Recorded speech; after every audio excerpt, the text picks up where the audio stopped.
Yes, welcome down here to Danville Park in Mississauga, Ontario. We're ready for the continuation of the 2026 International Master Cricket over 60 45 over tournament. Here we have got England and Scotland. Day number 2. Rash Mahmood is here with me. Rash, a little bit overcast, but we can still expect a great contest between these two teams. Yeah, I think so. Good morning, everybody, or good afternoon, or even good evening, wherever you are. Yeah, overcast at the moment, Ravindra. I think that's going to help whoever's bowling first. Might be a bit of juice early on the pitch, and we'll get Mr. R to have a look behind us. Bit of dampness in it, lots of tinges of green. People back over in England had described the top as woolly, but they played here yesterday. Good game by South Africa. Ball was coming onto the back quite nicely. I don't think it's a fast-paced pitch by any means. It's going to be something in it for the spinners.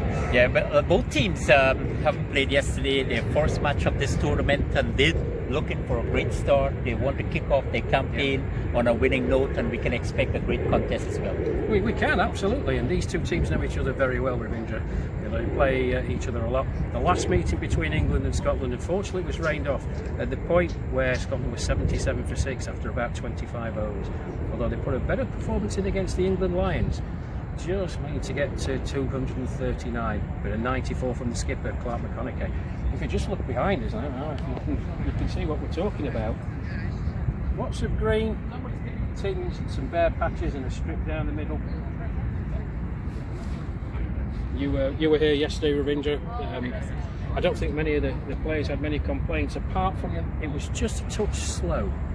Ball wasn't coming onto the bat as quickly as they would like it, but other than that, I think it's going to be set for a good contest. Of course, the spinners dominated yesterday's proceedings, a couple of wickets, and they really bowled tight as well, quite economical, picking up wickets and that sort of. So that indicated that this pitch is definitely conducive for spinners. Hopefully, both teams back their team with spinners and they could do something, or they want to continue with that dominance. So stay tuned, the toss is coming up.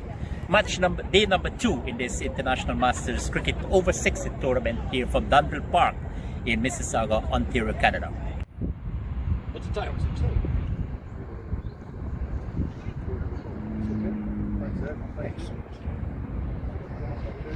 Let's start with the winning. Well, out here in the middle, the toss is just taking place between England and Scotland, and I've got the winning skipper to my right, Ed Gordon-Lennox. Ed, good morning. Good morning, Rash. Overcast conditions today. I described it in my pitch report, Ravindra, this pitch being a little bit woolly, but it played well yesterday with the South Africans here. Bit of moisture in the air.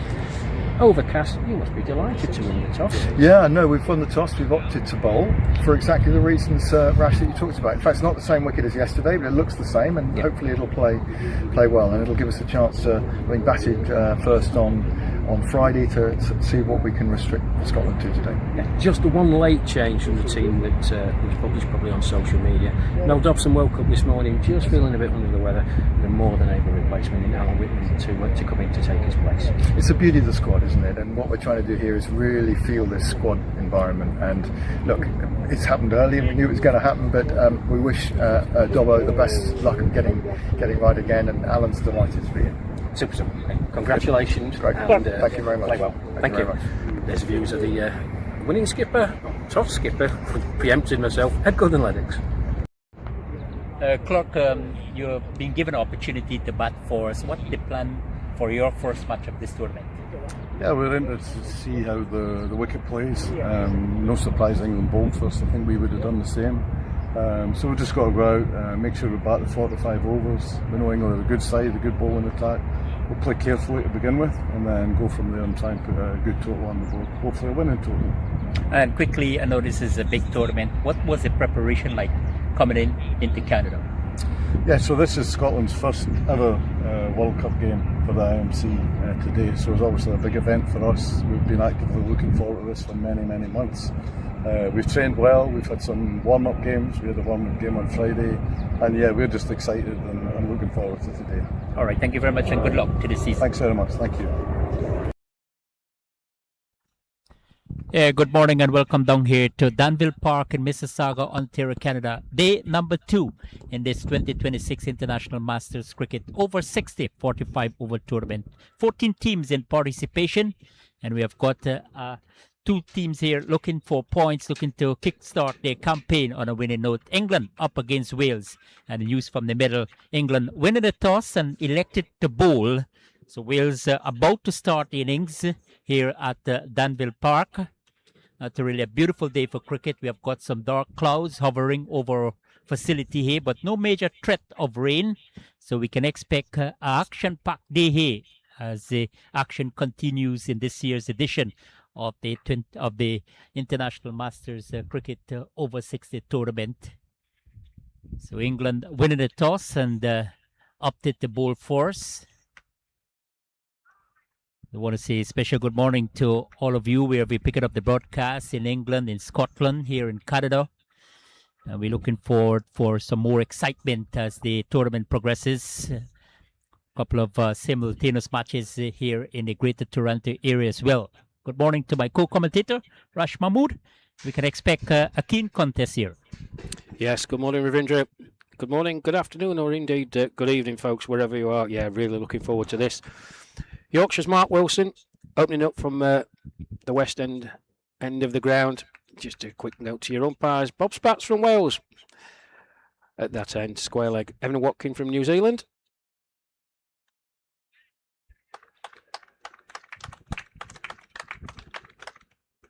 Good start here from the Wales. No doubt to be looking to kickstart innings. Yesterday we have seen batsmen apply themselves, set up a solid foundation. And I think this is key here. 45 over is still a long way to go, Mahmood.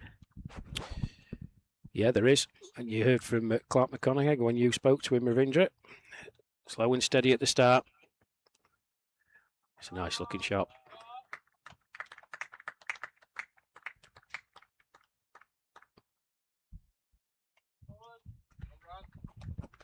Scotland on their way, 3 without loss, over number 1 in progress. They taken for a strike at the invitation of England. Yeah, it was a nice shot by Gordon McCook there. Got onto the front foot nicely. Just driven through the onside.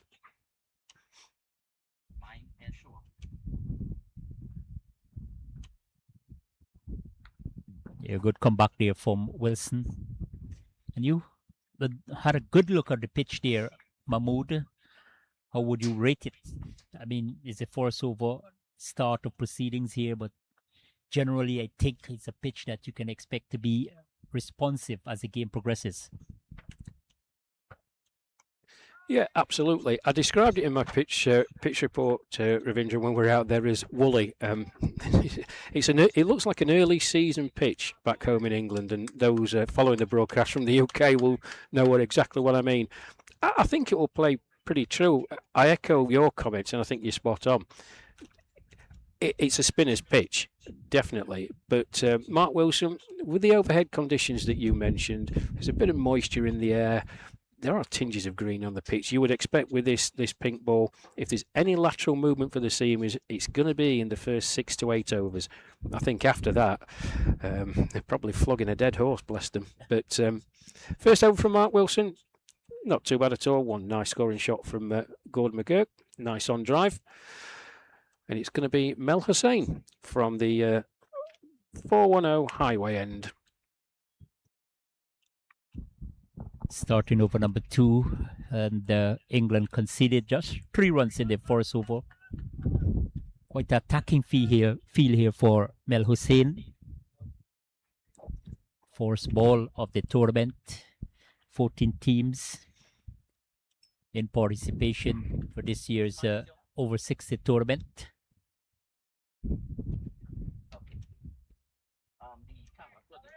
I just want to reflect a little what would have transpired yesterday, Mahmood, that the spinners would have dominated proceedings. The way they operated, I think they really capitalized in a pitch that was truly responsive, and hopefully, no doubt that England started off with a spin-pace combination, and hopefully can do the trick for them. Yeah, you want your bowlers to bowl in tandem, don't you, Ravindra? That's first and foremost. As to break off as Melisane comes in again. Graham Garden on strike. That's just played out into the offside, fielded by the England skipper in the cover region, and there's no run. So you want them to work in tandem. But certainly, I think, as I've said, it's going to be conducive to the spinners. Melisane isn't a traditional spinner as such. He has a little in-darter to the right-handers, but he's more than effective. And if he can hold his end up from this end and Mark Wilson does the same, then it's going to concentrate the Scotland boys' minds, and they'll be mindful that get through the first 10 overs without too many mishaps. Really, the score is inconsequential. Do not lose wickets early.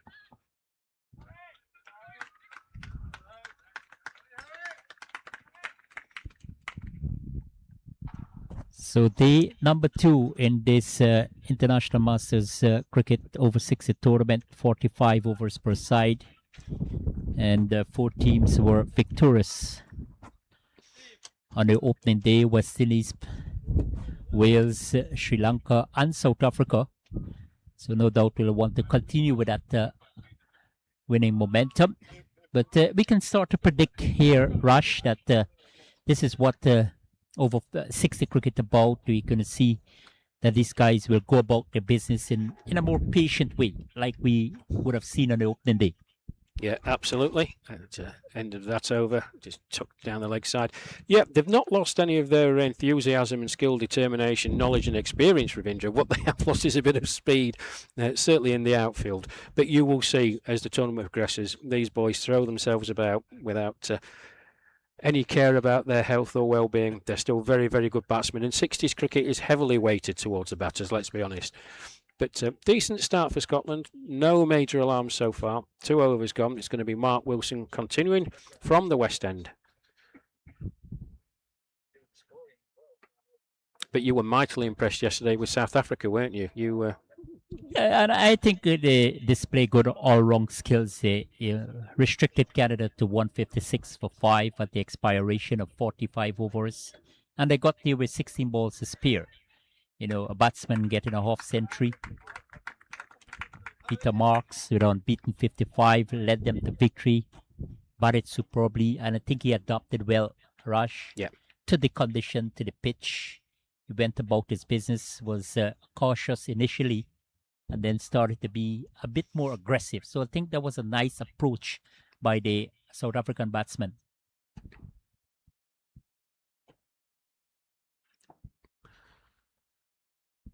A well ball again there for Wilson. And if you can get that consistent line and length early, especially on this pitch that we talking so much about, you know, the behavior yesterday also demonstrated that, you know, it can be responsive. The 1 and 2 sudden bounces, we started to be a little more predictable. Yeah. Would you advocate a fuller length then for Wilson? You know, just pitch it up a bit more. Maybe, you know, it's not a length that he traditionally bowled back in the UK, but on this pitch, yeah, further up. Would you advocate that? That's a better tactic to employ. Yes, definitely. I mean, not Canada. They play on a lot of matting pitch. This is a natural surface. He's out. Yes, he's given out. Leg before, we spoke about the line and length here from Wilson, and he's got success here for England, looking to justify the decision. They won the toss, invited Scotland to take first strike, and in over number 3, they've got the early breakthrough here. Trouble for Scotland, but Wilson, certainly impressive so far here, Rush. Yeah, that's a good delivery. You look at there on the replay, folks. Graham Garden didn't get forward at all, and it flicked to the back of his front pad. Nice and straight by Wilson. I think that's a very good decision from Bob Spats. I don't think Graham, bless him, can have any complaints of that England strike early. Yeah, so Graham Gordon feeling to make a big impression here today. A judge leg before, and Wilson strikes. A round of applause from his teammates, knowing that he would have tried hard to build a partnership, start proceedings on a positive note, but just probably looking to go on the leg side Well bowled from Wilson, as you said, Rash. The line was good, Yeah. the length was good, Yeah. and he has got success. Yeah, absolutely. We should put the lottery tickets on me and you, Ravindra, because that was a fuller length. It was appreciably it's his second over, but you could just see the length was fuller, and it just skidded on a touch. And Graham, he didn't move out of his crease. As the Scotland skipper, Clark McConaughey, number 33 on his back, walks out to the middle, takes his guard, but a good breakthrough for England. Well, he has a big role to play here, very early into the crease at the departure of Graham Garden. Unlike yesterday, Canada captain walked out at number 3 and he scored a brilliant. Unbeaten 84. I'm sure England will want to see him here as long as possible as Captain Graham Castanhero for Canada. It's a losing effort, nevertheless, because they were defeated by South Africa by 4 wickets. No doubt they'll want to rebound against Wales today, the Canadian. South Africa taking on defending champions, Australia. Good delivery. Oh. I think that was dropped there, the man at 4 slip. Leading edge is coming forward. Drag him out on the front foot. Dot ball to end over number 3. Yes, we have got our scores on. Bear with us, viewers. Some technical difficulties, but as soon as the guys can rectify it. But 3 overs completed. What a start here for England, Rash. Well, great start. Could have been even better, Ravindra. Phil Deacon at first slip. He is taking some absolute worldies at first slip. He's got hands like buckets. Went straight to him, didn't have to do much. Very uncharacteristic from him. Well, a life for the Scotland skipper. Will England live to regret that? As Melisane makes his way in. It's outside the off stump. And we go just shoulders arms. Lets the ball go through to the keeper, Simon Routh. And there's no run. Hopefully it doesn't be costly for them.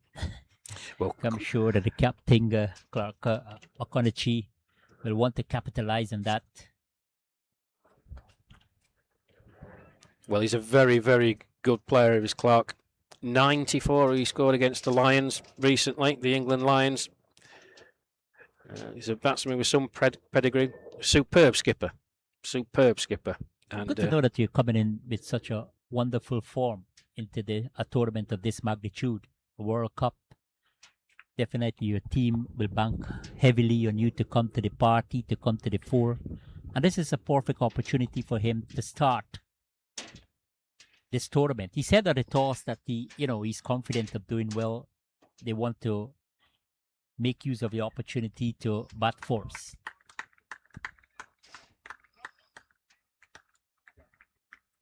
Yeah, an example there from McGurk, just Melisane just dropping it a bit too short. And as I said, it's not the quickest of pitches. That just sat up and McGurk was able to just swivel round. Now that's McGurk. That's good, McGurk at that end. Just to be able to swivel around and took it nicely down the leg side. That's a better delivery from Hussain. Fuller.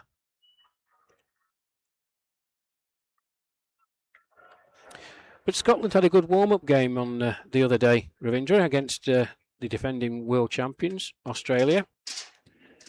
Going down by, I think, 30 runs in the end, but they have a good account of themselves. That's a much better length from Hussain there. Another good over there from Mel Hussain. 4 completed, 10 without, 10 for the loss of 1. You said that Scotland had a good warm-up match in preparation for this tournament, so no doubt they will come into this campaign with a lot of confidence. Yes, they have lost an early wicket, but I'm sure that they could be able to restore things here quickly as possible. England on the other side of the fence. Yes, they won the toss, decided to bat first. Were you surprised? I mean, you follow this team a lot. Winning the toss and opted to bowl.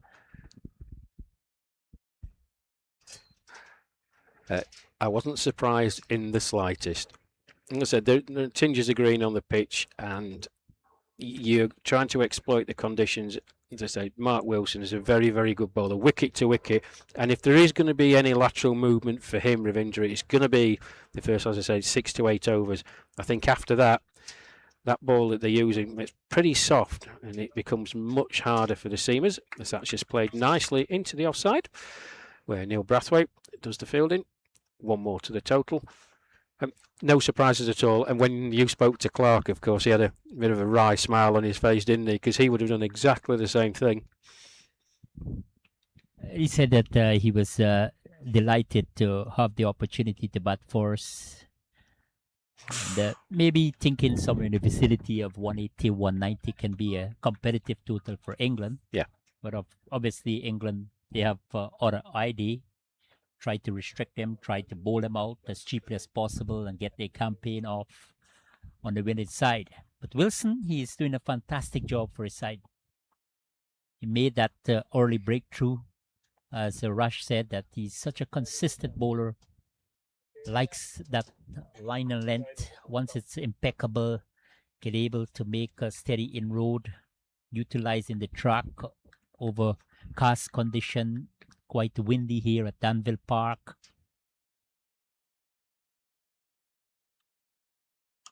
Shot.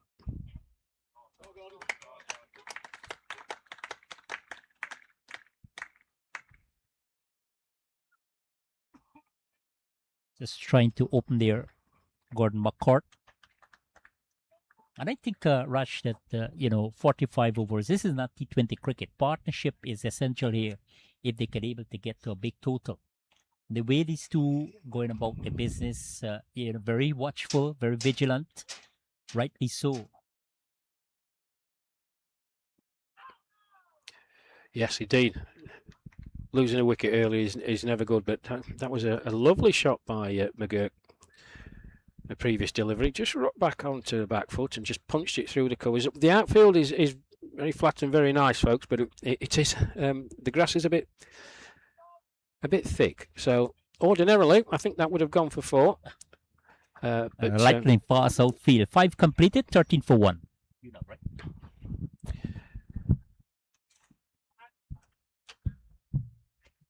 So as you heard from Ravindra, 5 overs in, 13 for 1. Early wicket for Mark Wilson, trapping Graham Garden LBW. Conditions, well, they are starting to brighten up, Ravindra, here, aren't they? There's still extensive cloud cover, but it's by no means cold. It's quite humid, quite sticky. You've got to exploit the conditions when they're in your favour. Yeah. And I think as the day progresses, you expect favourable conditions. The forecast, yes, we're going to have a sunny day ahead. So I'm sure that the team batting last might have that advantage.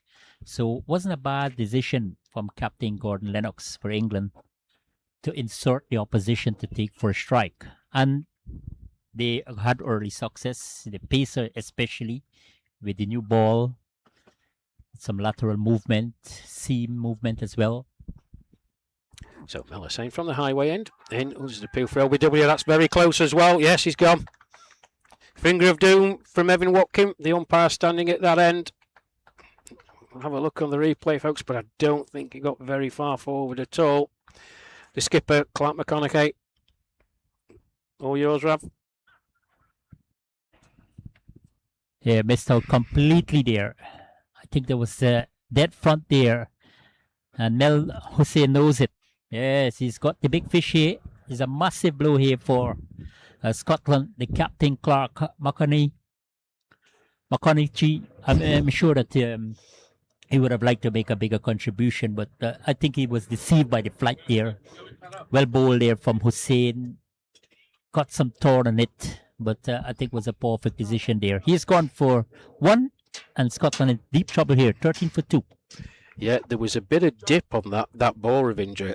The length was good, but it just dipped right at the last minute. And you could see on the replay that Clark was in sort of two minds. He was expecting it actually to come a bit further on, and it just dipped on him. And where he was, trapping him straight in front again. He'll look on the replay, he'll be disappointed to get out, and no batsman ever believes that they're out LBW. But I think if he looks back, another very good decision from Evan Watkin. Yes, definitely, Rush. So really poor start here for Scotland. And no doubt The English team will be elated with the performance so far, looking to justify the decision to take the ball first, utilizing that overhead condition. As Rash said, some moisture in the air. And both the spinner and pacer doing the job. So I understand their plan here. They're looking to execute it, no doubt. Mark Wilson with the seamer and Mel Hussein, the spinner. So far they have been impressive. Yeah, they certainly have. They've got the right length, and we were talking about it. There's Peter Moses, number 12 on his back, right-hander, takes guard.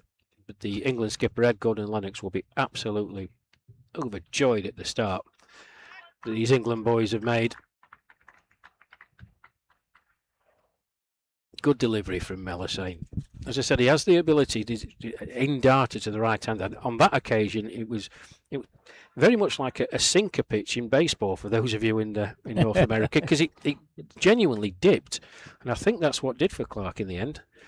So Hussein in again from the highway end. Moses just prods forward, it trickles out into the leg side, and there's no run. And I think Mel Hussein, yes, he's on target, conceded only 5 runs in his third over, and he got a wicket, so that will boost his confidence immensely. I think he should have really employed a slip there now for Moses. You've got 2 new batsmen at the crease. Yeah, he may be thinking differently, trying to have him to drive, because he's got a pack offside feel. But I still think a slip would have been a little more pressure on the Scottish batsmen. Yes, I think I'm going to agree with you there, Ravindra. I mean, you've got Scotland in a bit of a hole, 13 for 2, early doors. It's highly unlikely that the batsmen are going to try and play a range of expansive shots. I'll just break off as Hussein comes in again. Prodded forward, straight back to him, and there's no run.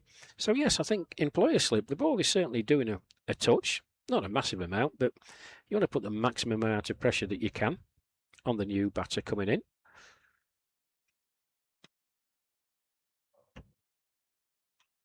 Oh, just squirts off the outside edge into the offside fielder at gully, and there's no run. Good over from Mel Hussein then. 6 gone here at the Max Ward North ground in Danville. His first match for these two sides in Group B, England and Scotland. England winning the toss, putting Scotland into bat. 13 for 2.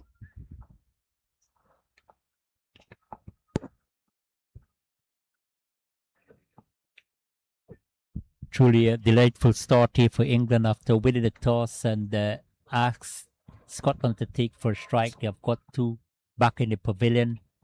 Really wonderful start for them. Mark Wilson in tandem with the off-spinner Mel Hussein, both with a wicket under their name, so both will be high in confidence. So Wilson in from the West End. Good delivery outside the off stump. McGurk just leaves it alone. Well taken by Simon Routh, and there's no run. And he's a very good bowler. It was notoriously difficult to get away when he's in a good rhythm. But McGurk played a very nice shot off the back foot in the previous over. That's a bit wider. He just leaves that alone as well. And he's one of those normally wicket-to-wicket bowlers, and when he finds his length, he's incredibly difficult to score off. I'm not surprised he's having a slip. And the backward point relatively short. The third man as well, relatively short, all in catching position. Yeah, just a bit short at that time. Missed time by McGurk. He was trying to hit it somewhere through the cover region, it sort of bottom edge to the man at mid-off. And again, there's no run. But still plenty of time for Scotland, Ravindra. You know, they've just got to knuckle down. See the next 6 or 7 overs out without losing a wicket. Short. Just chopped into the offside. Easy single. Neil Jackson does the fielding. 1 more to McGurk, 1 more to the total. Yeah, Rush, I mean, partnership is important here now. 14 for 2, yes, they are struggling. You need to rebuild, you need to restore this innings, you need to recover from that wobble. So hopefully these two, Peter Moses and Gordon Marquardt, can do the job for them. But England, they will want to continue to take wickets at regular intervals. They have them on the back foot so far. more pressure on them. Yeah, I love this. Another slip in place here. This is what Wilson wants. Yeah, you Captain can see. So, immediately obliged. So absolutely. this is a good move. Yeah, Phil Deacon at first slip, Alan Whitman at second slip. You've got a man in at gully. Ed Gordon-Lennox shorting in the offside as Wilson makes his way in again. It bowls. Oh, that's played into the offside. Bit uppishly. It's just a couple of spots of rain in the air. A really tiny drizzle here at Dunville. But there's no major threat of rain with any ominous dark clouds overhead here. But according to the forecast, Sarash, yes, we can expect sunshine. Wilson in once more. Bowls. Good length. Oh, it's a cracking delivery. Well taken by Simon Ralph. That's just reared off a length. You can see Peter Moses looking at it and using his hands to indicate to his batting partner, Gordon McKirk. That was an absolute beauty. End of the over then, 7 gone. Scotland 14 for 2. Yeah, well bowled again there for Mark Wilson. He has got a wicket, conceded 9 runs in his 4 overs. So he has been splendid so far, doing the job for England, who won the toss, decided to bowl. Got 2 wickets, one also to Mel Hussain. He's operating from the 410 highway side. So he's got some wind behind his back. Might have helped a little with the drift. He's generally a turn of the ball. Thank you. Well, there are some other matches going on, folks, at the Maxwell South ground, just over the way. As Hussain comes in, it's nicely played, Mamie. Good drive, good fielding. No run. And at the end of the over, we will just run you through the scores. And it's a big thank you and a big hello to the gentleman sitting to my left, Eversley Rampole. And if you're wondering what he's doing all the vision mixing and everything. And he was out there in the middle when me and Ravindra were doing the pitch report and speaking to the captains after the toss. Eversley, thank you for all your hard work, sir. He's a good lad. He's a good lad. Hussain makes his way in again. That's nicely tucked round the corner on the leg side. Should be just the one. And it is.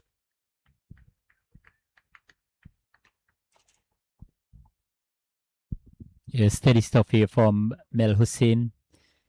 He's got plenty of fielders on the leg side, so I understand his strategy here. Middle stump going away. We haven't seen that explosive approach here from Peter Moses. Just has been very calm since his appearance at the crease.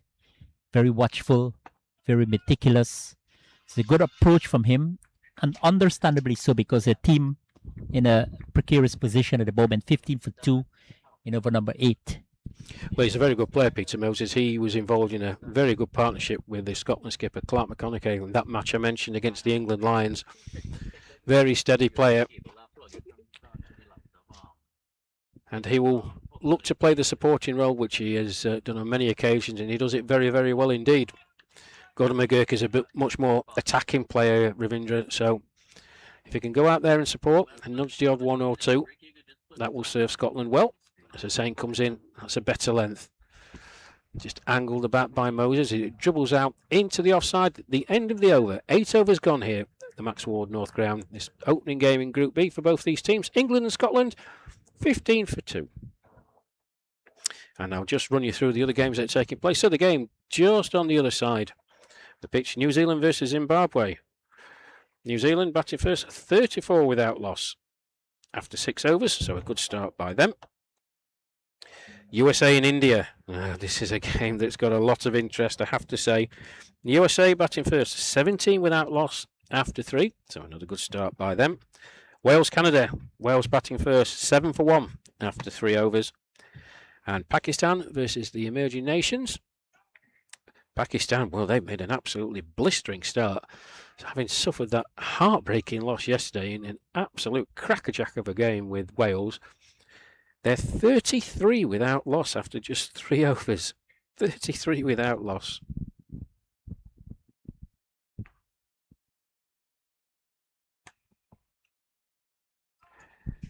Yeah, thank you very much, Rush, for all those stats. I've got plenty of matches being played simultaneously across the Greater Toronto area. Action continues today, day number 2 in this International Master Cricket over 60 World Cup. I must have missed one off. I thought Australia were playing South Africa today. Have I got that wrong? Yeah, you missed the World Cup later. That's a big one. Reigning champion Australia. First match of the tournament. South Africa, of course, started off with a victory yesterday by 4 wickets against the host nation, Canada. So Wilson in once more. Oh, back by McGurk. Straight to Ed Gordon-Lennox. Short cover. Nice shot. Nicely timed. Nicely played. But equally well fielded. And the pressure. Dot, dot, dot. Pressure, pressure, pressure.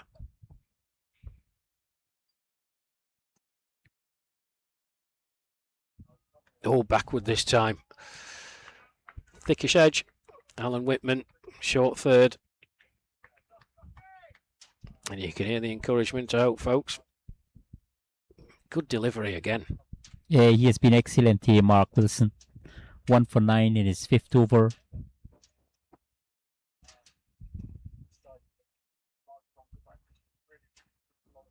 That's full of that time. That's a beautiful shot from McGurk. Just a touch too full. I don't think Mark Wilson will be too unhappy with that. As it goes for 4. Yeah, excellent piece of batting there from McCourt, just advancing a little down the track, creating a half volley. The connection was there and the placement was there as well. And he picked up 4 runs. First boundary here for Scotland. And that will do a world of good for his confidence as well. And just Mark Wilson probably erring length on this occasion. Yeah. It was dispatch. Yeah, absolutely right, Ravindra. Just a touch too full. But it was, like you said, a manufactured shot from McGurk. He's a tall man, so he got down there to actually turn it into a genuine half volley, and he executed it fantastically well. So, 9 overs gone. Scotland 19 for 2.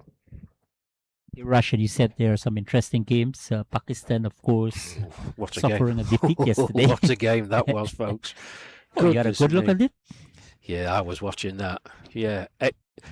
Wales were absolutely cruising at one point. You know, they were set for 150 for 1, I think. And they had a bit of a wobble. And fair play to the Pakistani boys. They came roaring back, and suddenly, from looking absolutely dejected and demoralised in the field, wicket started tumbling, and it got to the last over.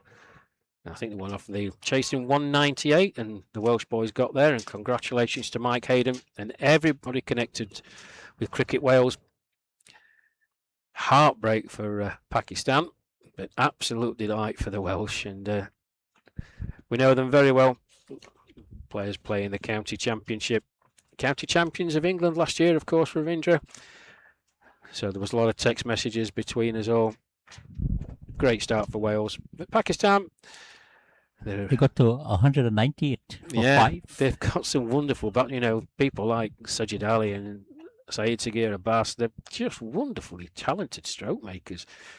But for whatever reason, they were under the pump yesterday. But if you want to take anything out of it, yes, they'd be disappointed losing the first game in the manner that they did. But they scored. And you're going to get that with Pakistan, I think.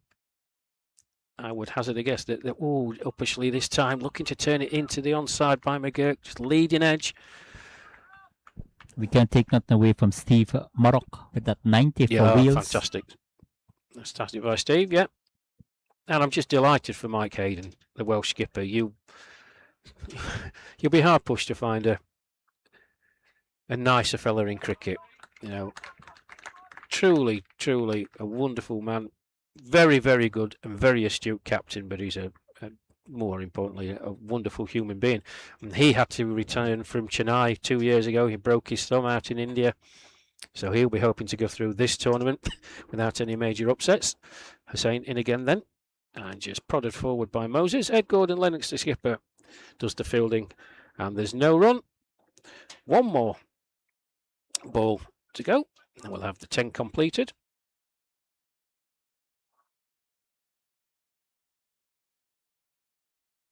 Short of that time, yeah. Got the treatment. Neil Brathwaite out there. Good fielder is Neil. Keeps it to 1. So at the end of that over then, 10 overs completed here at the Max Ward North Ground. This match between England and Scotland, their first fixtures in Group B of the IMC Over 60 World Cup being held in Toronto this time round, 22 for 2.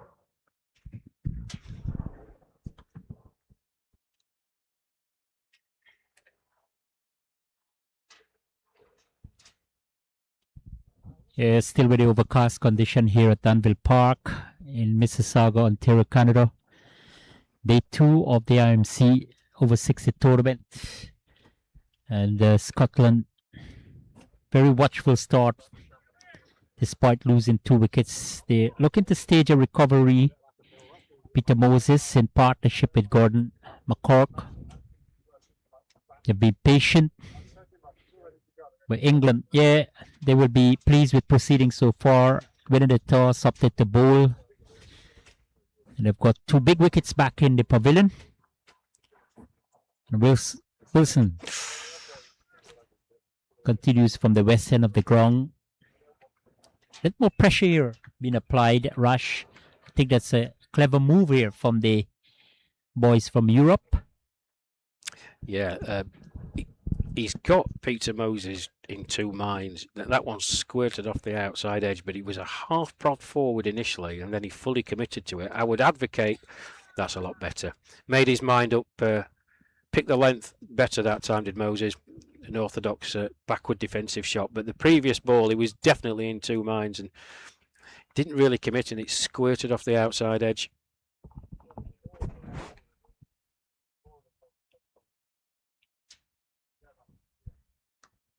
Yeah, well bowled again there for Mark Wilson. That's the line and length he's targeting. Got success for it. 1 or 2 deliveries was pitched up, but I really think that's the line that he wants to continue to be consistent. And he's bowling to his field here, Rush. This is a real positive start here for Mark Wilson. They know that Scotland, probably in the context of things, under tremendous pressure. 22 for 2 in over number 11. How well these 2 can able to rebuild this innings. Yeah, they're going about their business quietly. Probably bat another 10-15 overs, then start to think about any sort of acceleration. Yes, but there is another consideration, of course, Rabindra, as Mark Wilson comes in for his final delivery of this over. I'll just break off. Everything right there. He has been spotless. Top ball to end over number 11. Scotland taking 4 strike at the invitation of England. 22 for 2. Yes, one of the considerations that I would suggest is going through the England skipper Ed Gordon-Lennox's mind. Peter Moses is a more defensive-minded player than Gordon McGurk. I think that's fair to say, and that's not a criticism of Peter. He's a fine batsman, but he's someone who nudges and nurdles his way to a score. Gordon McGurk, as you can already see, is a completely different type of player. I would be trying to advocate getting Peter Moses on strike as much as you can if you're an England player. And I don't mean no disrespect to Peter at all, but they are different batsmen, but you'd rather bowl at Peter than you would at Gordon. As Hussain comes in again. Yeah, nicely struck down toward lock on. Protection at that area.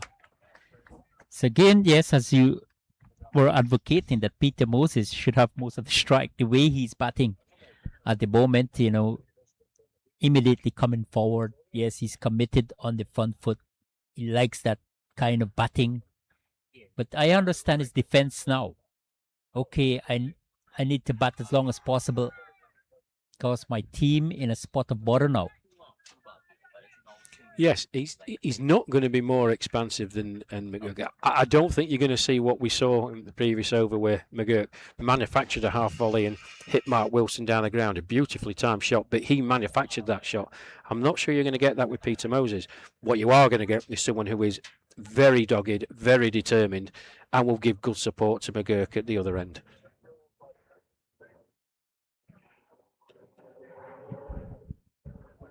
Yeah, nicely tucked away out toward extra cover. Can't beat the man there. Plenty of vacant position on the offside.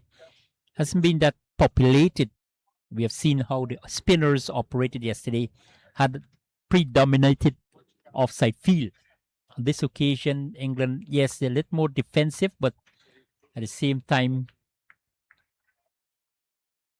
I'm sure that Scotland will want to try to find the gaps and able to pick up that boundaries so they can able to restore that confidence in their innings, having the opportunity to take first strike against the English team. And again, Moses is coming on the front foot. Such a wonderful front foot player, looking neat and tidy, compact, but just not able to get it off the square. No doubt about Mel Hossain. Accurate bowling. He has been on top.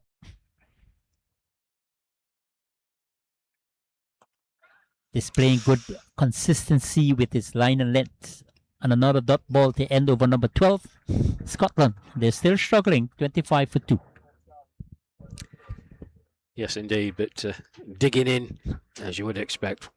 And I must just take this opportunity, Ravindra, if I may, just many congratulations to Cricket Scotland. Voted on to the IMC panel, and it's wonderful to have them in the family now, which means that they have the opportunity to play in tournaments such as this. There's been a lot of work behind the scenes, no more so than the Scottish skipper Clark McConaughey, who's just done an amazing job. They've got a very small player pool to choose from. They don't have the luxury that England has. England have nearly 4,000 registered, over 60 players, 136 teams Amazing. Playing each week. It's a staggering amount of players that they have to choose from. Scotland don't have that luxury, so congratulations to all at Cricket Scotland. It's a very proud moment for all these players and their friends and families, and we wish them well throughout the tournament as Wilson makes his way in again. Yes, Russia share that sentiment. Mark Wilson continues here for England, having them on the back foot here, 25 for 2. Gordon McCork, he's got 17 from 35. Peter Moses, as Rush said, quite determined, quite patient. Just 2 runs from 22 balls. So that demonstrated his commitment at the crease, yes, but at the same time, not able to be that explosive. Maybe just thinking, yes, I got to get to the back end of the innings before I can change up gear here for Scotland.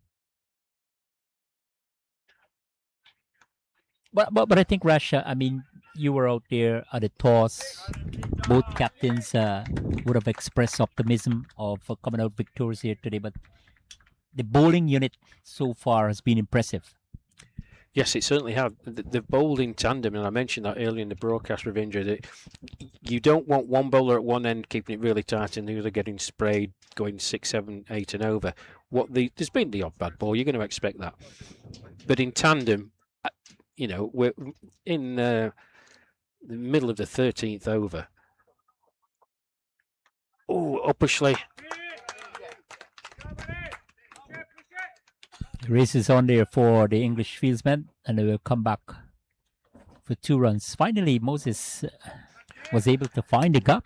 He was, but I'll tell you what, folks, Ed Gordon-Lennox is very close in at point, and he's a big man, and he stretched out his left paw. That was not very far away from his left hand at all. You can see just slight adjustments being made in the field. Yeah, good comeback there from Wilson. That's the bowler he is. Very consistent with that line and length. Utilizing that track with preparation, moisture. Not too windy now. Just getting the sea movement because he has got some really good catching position on the offside. Good bounce, good carry. And another dot ball to end over number 13. Scotland taking 4 strike against England. Day number 2 in Group B action of this year's International Master Cricket Over 60 World Cup Tournament. The action is originating here in Canada. 14 teams in participation. Rush, your prediction for the final on August 23rd? I know you love to see England banging there. Hang on, before I say this, where's Mr. Bradley, the England team manager? Because, look, both groups are very, very tough. I think if you look at it, the amount of cricket that played is a big factor. There's a lot of teams that don't play a lot of Masters cricket. We're fortunate in England that we have a very robust county championship and teams want to tour. So last year we had the West Indies, Australia and the USA all tour England. Playing the England senior team and the Lions. England toured Australia. We had Pakistan in 2024 and we were obviously there in the World Cup in 2024 in Chennai. I think with the volume, look, England is certainly going to be up there. If all things pan out right, there's going to be a bowling change at the highway end. It's your friend Phil Deakin comes on, Ravindra, Yes. left armour, plays for Lancashire. I think England are going to be up there. New Zealand have got a very, very good squad. They played a very entertaining series against Australia just a couple of weeks ago, losing the series 3-0, but that doesn't tell the whole story. The second game was a bit of a blowout, but the first and third games, arguably, Craig Gibb, the New Zealand skipper, I interviewed him for the Willows to Wisdom podcast that I do, bit rueful. He's got 125 not out against Australia in the third and final one. They went down by, I think, 3 runs in the end. Australia are going to be there. New Zealand are going to be there. As Deakin comes in. Oh. Good to see my friend Phil Deakin into the action. Yeah, just tell the listening audience, Phil, because you were here 3 years ago for the Canada Cup, weren't you? Yes, it was a 4-team tournament. Deakin was just incredible. Had 2 5-wickets haul. England eventually won that tournament that involved Australia as well, USA and home team Canada. It was very impressive. And he's a bowler, in my view, likes to bowl wicket to wicket. Yeah. So that's maybe a good strategy in this 45 over tournament. Yeah, this is a bigger ask for him. This is a World Cup showdown. No doubt he'll want to continue from where he left off the last time here in Canada. So he's familiar with the conditions, the pitches here. So no doubt we can anticipate some good performances from Phil. Yeah, he's been a very good bowler for England for a number of years, Ravindra. When he's on it, he's right up there with the best in the world. He seems silly, but he can get into a rhythm and bowl his 9 overs and maybe take a wicket, maybe not, but he'll go for less than 30, which in this form of cricket is absolutely outstanding. Not a bad move there from the captain Gordon Lennox for England to have another spinner in operation. Yeah. Because Mel Hussain was not only frugal, but he was in the wicket column as well. So I understand this is a clever move, still with a defensive attacking feel. And a lot of expectation here from Phil Deakin, one of the primary spinners in this attack. Yes, indeed. And that delivery, it was a little tempter. Just for a minute, you thought Peter Moses might play an expansive shot above his eye line. And in the end, he just defended back to Deakin, and there was no run. Oh, wide. Wide there from the Evan Watkin, the man from New Zealand. So if you're picking up the broadcast in New Zealand, good morning to you. Good evening, in fact. I'm not sure if there wasn't a bit of glove involved in that, judging by Simon Rouse's reaction. He didn't gather the ball cleanly, but I fancy there may have been a bit of glove on that.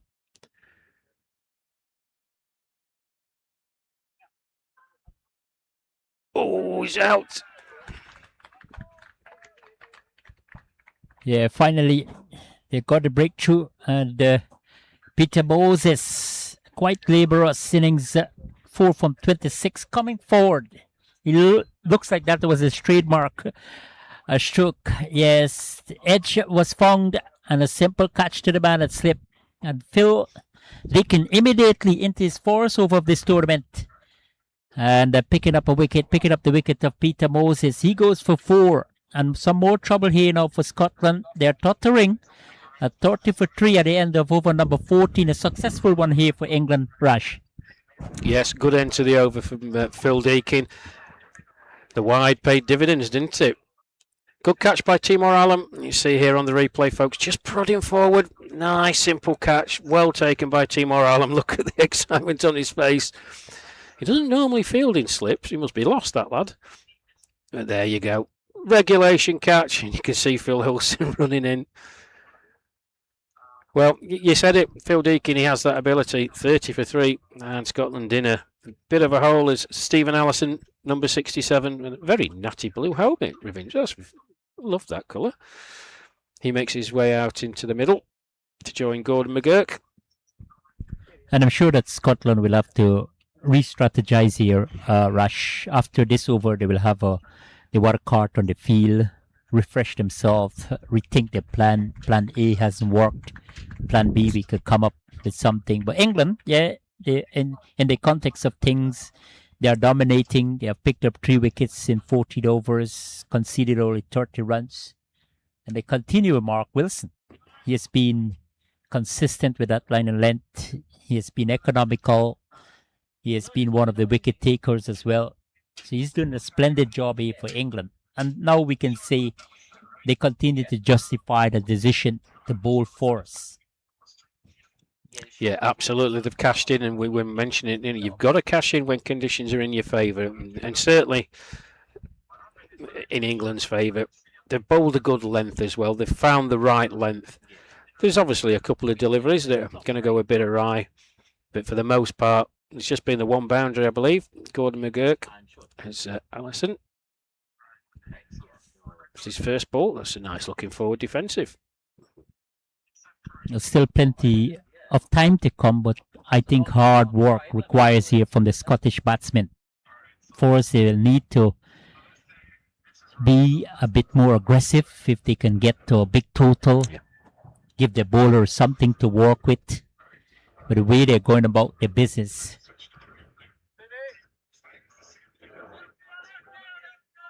England will be happy with proceeding so far. Still with that attacking feel, still with that pace-spin combination, and it continues to pay dividends for them. Yes, I think it is an attacking field. I think I'd like to see it in an even more attacking vein, if I'm perfectly honest. And challenge the Scottish batters to go over the top if they have to.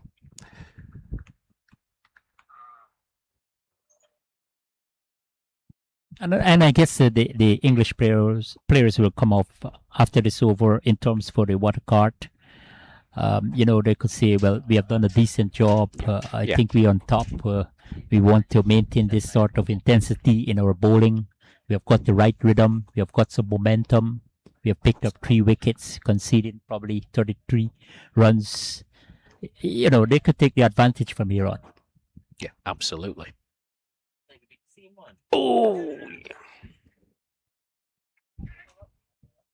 really huge bounce there from Wilson on this occasion, but the batsman was equal to the toss. He came at the back foot, intentionally looking to guide it towards a backward point region.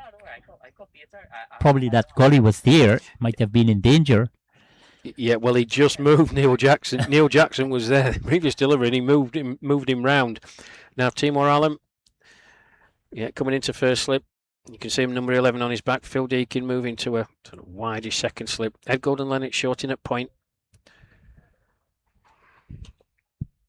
Yeah, top ball to end over number 15. 33 for 3 Scotland, taking first strike against England in the continuation of the 2026 International Masters Cricket over 60, 45 over tournament here at Danville Park. England winning the toss and invited Scotland to take first strike. Refreshment cart is on the field. Your final thoughts and proceedings, Rush, before we take a break as well, and we'll come back with the action in 3 minutes' time. Well, good toss to win, as you said, Ravindra. Good start by England. Tight bowling really helps. 15 overs in a run rate of 2.2 and over. They'll be absolutely delighted.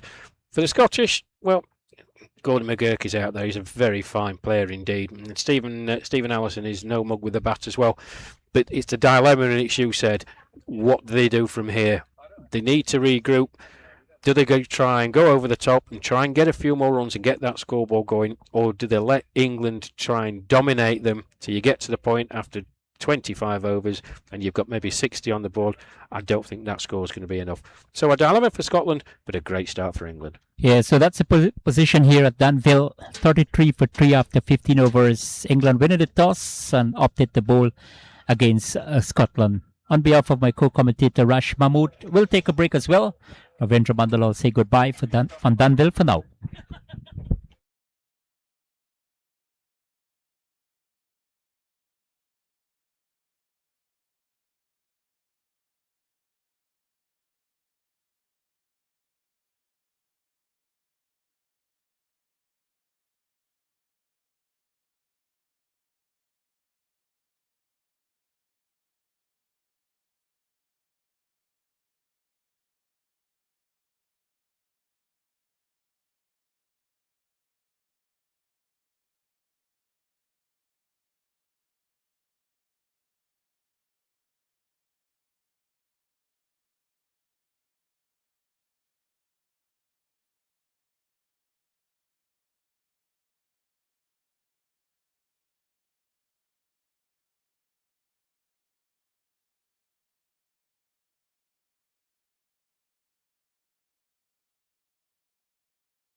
Well, welcome back everybody to the Max Ward North Ground here at Danville. It's Group B fixture between England and Scotland. Their opening fixtures of the IMC Over 60 World Cup. Wherever you are, thank you for joining this broadcast. Rash Mahmood with you, alongside Ravindra Mandalal. Drinks break being taken after 15 overs. England winning a toss, putting Scotland into bat. And it's been a very good start for the England boys. 33 for 3. Phil Deacon, left armour, from the highway end to deliver the first ball. After drinks, Gordon McGurk with the man on strike, 20 off 44, and it's key for Scotland that he remains out in the middle. Stephen Allison, his batting partner, full from Deacon, well dug out in the end by McGurk. It's a tumbling Ed Gordon Lennox does the stop, and there's no run. We were saying just before the drinks break, the tactics that Scotland might employ for this second stanza, the second third of the innings. I'll get Ravindra's thoughts on that. I'll just break off as Deacon comes in again. Quicker, flatter delivery outside the off stump. Watchful by McGurk, taken by Simon Routh, and there's no run. We were talking about it, Ravindra, weren't we, about the approach that Scotland are going to take. What do you think is going to be their mindset for this second third of the innings? Yeah, well, they have to understand where they are at the moment. They're struggling, obviously, 33 for 3, over number 16 in progress. They need a partnership. They need to rebuild. They need to get things going on because you need a big total. I mean, cricket is a game of glorious uncertainties. You could get a small total and still bowl out the opposition. But the way things are unfolding here for them, yes, they are tottering. They need a big partnership here. They need to be a little more aggressive, I think. And at the same time, if you be that aggressive or try to score more runs quickly and finding the gap, you put some sort of intimidation to the opposition. Just don't allow them to try to overwhelm you. At this point, yes, we have lost 3 wickets. We need someone to come to the party. Gordon McGurk, yes, he's looking to bring some stability to the innings. He has got 21 from 48. He's got a new partner. So they need that partnership. They need that collaboration between two batsmen to rebuild innings. Absolutely. Spot on, sir. Well, just some changes in the field now with a new batsman, Allison in. Those fielders close in the offside. You can see Ed Gordon Lennox. Very shortish gully as Deacon makes his way in. Allison. Classical forward defensive shot. Foot right to the pitch of the ball. Just dribbles out into the offside. And there's no run. We will try and update you folks with the other games that are taking place today. New Zealand, Zimbabwe. Just over the other side of the boundary. A little shorter by Deacon that time. End of the over then. 16 gone, first over after drinks. 1 added, 34 for 3. Yeah, well ball again there from Phil Deacon outside the line of the off stump. I mean, this is good planning from him, good strategy. Once he can maintain that execution, I think he could put more pressure on the batsman. Yes, he wants more wicket, obviously. He wants to keep taking wickets here for his team, England. They want to restrict the opposition to a low total. But Scotland, on the other hand, yes, they are fighting. They have been a bit combative now, especially Gordon McGurk. But I need that partnership to develop here and try to get something more substantial. They do indeed. So it's going to be Mark Wilson to bowl out. 8 overs, 1 for 19 so far. He's bowled exceptionally well. I know Ravindra has been very, very impressed with him. McGurk on strike then, as Wilson makes his way in from the west end. It's outside the off stump. And just left alone by McGurk. And there's no run. And it has been a very impressive spell of bowling from Mark Wilson. Good to see him back. Had a little injury a few months back. Hasn't played many games for Yorkshire, his county. Oh, Fuller that time. It was a swat. You can see McGurk. It was a very young gainer looking shot. He squirted out into the leg side and there's no run.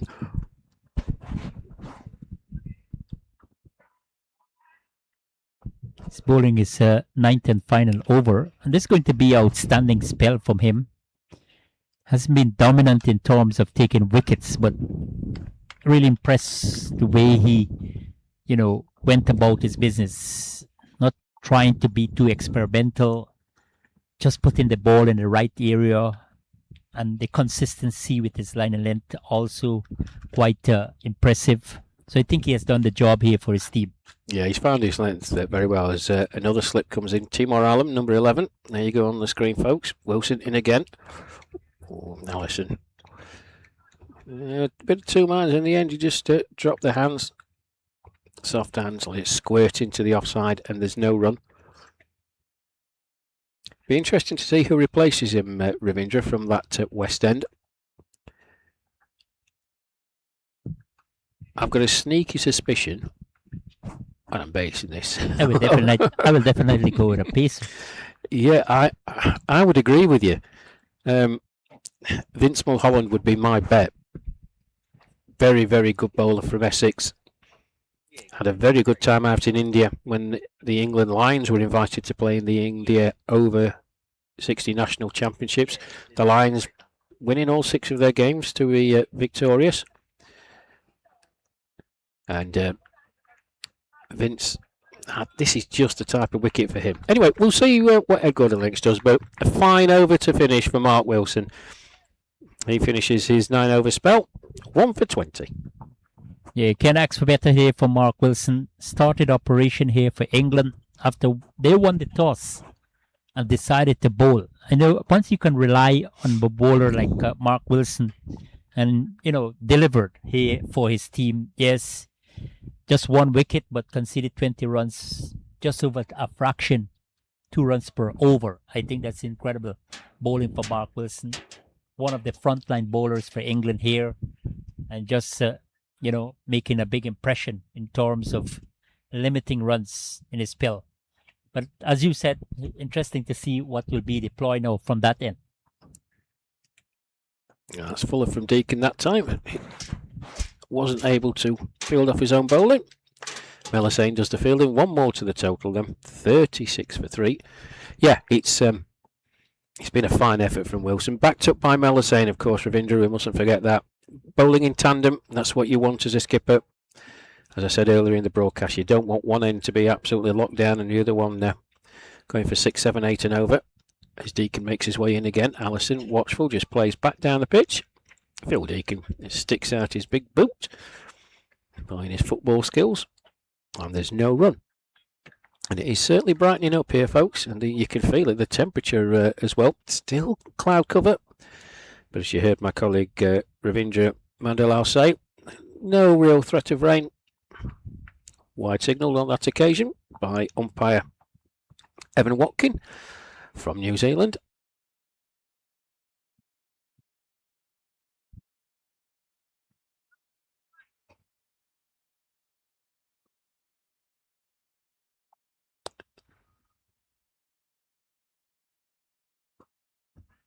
Again, there is an England fielder who's currently at short third man. I think it might be Alan Whitman.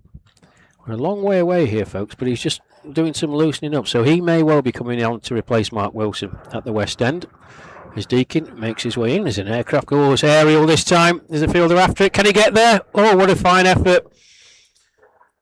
Outstretched hand. Oh, he's hurt himself as well. Well, it was a fine effort. I think that's Melisane.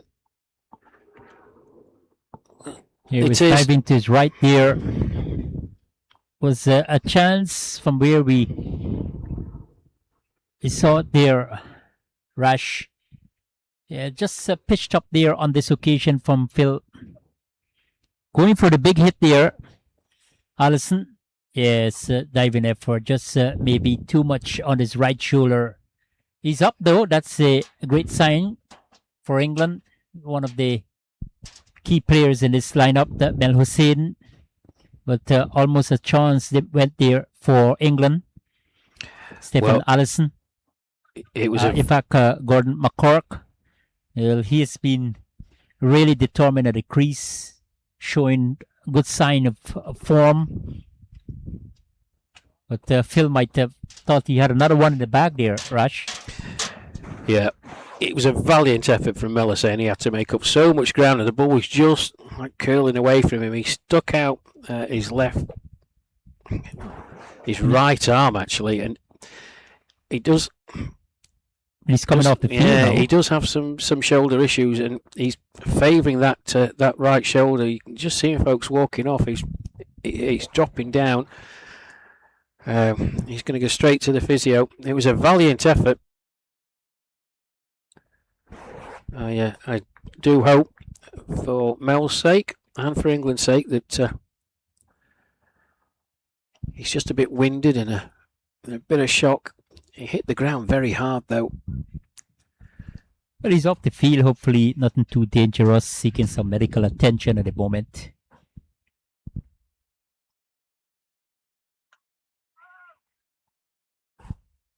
Phil Deacon continues to be impressive here with his line and length. No doubt he's looking for more success, looking for more wickets. In his third over, he too has been economical, very stingy, conceding 5 runs in his third over. Bowling to his field, that's the important thing here for Phil Deacon. Yeah. Absolutely. End of the over then. 38 for 3, 18 gone. It was a bit of a show of intent from Stevie Allison. I'm not sure he got all of it, but it was a valiant attempt by Melisane. He had to make up a lot of ground, and as I said, the ball was just curling away from him. He's just disappeared into the porter cabins with the physio. Right, let's see who's going to replace Mark Wilson at the West End. Good to see that Stephen Allison coming down the track looking to go over the top. Yes, he got some elevation, but I don't think the connection was there. Yesterday, of the 77.5 overs bowl, only 1 6 was hit. Really? So I don't think we're going to see many sixes here in this match. But good intention there from Allison. I fancy. Let's see if I'm right. A bit of a way away here. Looks like Vince Mulholland. Yeah. Well, I did say it's a pitch made for Vince. Fine bowler. Prediction for you there, Rash. Yeah, that they're going to have bowler. another pace in operation. Well, it just makes sense, Ravindra, doesn't it? To me, it just makes perfect sense. You know what you get from Vince Mulholland. He's very, very intelligent bowler, and much like Mark Wilson bowls at wicket to wicket. Here we go then. Loosener, shall we say? Very straight down the leg side, almost a juicy full toss, but nicely clip away there from Allison. And again, he's showing that kind of aggression. I like his approach here now, probably thinking that I'm going to change gear up here for Scotland. Yes, down the leg side. The connection was great again. The placement was perfect. Yeah, a bit full again. Just sort of chipped into the offside, and Neil Brathwaite comes in from his position on the boundary to do the fielding. One more to Allison, one more to the total. Yes, since it's linking up with Gordon Murphy, I mean, they've been steady. And that's important. He can be able to break that momentum against the opposition, England.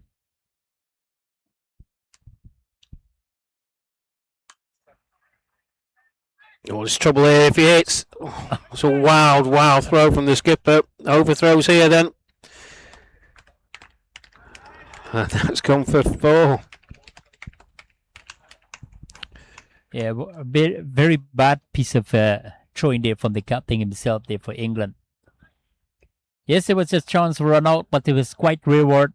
Nicely dabbed away towards extra cover. The captain picked up cleanly, fired back the return, but was really, really wayward. And into the boundary, it goes for 4. They will welcome it, Scotland. Well, they certainly will. And from what we've seen so far, this is acceleration. 4 off the first ball, a rank full toss on leg stump, which was very nicely dispatched by Steve Allison. Single, then 5. Already crossed for 1. Yeah, they'd already crossed. True. Yeah. So, not the start that Vince Mulholland would have wanted. As he makes his way in once more. That's a better line, better length, and appeal for LBW. That's gone. And Stephen Allison just having a quizzical look at the umpire, Bob Spats. We'll see it on the replay, folks. Ravindra, take us through it. Yes, right on target, I think, there from Mulholland. Missed out completely. Looking to probably tickle it across. I think there was a good decision there from the umpire because he went across, the ball kept low, probably hitting that mid-wicket leg stump. No doubt about that base from our vantage point here. But another big blow here for Scotland. Steph Allen was looking quite dangerous. He was looking in the good form with a boundary, couple of neat, good-looking shots, staging a recovery, engaging a partnership. But suddenly, leg before, more success here for England. He has got for 7, 48 for 4. Yeah, you saw on the replay, folks, that height was not a question, and he was bending forward and hitting that pad. Look, as I said, when Clark McConaughey was out, no batsman ever thinks they're out LBW. But again, I've got to say, well, the pacer continues to do what Wilson left off. Vince Mulholland, we thought that he might have been quite erratic and based on his previous 3 deliveries, but he came back well and conceding 10 runs, now picking up a wicket. And as we would have expected, that England will continue with a seamer from the West End base on the presentation for Mark Wilson. Bowled with a lot of determination, a lot of consistency in terms of his line and length. Got a wicket. Was absolutely measly with his spell. And Vince Mulholland immediately. Yes, quite expensive for his very first 3 deliveries, but I got a wicket here. Another breakthrough here for Scotland. They're in more trouble. He did. Tim Preston, the new batter. Yeah, Tim Preston Jones. Another fine batsman for Scotland, but Vince Mulholland will be buoyed by that. That's a good start. But it's the value of bowling wicket to wicket, Ravindra. you know, you bowl it wicket to wicket, nice and straight, batsman misses and you hit, you've always got a chance, and you're always going to give the umpire a decision to make, and that's exactly what happened. As you said, he was trying to just flick it through the leg side, really. Exactly, Rush. And I think the pitch has been helpful to the fast bowlers. You know, the ball is skidding on nicely. The conditions may be suitable for the fast men as well.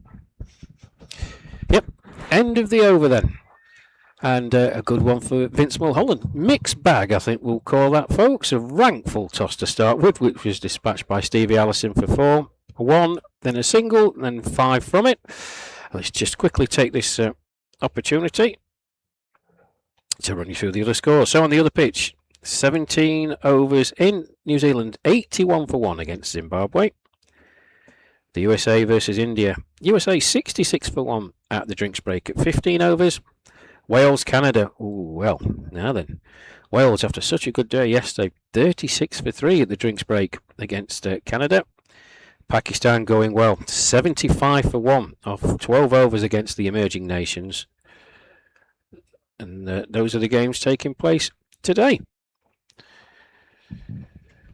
Thank you, Eversley. As Phil Deakin continues from the highway end.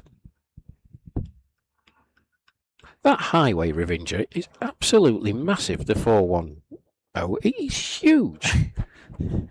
Well, in Canada, the 401 highway is the busiest. They have more lanes there. 410 will take you to the north of Toronto. Ah, okay. It's a busy highway leading up to the city of Brampton, Mississauga, Georgetown, and elsewhere, but quite busy. It's a popular highway. You use it for many destinations up north. And when I say up north, north of the famous city of Toronto. Okay. Well, it's very impressive, I've got to say, folks.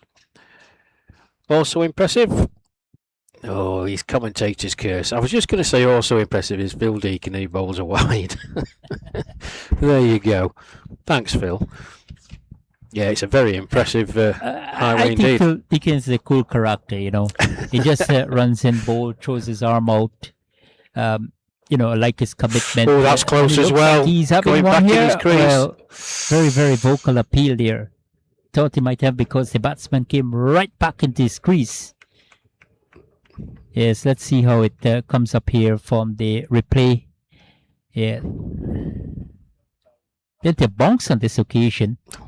Yeah, I think that was a close one there. Very, very close. This is the next delivery with a wide there. Phil Deakin. 1 for 6, 1 for 7 in 3.3 overs. So he's doing a splendid job for his country. Oh. Well, we saw on the replay, folks, and it's great camera work here. I can only presume that was height. It did hit quite high, but I wouldn't advocate playing back on this pitch.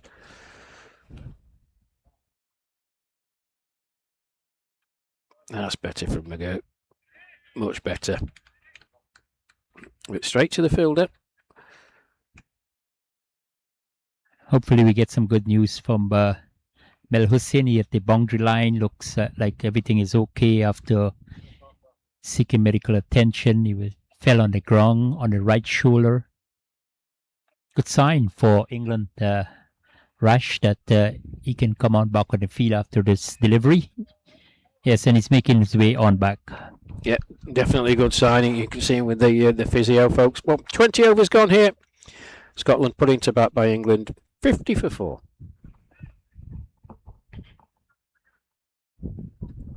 Still 25 overs to go, possibly in this innings here by Scotland, who taking first strike against England. Day 2 of this International Master Cricket over 60 World Cup campaign, 45 overs per side, 14 teams in participation. Things are set to climax August 23rd with a grand finale. But these two teams, for first outing for them, yesterday the tournament began with 4 matches playing simultaneously. Today we have got 6. Had some update here from Rush Mahmood. 50 for 4. Yes, some struggling for Scotland, and I'm sure that they're still thinking about the rebuilding formula. How they can get to probably 150 now because the overs keep going away. England, yeah, they are brilliant so far in the field. Good catching. You know, they've picked up wickets at the regular intervals. So things in their favour. Very much so. Oh. Well, edged there. Tim Preston-Jones straight into the ground. The ball that actually didn't get very high. It is a conundrum for Scotland. Ravindra, definitely. At some point, they're going to have to get on the gas. Oh, another edge. Well, nicely bowled again there from Vince Mulholland. Really doing the job. Picked up from where Mark Wilson left off. You know, continuing with that sort of momentum. Nice rhythm from him as well. Very athletic approach to the stump. And he's bowling, looking like he's bowling with a lot of confidence.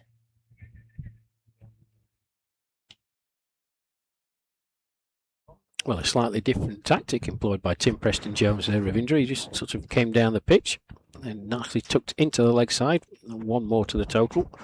Yeah, as I was saying, at some point they're going to have to press the foot down because they can't let England just do this to them over after over after over.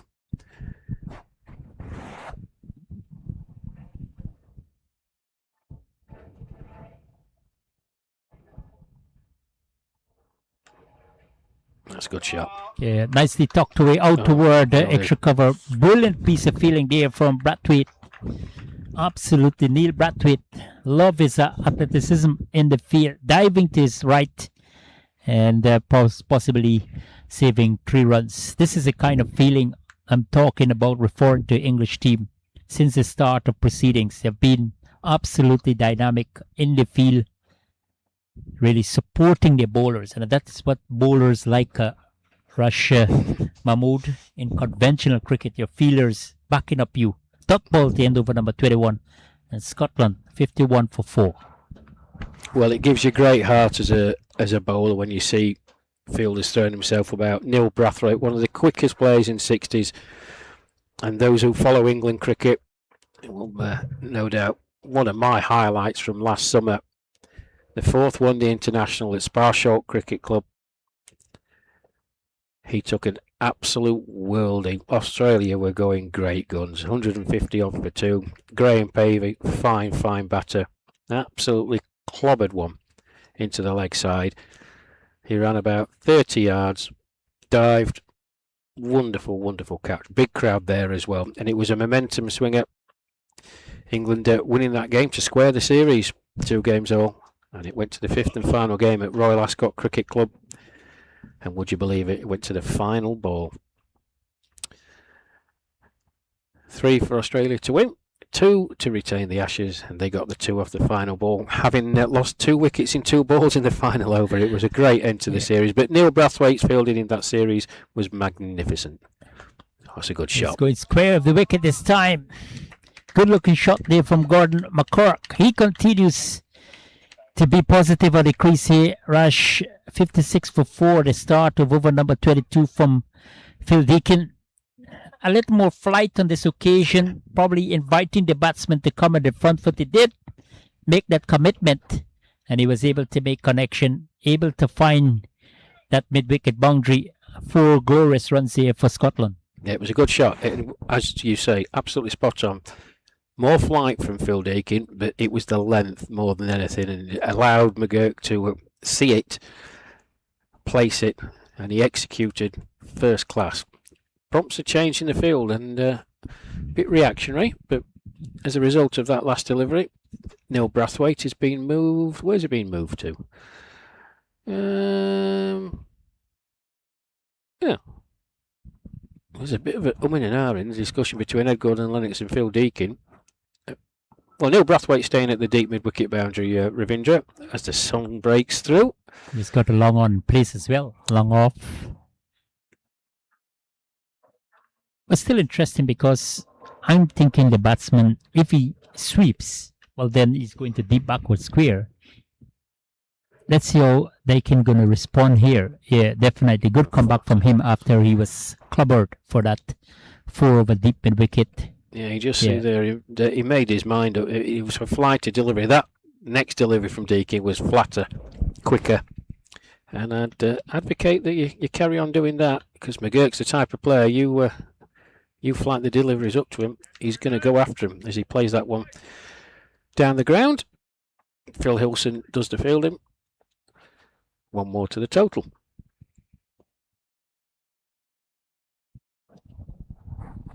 Tim Preston will have an opportunity against the spinner. How well he can able to negotiate Phil Deakin. 12 off is in his 5th over. He's been tidy. He's got a wicket to his name as well. So he's got encouragement. How Scotland can pick up the momentum from here. He will rely heavily on Gordon McCork. Rush. Yes, he's got 34 from 65. He's playing an anchoring role here for Scotland. It's just a matter of continued occupation at the crease. Yeah, absolutely. And you get the bad balls, you put them away. If you manage to scamper a couple of singles through the over as well, suddenly without doing too much, you're up to 6 and over. The current run rate at 2.68 will not be concerning England one little bit. Oh, it's out. That's a great catch in the end. Well, we hesitated here, folks, because from our view, we were obscured, but it was a thickish outside edge that looped to the man at backward point. We'll see it on the replay here. Deakin, there you go, just loops up into the air. The fielder running in, takes a very, very good catch low down. That's excellent. I'm trying to see what that is. It looks like... Oh, it looks like Neil Jackson. I'll confirm that for you. But an excellent catch. And into a very fine innings. Well, in fact, Tim Preston Jones, my apologies. Yeah. Just added 1 to the total. So more disaster here for Scotland. 58 for 5. He gone for 1. But definitely more success here for Phil Deakin.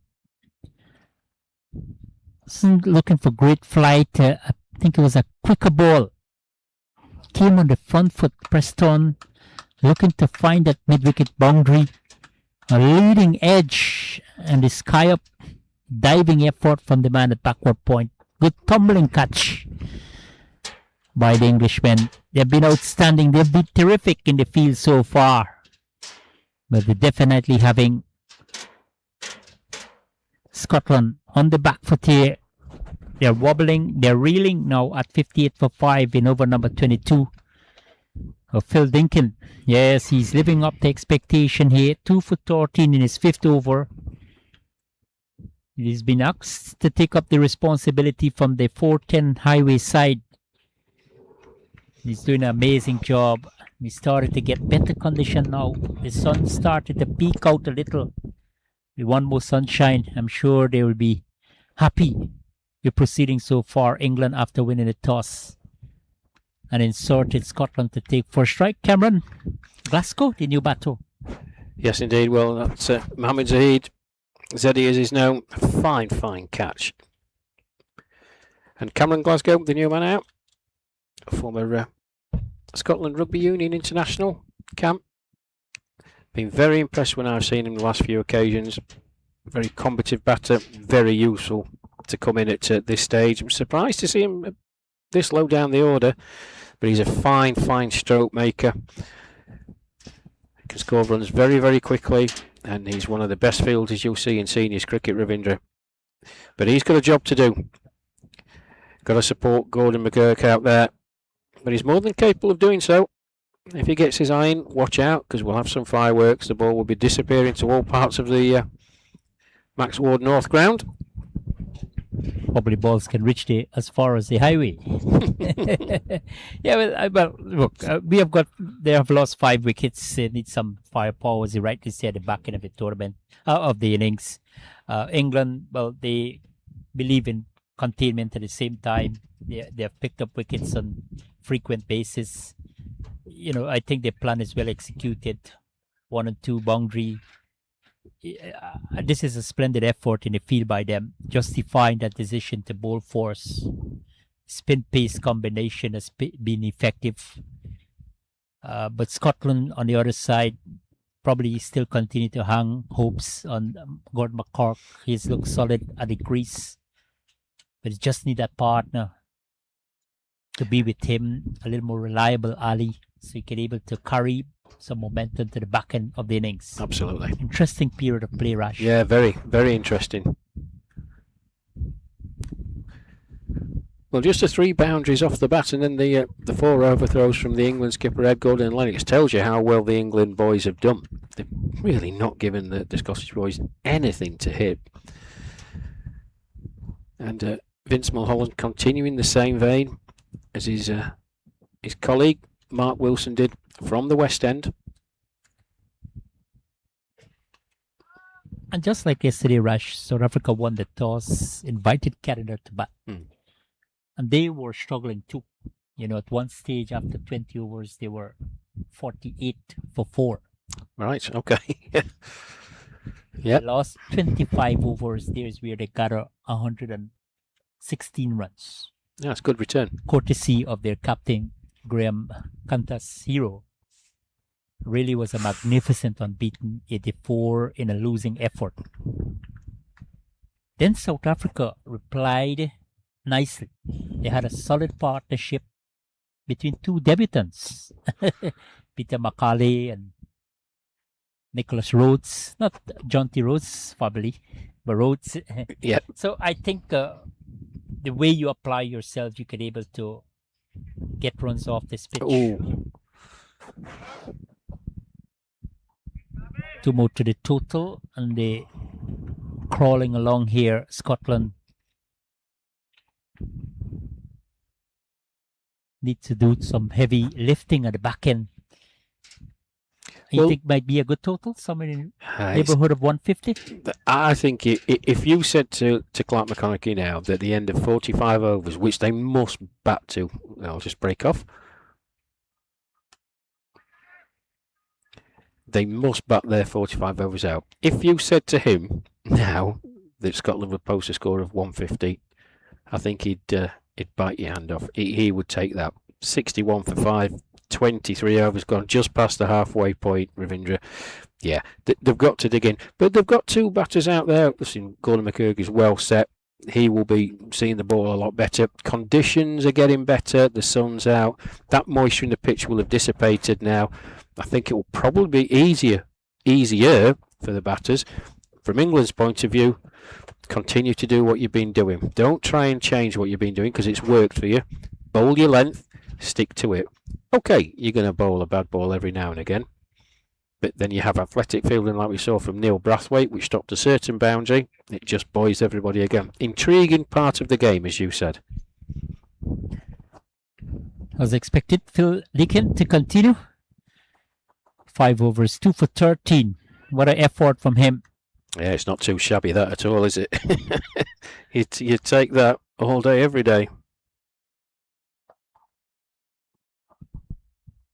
Just bowling to his field. Phil Deacon, 2 for 14 in 5.1 overs. Really has been supportive to the fast men. Wilson made that initial breakthrough. Yep. And since then, they continue to take wickets with a great amount of regularity. So, just stamping their authority in the bowling department. They came out with that plan after choosing to field. Oh. Yeah, this one is played over extra cover. This might run away into the boundary for 4. Lovely looking shot there from Cameron Glasgow. Came on the front foot. He went up in the air and picking up a nice boundary there, Rush. Yeah, beautiful shot. You see on the replay.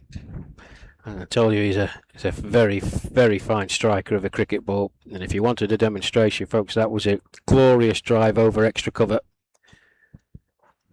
And when he's on song, as I said, he can score very, very quickly.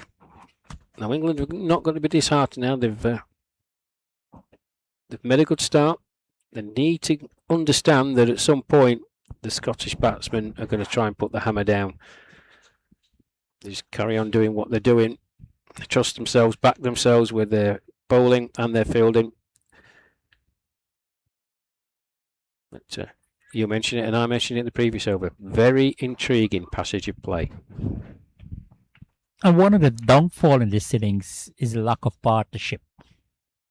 Yeah, they struggle initially. They're failing to get back some momentum. Yes, we have to give England credit. They have been exceptional with the ball since the commencement of this match, picking up wickets regularly. The spinners, they've done a great job. We've got the pacer. They've also done a good job. They're really on top, against Scotland. Scotland, I think, because of the lack of partnership, McGurty has looked really solid at the crease. He has got 36 from 6 or 7. He's playing a lone hand here for Scotland. How well he can carry that momentum at the back end of the innings left to be seen. But I think Glasgow, yes, he's bringing some aggression to the batting here. That might be pleasing. One to end over number 24. Scotland 6 or 7 for 5. Yes, I'd endorse everything you've just said, Ravindra. Can't really add to it. As the sun, he's down a bit stronger now. Those clouds starting to dissipate. I definitely think it's going to be easier for the batters, as I said in the previous over. And if these two can stay out there for the next 10 overs or so, get Scotland past the 100 run mark without losing another wicket, then it at least gives them some sort of platform to go on to the attack. And these two are more than capable of doing so. Exactly, Rush. So Gordon McCork would have played a lot of cricket in Australia as well. So he's got plenty of experience, wealth of experience under his belt. And he's coming to the fore, in the context of things, bringing that reliability in the batting for Scotland. 36 from 6 or 7. And for Scotland, if he can be there until the end, yes, another 10 overs, then he can start to be a little more aggressive. But so far, the way he's pacing his innings, very, very crucial for Scotland to get, or he can be able to help Scotland to get a really huge total. But it needs its presence there. England, on the other side, no, just want to keep taking wickets. It's Lancashire's Ian Barton, who I'm not talking to. Get away from me. He's got what are you munching there, Barty? Moment on the lips, lifetime on the hip. He's got 3 biscuits in his hand, folks. Goodness me. Well taken, Simon Ralph. That is just reared off a length.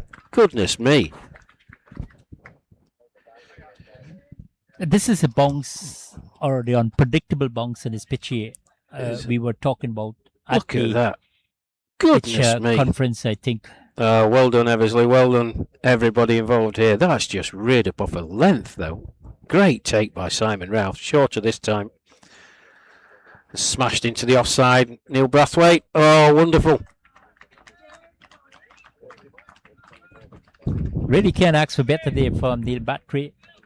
He was sprinting across like Usain Bolt there, to his right. And a tumbling effort, saving 2 runs definitely for his team.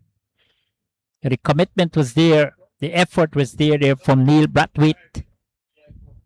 And the English team continues to display wonderful feeling. Well, that will please the England skipper no end. And I'll tell you who else it will please, if you'll just indulge me. A friend of ours from the village in Outerbridge, where I'm from, Catherine Lawson. The England Lions played Australia at my home ground of Outerbridge last summer, and Neil was present. He created a very favourable impression with his fielding. And then Cat, he's my favourite player, she said. End of the over then. Yeah, that ball to end over number 25. 69 for 5. Scotland in terms of things here, they're still reeling. 20 overs to go. Russia, I think they will have to change up gear here. Yes, they've lost probably the cream of their batting, Gordon McCork. They will continue to rely on him heavily to beat to the end of the innings if they can really get to a total of more respectability. England, they continue to dominate proceedings with the ball. They won the toss and elected to bowl. Yes, you said the sun, not really in all its glory at the moment, but at least for good condition for cricket. The wind has picked up quite nicely as well. Very pleasant. I'm sure that you're enjoying it, Rash Mahmood. Yes, How is indeed. your stay so far in Canada? It's been fantastic. We've been wonderfully well looked after and thoroughly enjoying it, but it's good to get out. Well, towards your left, in an oblique way, Yep. you'll see the famous CN Tower. Yes, I can see That's it. Toronto, the famous city as well. What a skyline. What an absolute skyline that is. It stretches on for miles. So hopefully you will head down there. Tomorrow you guys will have a day off.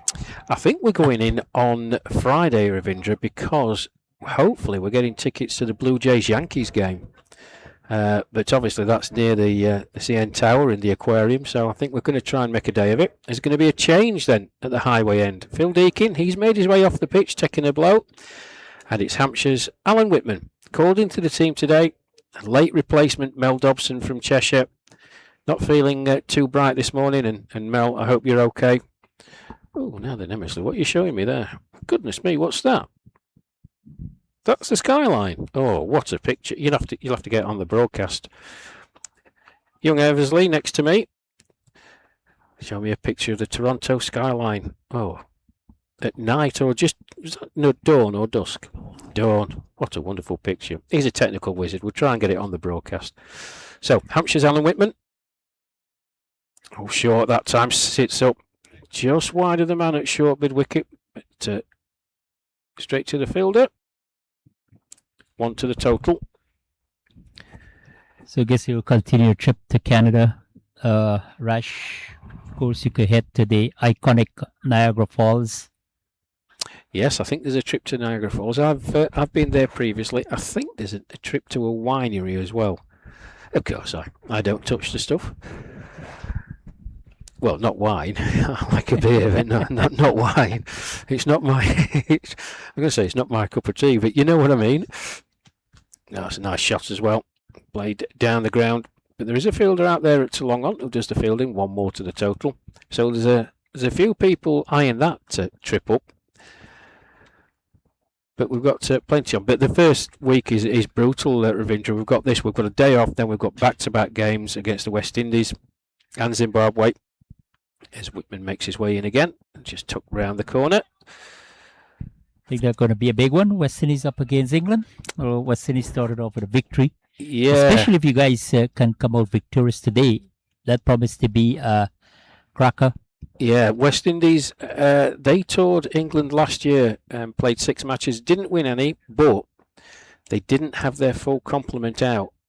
Oh, rocked back on the heels and crashed through the onside. And Brathwaite again. I was going to take for 2. Oh, that's good running. That's excellent running. Man, Scottish batsman. Cam Glasgow, he's a whippet. I'm not sure Gordon was too enamoured about getting called for 2. But Glasgow, he was off like a shot. Good fielding from Brathwaite, good cricket. Yes, they didn't have the full complement, the West Indies, but they've got a few players coming back this time. Wide signal. Dion Nareen Dayal, one of the best players in world cricket. He's back for them. Zamin Amin, you know what you get from him, the skipper. likes of Tony Boycott, Emerson Jordan. Yeah, that's going to be a tough game. The Zimbabwe boys are in our hotel. They're a good bunch as well. I spoke about Ryan Dayal. He got 60 yesterday, helping them win that match. Unbeaten 60 from him.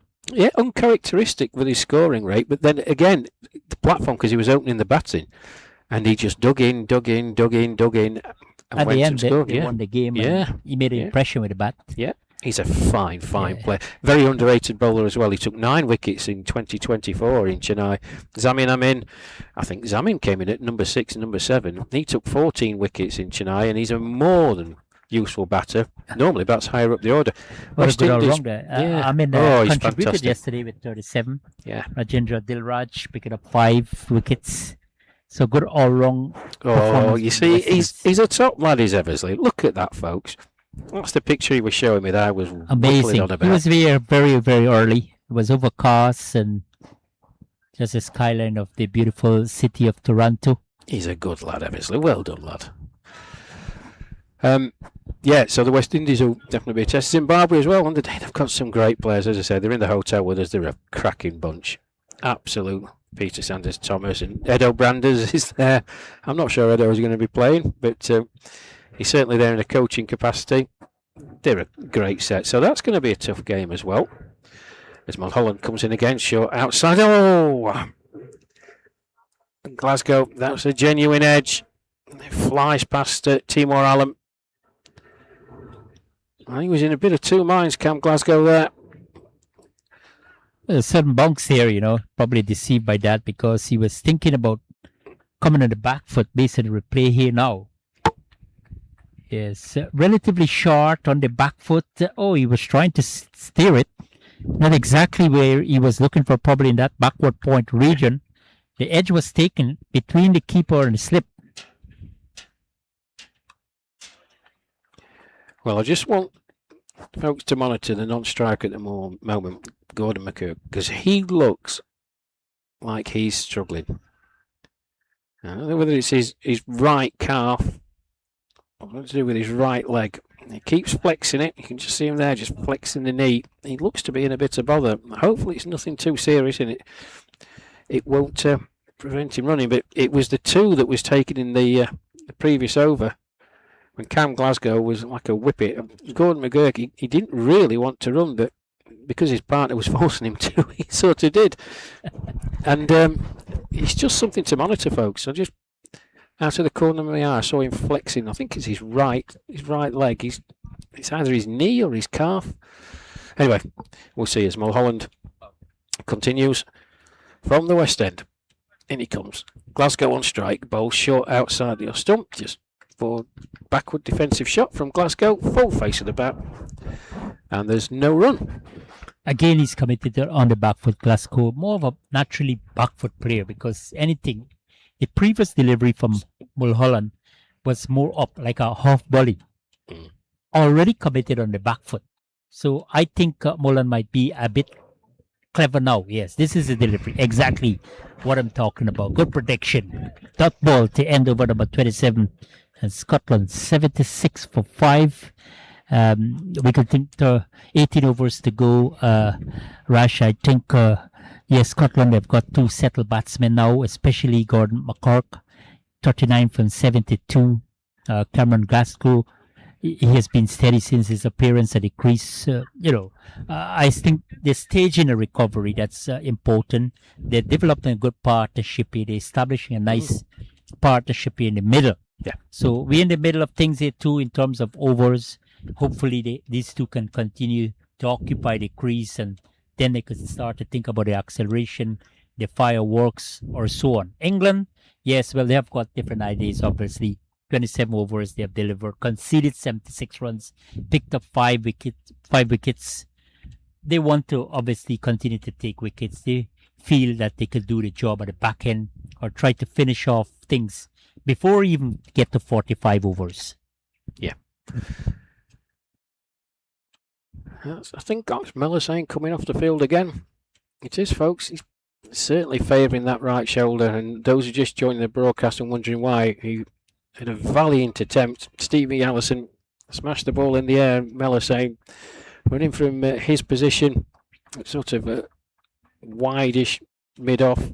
Ball was trailing away from him. Full length dive, landed heavily on his right shoulder. As Whitman in. Oh, it's an appeal for LBW, played right across the line.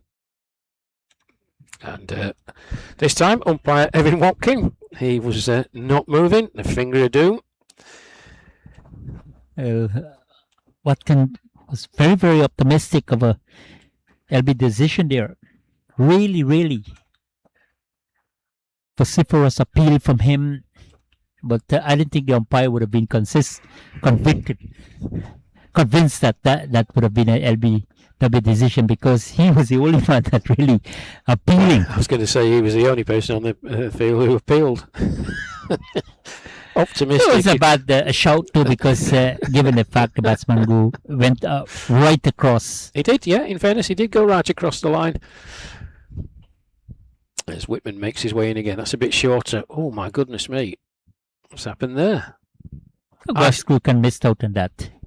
There's definitely an issue with his knee or his calf. Not rightly. You saw that he was trying to pull that somewhere through the square leg area, and I don't know if his knee or his right leg is suffering some discomfort, but it sort of stopped him in a shot. That's a better shot though. Straight down the ground this time, fielded by Phil Hilson. That's long on, one more to the total. And it's slow progress from Scotland. But whilst these two are still out there, they will harbour high hopes of posting a defendable score as Whitman makes his way in once again. Glasgow on strike. Shorter this time. He's tried to put it through square leg. We'll wait for the umpire's signal. Fancy he may have got a glitch on that. No, leg by signalled. One more to the total then. 78 for 5. As the clouds just come over again and the temperatures, we've dropped a few degrees. That's full from Whitman this time.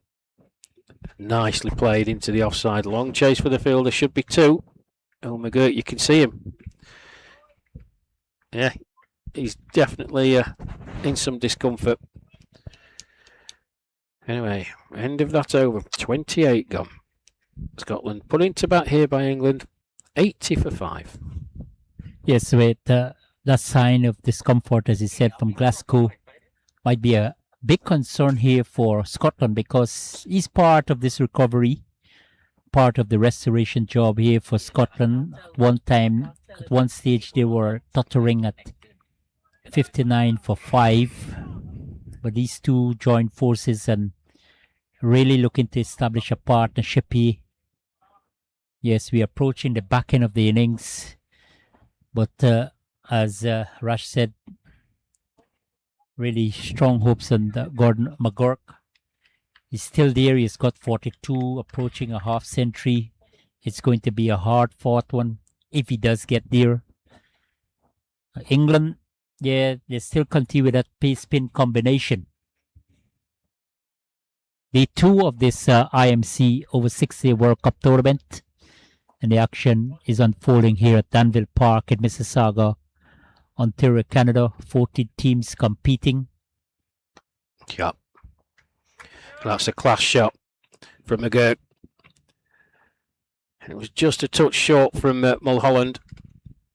And it sat up nicely. And I think that's an indication, Ravindra, that this pitch is getting more batter friendly, because that was on a length just a touch short, but it just sat up and allowed McGirt, injury or not, to just swivel round and play it through square leg. 2 more to the total, 83 for 5. Yes, and when you see the seamers operating and getting that true bounce carrying to the batsman able to predict the shot a little more. You like how the pitch started to behave now.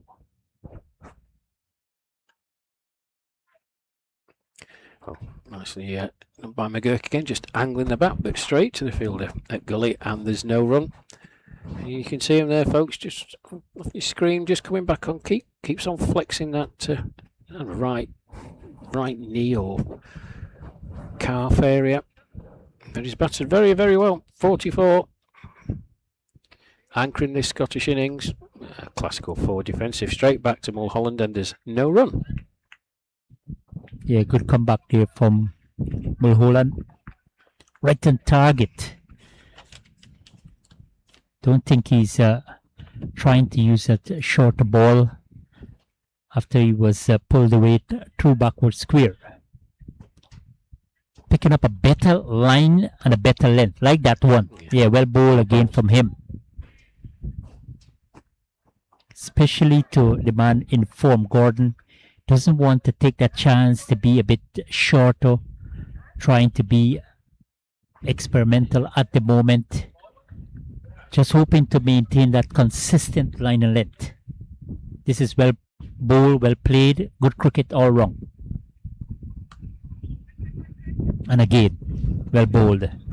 To finish off over number 29. Scotland, yeah, slow progress as Rush said. But important thing here for them, they have got 2 wickets, 2 batsmen looking real settled at the crease. Rush 44 and 13 from Gordon and Cameron respectively, and they're putting back some momentum, some impetus into this innings here as we get to the back half of this innings here, Rush. Yeah, absolutely. It's been good from Cam Glasgow and Gordon McGurk.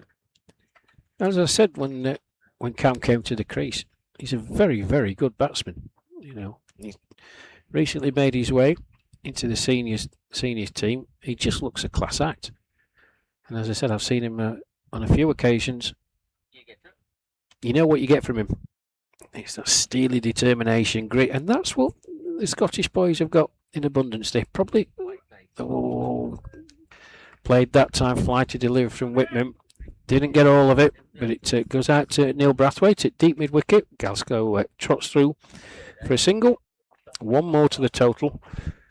Ball finding Neil Brathwaite a lot now. Rush, though he's a good fielder, so no doubt firing back the return, making some wonderful stops on the boundary.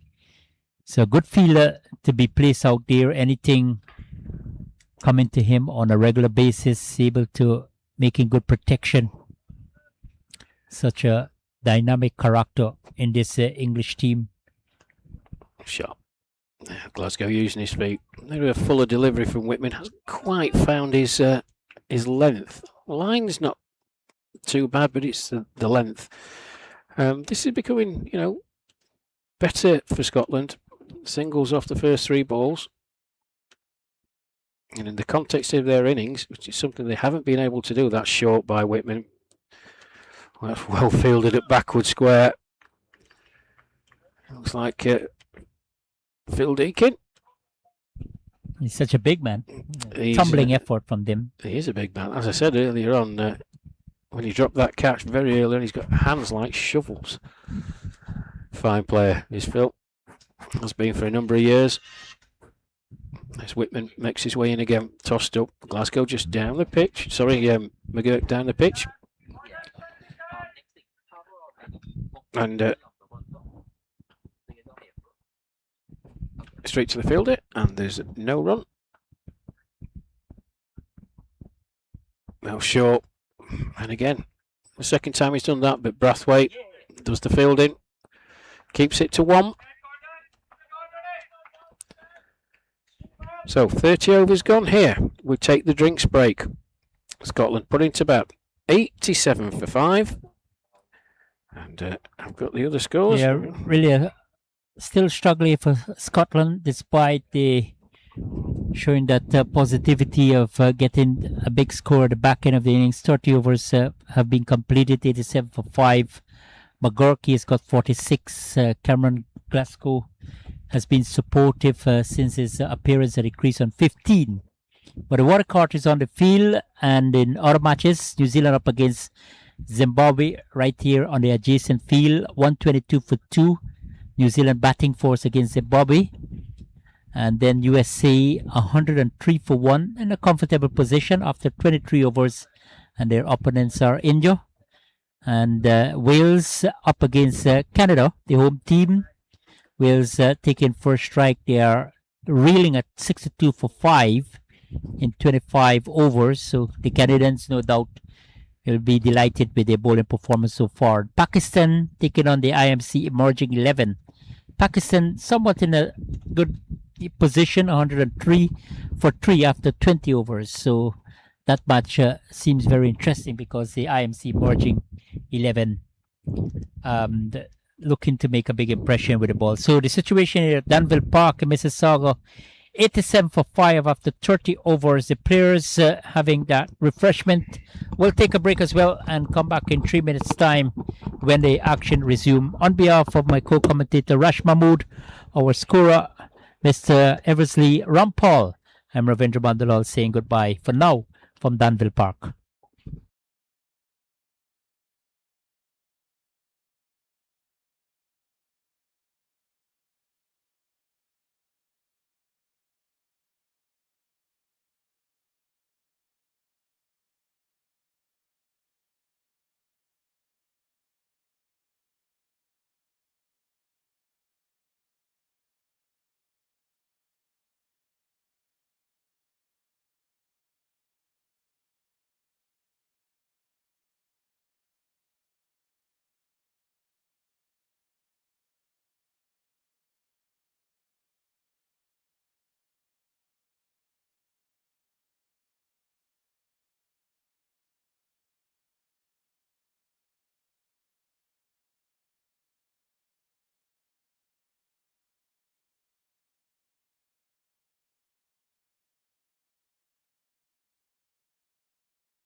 Welcome back here at Danville Park. The action continues in this 2026 International Masters Cricket over 60 tournament. 14 teams began participation yesterday, the opening day. And here we have Scotland up against England. And McGurk, well, he continues, in fact, is Cameron Glasgow, who has been supportive to Gordon McGirt, who has got 46. Nice looking shot there from Cameron at the resumption of play at the start of over number 31. And Scotland just waiting on the signal from the umpire. They just clear the ropes or not. Still waiting on that confirmation. Rash Mahmood still alongside me here. Beautiful day for cricket now because we haven't got the glorious sunshine, but perfect condition for weather. As I say, welcome back, Rash. Thank you, Ravindra. He's gone. No, not gone. It's Mohammad Zaid, who's coming on from the West Indies. First delivery. That's McGurk down the pitch, and he smashed it for 4. That one advancing again. Good take by Simon Routh. Must have been very close. And I fancy he's reached his half century with that. We'll just wait for the scoreboard to update, but I fancy with that 4, he's reached his 50. There's no electronic scoreboard here today, folks. I think that's coming in the next few days. Zahid in again. McGurk just rocks back. Plays that nicely into the offside.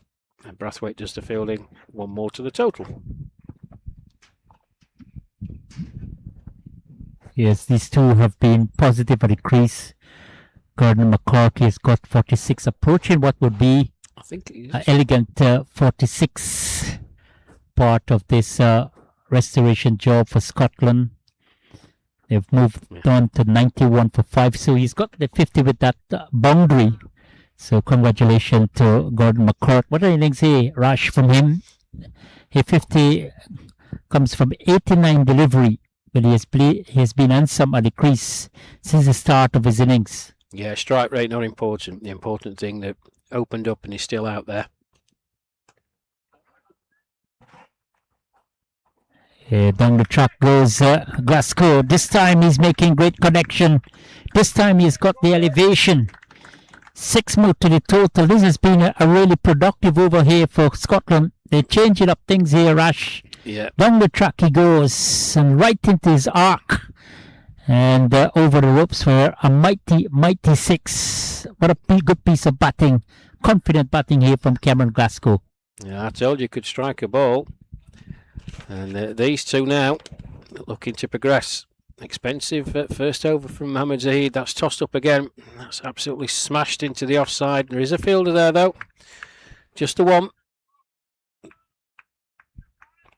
But 12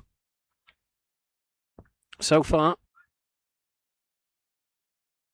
Well, that by my count, that's 6 deliveries, but 1, 2, 3, 4, 5, 6. Yeah, real positive batting again there for McGurk. He's got 50 now, 51. So no doubt he will start it to be a bit more aggressive. 98 for 5 after 31 overs. Yes, 98 for 5 after 31 overs. So I think Scotland Rush, they started to claw their way back into this contest. Yes, they were struggling initially for the past 20-25 overs, but they definitely will be indebted to this man in strike, Gordon McCark, with a half century. Just registered it, created history here in this IMC over 60 tournament. First Scotland batsman to get a half century, and he's played superbly. He certainly has.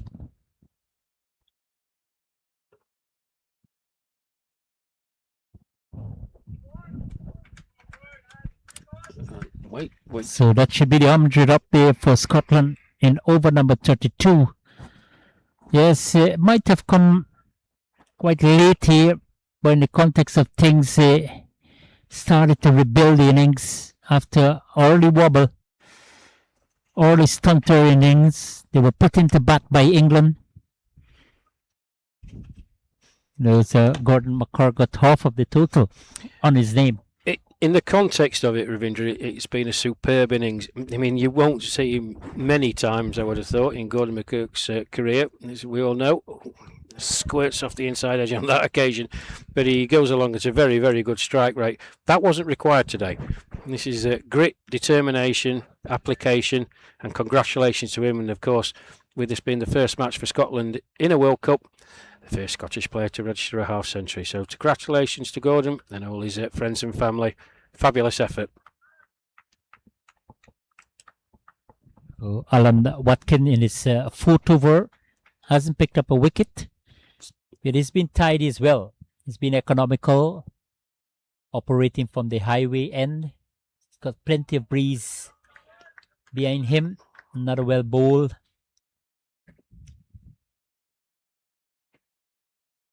Very, very consistent with his line of length. Yeah, on that occasion, it was just a touch more flight. Let's see if he fires this one a bit flatter and quicker. He does. And McGurk just can't make the right contact on it. It squirts into the offside, and there's no run, but good intelligent bowling by Alan Whitman. See how well he can get this final delivery, bringing the batsman on the front foot to actually drag him out of his crease. Stop ball to end over number 32. Plenty of variation from Watkin. 101 for 5. Scotland, yes, getting to the back end of the innings. Still 5 wickets standing for them. Russian, I'm sure they'll start to rethink their strategy now, because they've got some momentum, back into the innings thanks to the off central and Gordon McGirt played a really superb innings, as he said. He has been outstanding with the bat in the context of things. Wickets fell around him, but he really stood up and put up a fight here against the English bowlers. Plenty of variation in attack, plenty of spinners now in operation, and you've got a new bowler, Mohammed Saeed, Shahid, the left arm orthodox spinner, and you would have seen him a lot, Rash. Yeah. Played a lot. He was a pro in the northern counties of England for many, many years. Took a fair few years out of the game with an arm injury, but came back last year and has been nothing short of outstanding since. But he's a confidence bowler. If he and his first over obviously won't have given him too much confidence, but if he gets it in the right place and it starts jagging about, then he's going to cause the batsman problems. But the issue he's got is that Cameron Glasgow, right from the start, he's seen that ball like a watermelon and he's striking it beautifully. So this is going to be a good contest. Oh, he's gone. He's got him. Well, another commentator's curse. And all the England supporters will be going, carry on talking like that, Rash, you fool. Glasgow, intense show. Can't fault him for that. Down the pitch. A quicker, flatter delivery from Zaid, as you see it here. Here he comes. Down the pitch. Big swing and a miss. Good hands by Simon Ralph. Stumps off. Glasgow departs. Yeah, unnecessary there for Glasgow. Was looking absolutely fantastic at the crease. Hung in there for a while. Part of that union with McGirt. Pull out his team from real trouble at 59 for 5. But probably seems to have lapsed in concentration down the track, going right across. Yeah, no connection on this occasion. And another good piece of keeping there from the Simon Rowe. Absolutely fantastic piece of bowling as well there from Zahid. Wonderful piece of bowling there from Zahid. Got the breakthrough. Can be vital in the context of things. But Scotland, they still continue to be a bit worrisome for them. Continue to struggle for more scoring freely. And they've lost Glasgow for 22. 101 for 6. Well, the man coming to the crease now, number 9 on his back, Bob Angus. If you think Cameron Glasgow can hit it a long way, you watch out, and if Bob Angus connects with one, they go miles. But he normally only knows one way to play, and that's harem scarum cricket. So he's a big man. Something can be intimidating against the English bowlers. He is a big man. He's a very intimidating character. But I tell you what a person he is. He's just a wonderful, wonderful bloke. But this should be interesting. Well, I think the one was unplayable because he would not have anticipated that. Relatively short, and just because of that steeping bounce there from Zahid, created some sort of tension there to a new batter. Yeah, well bowled again there from Zahid. He's got momentum, he's got confidence, he has got a wicket in his column, in the wicket column, so no doubt he'll want to continue to bowl with this sort of confidence to make an impression, inspired by his fellow bowlers. Oh, it's gone straight up in the air. That should be out, and it is. Well, this is a great comeback from Mohammed Zaid. Got smacked for a 6 and a 4 on his first over, a wicket with his first delivery of his second over, and Bob Angus, well, short and sweet. He only knows one way to play, and unfortunately for Scotland, didn't come off this time. Another wicket for England. Yes, he's looking to go somewhere in that backward square region. Again, there's no connection there, proper connection there from Bob Angus. New to the crease, and I think that you have got a well-set batsman on the other side of the wicket. You need just to try to rotate the strike, hand over the strike to McGirt. But this is not really the best decision from Bob August. Probably thinking, yes, we need to get on with things. But certainly England is getting on with more things here now. They've picked up 7 wickets in over number 33. Thanks to Mohammed Zahid. He's having a dream time with the ball. 2 in his very first over. What a start to this tournament for him. The left arm orthodox spinner. But Scotland deep in trouble now. 101 for 1. 101 for 7. For 7. I really want to see 1-on-1 all the time. Well, Wildgang just makes his way back into the changing room to the right of us.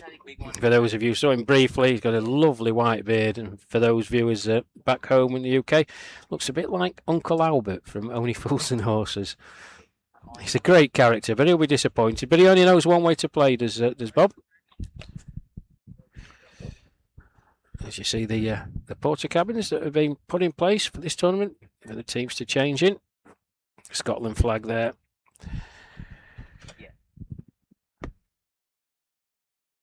So Mike Davies, the new batter, number 16 on his back. Mohamed Zaid going to be full of confidence now. I can understand they're putting more pressure on the Scottish batsmen. Probably England thinking, yes, we are into the tail now. Despite Gordon McCourt is still there. It's an interesting thing. We talked about it earlier on in the innings when Peter Moses was out there, Ravindra, when batting with Gordon McGurk. And Peter, very stoic, very solid. From an England point of view, you'd like to get him to have as much of the strike as possible. I think at this stage of the innings, Gordon McGurk's got to make a decision. If I was England, I would be trying to get at the new batters more often than not, and try and keep him away from the strike. And that's an easy task for them. He's on strike now. Just, deepen the field and allow him a single. Just give him a single freely. Yeah. So take it, and we have the new batter around, and we can try apply pressure. Let's see how Alan Watkin can do it. Yeah, really, he continues to be tight here. Probably thinking about getting wickets, not that applying that strategy at the moment. Well, he's a tall man, Alan Whitman, and that you would say it was a sort of floaty delivery, but because of the height that he is and that he generates, that's a quicker one. Just a bit fuller that time, allowing McGurk to play down the ground where it's fielded. One more to the total. It's a bit deceptive. That's exactly what it looks like. Play down to the ground to long on. Now he brings back the two fieldsmen. This is good strategy from the English team. And Whitman, he's a bowling operation. This is what he wants. Now he's bringing in the deep extra cover as well. Yes, we're going to keep Mike Davies a new batter, or we try to get him out as quickly as possible, because we know Gordon has got a half century to his name, and he's looked really solid at the crease. How handy that innings can be for Scotland, we'll have to wait and see. Oh dear. Really, really slow there from Whitman. And this is variety from him. I really love it, because, yes, you're bowling to a new batter. You've got a couple of fieldsmen in the 30-yard circle. Really short on this occasion. Luckily for him, we thought it might have sailed over deep backward square. Got away with that one. Yeah, he did, and he needs to get all his teammates on side as well, because again, that's the second time he's the only person on the field who appealed. Optimistic was the word we used last time, Ravindra, and that was even more optimistic as he makes his way in again. That's wide outside the off stump and just left alone by Davies, and there's no run.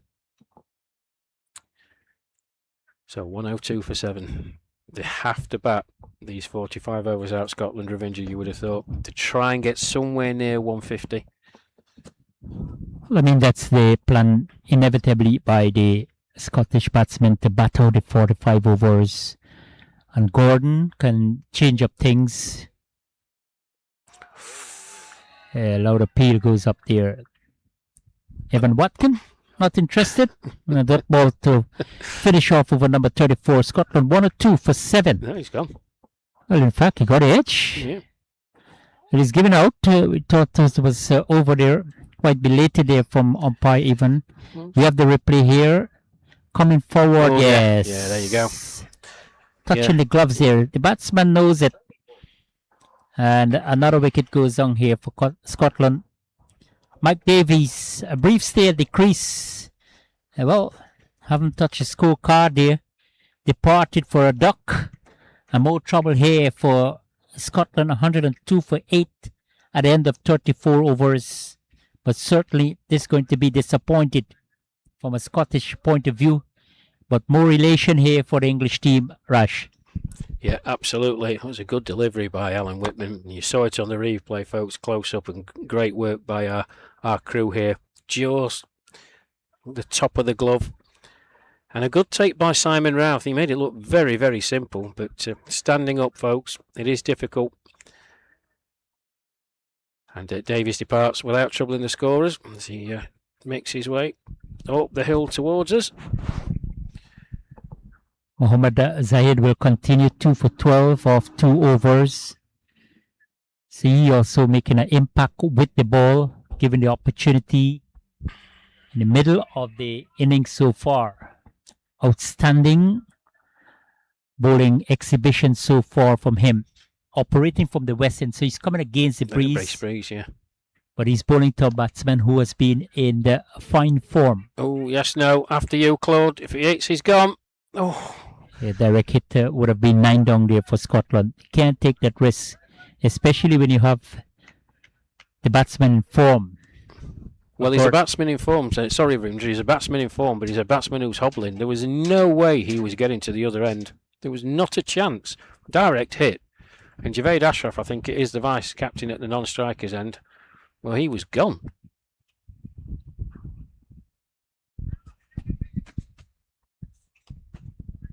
It's going right across there, McGort. And this is quite predictable for McGort. He probably tried to be a bit more innovative now, a bit more improvising, because he has got tail-ender with him now. And he's got a half century to his name. So why not try to be a little more aggressive? Yes, there's a greater challenge against Mohammad Shahid because he has got 2 wickets, created a big impact in his very first over with 2 scalps. So he's on top. Wide. And should be called wide, yeah. Umpire Bob Spats from Wales. Very natty red hat. So Rush, if they're able to limit Scotland to 120, 130, I'm sure from an English point of view that they will be confident of getting to that target and start off their campaign on a victorious note. Yeah, I think so. I do certainly think that the pitch has become easier to bat on. It sounds a weird thing to say with the wickets. Oh. There's a loud appeal from Mohammad Zaid. I fancy that was bat more than pad, but 2 more to the total. It squirts its way through the slip area. We'll just have a look on the replay. I'm not sure what he was appealing for. Oh, that's an edge. Oh yeah, past Simon Routh and past Timur Alam. Cry of exasperation. My apologies to Zeddy, rather than a genuine appeal.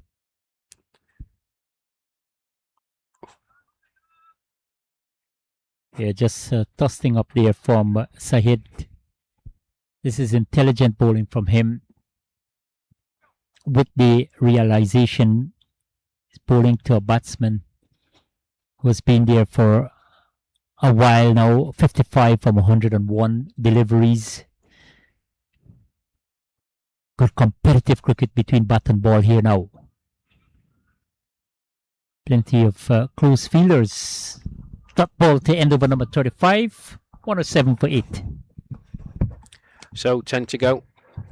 And as I've said, Scotland must bat these 10 overs out. And as you heard my colleague Ravindra Mandalal say, if they can limit Scotland to 120, 130, job done from the England point of view in terms of their bowling effort. They've still got to go out and apply themselves, but they can be well pleased with the effort they put in the field. Just a couple of chances gone. Phil Deakin early doors, very uncharacteristic drop at first slip by him. Mel Hussain made a valiant attempt to dismiss Stevie Allison and injured his shoulder. I hope he's okay. There's Alan Whitman from the highway end, comes in, and that's played nicely into the offside.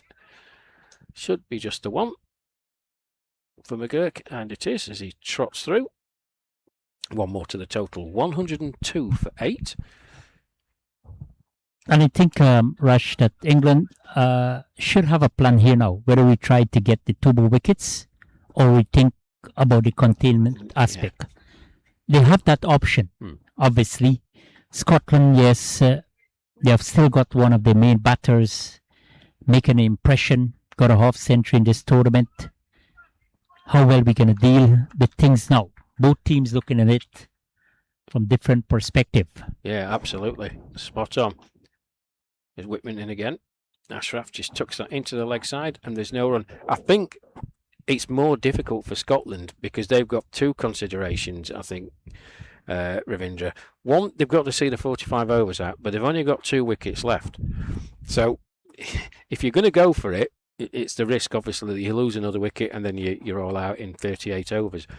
Or do you stay around for 10, nudge and nurdle another 20, maybe 30. By the look of Ashraf, he's going to knuckle down. Well, they will feel confident more runs they get, better for them. They could, give their bowlers something to work at. They could feel confident of defending that total. How well they could finish off the innings, that's left to be seen. They will continue to rely heavily on Gordon McCork, obviously in some discomfort, probably sustain an injury earlier in the innings. Yeah, he's done magnificently well to battle through. So I fancy it was when he was trying to run that too with Cam Glasgow. And he just turned. This is good cricket from England. Moving the 2 fielders back, long on, log off. And now he put himself at the short extra cover there, catch in position. And I think he should have done it at the start of the over. Yeah. And he has done it with the final ball of the over. Yeah, I can't fault the plan. The execution didn't quite come off, but good thinking by Ed Gordon-Lennox and Alan Whitman. 36 gone then here, 9 to go. Scotland being put into bat in their opening fixture in Group B of the IMC Over 60 Cricket World Cup. We're at the Max Ward North Ground here in Danville, and there's another game taking place just over the way, Zimbabwe and New Zealand. But Scotland losing the toss, and Ed Gordon-Lennox, the England skipper, had no hesitation whatsoever to put him into bat, and it's been tough going for him. As Mohammad Zaid makes his way in from the West End, that's short this time. That's nicely played into the onside, should be just the one, and it is. And it's been tough going. And he got McGurk off strike. The very first ball. So you've got 5 deliveries against the new batter, Javed Ashraf. Now, yes, he has brought in another slip there. Backward point, we can see a silly point. Oh boy, and Ashraf, a little bit of improvisation on the foot immediately. And a terrific sweep shot towards long leg, picked up 2 runs. So that will do a world of good for his confidence. That was a very, very cultured cricket shot. Made his mind up early, Ravindra, which is what I like, but he was fully committed to it. Just used the pace off the ball, but he was committed to the shot right from the start. Good cricket. And he's going again. This time, oh, it's gone. Well, that's just suicidal. McGurk struggling. It was played straight to the fielder. Ashraf just tucked it into the leg side, and McGurk was never going to get there. Yeah, never a run there. Quite unnecessary from the Ashraf and McGurk. Yes, he played it out toward the man at short backward square, who's sprinted in. And the accurate throw resulting in McGurk departed for a well-played 54. Fell short of his ground. Never a single there. Rush. But I think Ashraf made that early commitment. Yes, he applied the fundamental. Yeah, immediately took off for the single. But the response from McGurk wasn't there. But after a fine 54 for 101, and Scotland losing their 9th wicket in over number 37, 110 on the board. Well, even a at 100% fit, Gordon McKirk was going to struggle. It was a great bit of fielding. You saw it on the replay. One-handed pickup, but there was never a run there. And in the context of the game where Scotland were, and we were discussing it, you've got to bat your overs out. You know, Gordon, well battered, sir. He's making his way up the hill. Oh, he looks in a lot of pain. Bless him. Must be a tired guy, 101 deliveries, running between the wickets for a long time because boundaries at one time dried up. But I think in the context of things, half of the runs to his name, right. Half century in his first match of the tournament, pull his team out from the wobble, 59 for 5. He thought they would have sunk, but our collapse or capitulated. And he really played a impressive innings, a responsible innings from McGirt. So the last period of the crease here, Rush. Hopefully, from an England point of view, they will want to wrap things up here as quickly as possible. Scotland, no doubt, they will still have that intention to bat out the allotted 45 overs. Probably get another 20-25 runs. Well, and they might be a little more pleased. Yes, they will be delighted if they can eke out another 25 or even 30 runs. As Imran Idris, left-hander, takes the first ball from Mohamed Zahid, just tucks it into the leg side, and there's no run. But yes, the England boys, they'll be wanting to get this done as quickly as they can. Get back in at half-time, a 30-minute break, rather than normal 45 folks tossed up. That's a great delivery. It was a beautifully flighted delivery from Zahid. See this on the replay, folks. High quality bowling. Wonderful delivery. Yes, this time coming over the wicket to the left-hander, the new batter, the tail-ender, right on target. Enormous turn on this occasion from Zahid. Outstanding spell. And picking up the final wicket. So Scotland, having taken 4 strike at the invitation of England, day 2 of this IMC over 60 45 over tournament here in Canada. 14 teams in participation, but Scotland all out for 110 in 36.5 overs, despite a really defiant innings from McGirt with a half century. The only man really stand out there for the Scottish team. But what a bowling performance. 3 for 18 from Mohamed Zahid, able to mop up the tail here for England. Good support from Mark Watson, Phil Dickens. All would have played an important part. I'm sure they're delighted with the bowling performance to tumble out Scotland for 110 from 36.5 overs. So the innings break here at Danville. Your final thoughts, Rush, before we also take a break, and we'll come back in half an hour time when the action resumes. Well, a very, very good professional performance from England. Used the conditions to their advantage, winning the toss, and they were certainly conducive to them, and they never really gave Scotland anything. At 58 for 5 with the dismissal of Tim Preston-Jones, that was at 21.5 overs. You thought, well, Scotland will be doing well to get up to about 80, but they did. And when they had Cameron Glasgow and McGurk out there, that was certainly a possibility. Good partnership from those two. Glasgow, well, he probably look back, and I can't fault his intent, but once he went, the tail was mopped up. They went from 101 for 6 after 32.1 overs to 110 all out. Just 4 overs and 4 balls later. So, innings break here, as you said, Scotland posting 110.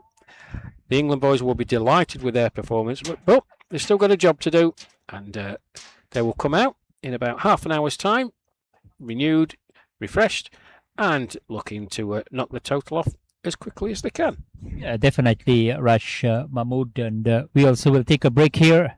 Hope you would have enjoyed the broadcast here on Cricket 360. Thanks to our technician, Eversley Rampal. We call him Mr. Rampal. My co-commentator, Rush Mahmood. And on Ravindra Mandal, I'll say goodbye from Danville Park. When we come back, England need 111 from the allotment of 45 overs. Until then, it's goodbye.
Hello, good afternoon, and welcome back here to Danville Park in Mississauga, Ontario, Canada.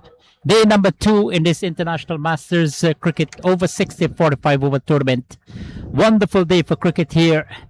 And halfway stage, we have seen Scotland bowl out for 110 in 37 overs against England, who won the toss and without hesitation invited them to take first strike. Had some outstanding individual performances led by left-arm orthodox spinner Mohammed Sahid with 3 for 18, got good support from fellow left-arm spinner Phil Deakin with 2 for 18 from 9, and of course the seamers would have contributed well in that bowling department for England. So they need 111 to start off their campaign if they get there on a winning note in this 2026 edition. Scotland really struggled earlier in the innings and eventually crumble out for 110 despite tenacious 55 from middle-order batsman Gordon McCourt was the only standout batter for the Scottish team. At one time, we thought they would have collapsed, but that innings proved to bring some respectability to the total. So we're about to resume the thing here. The target for England 111 from the allotment of 45 overs. As I welcome back my good friend and co-commentator Rash Mahmood. Well, England 111 and they can be on their way in this tournament. Yes, indeed. Good afternoon, everybody. Good evening. Good morning in some cases. The sun beating down here now. That cloud cover is dispersed. And as you heard, Ravindra, very comprehensive, thoroughly professional performance from England in the first stanza. Set the tone right from the start. And the impressive thing for me was that they found their length very, very quickly. And it's a good length. It's a different length that they'd probably bowl back home in England. But the opening bowlers, Mark Wilson and Mel Hussain, set the tone. And from the early doors, when the first wicket went down when the score was on 8, Scotland were on the back foot. 59 for 5 at one point. Brief revival with Graham McGurk and Cameron Glasgow at the crease until Cam Glasgow charged down the pitch to a Mohamed Zaid delivery, missing the ball completely, and a good stumping for Simon Routh. As away we go. And Scotland on their way with spinner in operation immediately. Definitely inspired by England bowling performance. The spinners would have dominated proceedings. So Neil Brathwaite and Neil Jackson, the two openers for England. No doubt you want to get to the target. Plenty of time, plenty of overs, plenty of wickets.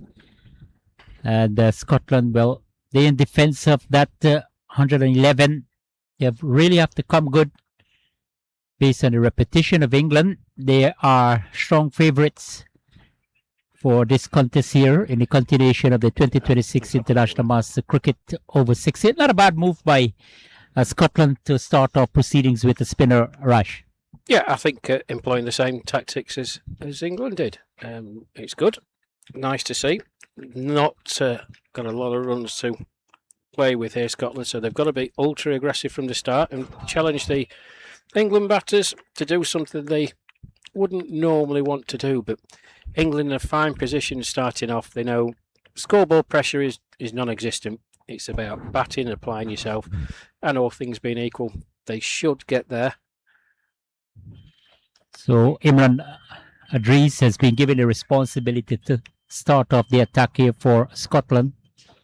Got a slip, backward point, cover point, extra cover, mid-off. Deepish mid-off as well. Wideish mid-on, mid-wicket, very short, backward square short as well. Everyone inside the 30-yard circle. Of course, you have that restriction for the first 5 overs. 45 overs per side, 14 teams in participation. IMC tournament, of course, the next stop will be in Guyana, October 17th to the 31st, the over 40 tournament. And then they will head back to India for the over 50 tournament, January 24th to February 7th. A lot of tournament coming up there. Rash, be heading to any of those countries? I'm still trying to regroup from selling one of my kidneys to get to Australia at the back end of 2024. So the simple answer, Ravindra, is no, but a wealth of tournaments taking place, as you say, around the world. Great to see the Masters age groups, 40s, 50s, 60s, 70s. Wonderful. Yeah, brilliantly taken by the man at cover point. And immediately Scotland strike. What a start for them. Neil Brathwaite looking to go hard through that cover region and straight to the man, a tumbling catch. A stupendous catch there from the man at the cover point. Ross, what a way to start there for Scotland in defence of 111. Yeah, you can see there. Can't fault Neil Brathwaite with a shot, but Mike Davies, you mentioned the fielders were in. That is an absolute worldie. Hit to him very, very hard. Low down, pouch the catch. Brathwaite gone without troubling the scorers. England 1 for 1. Yes, certainly they're on the back foot immediately. And Brathwaite, plenty of repetition, especially when it comes to this aspect of the game in the master category. Would have done well in the past, and today certainly failing to live up to expectation. But you can't take it away from Imran Adriz. A ball was relatively short. He came on the back foot, plenty of room, plenty of timing, but just able to pick out that man at cover point. What a start here for Imran Adriz and Scotland. They only compile 110 in 37 overs, so no doubt they will come out and look at the fire in all cylinders here. In the Russ, we can have a game on here. Well, excellent start from Scotland, and please do get in touch on the live stream on YouTube, folks. Let us know your comments. So thank you to everyone who's been in touch so far. Great to hear your dulcet tones, Rash. Well, I'm not too sure about that. Thank you from Paul R. And there was something from Shane Boyle. Good old Shane from Western Australia, an umpire. Thank you, Shane. Good to hear commentary. And this one did make me chuckle. From Jim Bob, you can tell it's over 60s by the row of portal who was on the boundary. Very good, Jim Bob. Excellent. But keep your comments coming through. There's some early breakthrough for Scotland. What do you think? Get in touch, folks. We'll try and read as many of your comments out as we can. And I fancy it's going to be Gordon McGurk from the highway end, who's going to open up. Can he back up his partner, Imran Idris? Oh, it's a good opportunity because they have already taken a wicket. Thanks to the left arm spinner Imran Adriz picking up the wicket of Neil Brathwaite without scoring. And what a start here for Scotland. England maybe start to think a bit differently. Now they plan to come out and try to get to the target as quickly as possible. They continue with spinner, Scotland. Gordon McCourt would have done really well with the bat. Impressive off-century rush. No doubt he wants to prove his all-round capability. This is a good chance for him. Yes, and those of you who joined us in the first half, he was definitely struggling with his right knee or calf. He must have had some work done by the physio because he looks to be coming in without any hindrance whatsoever.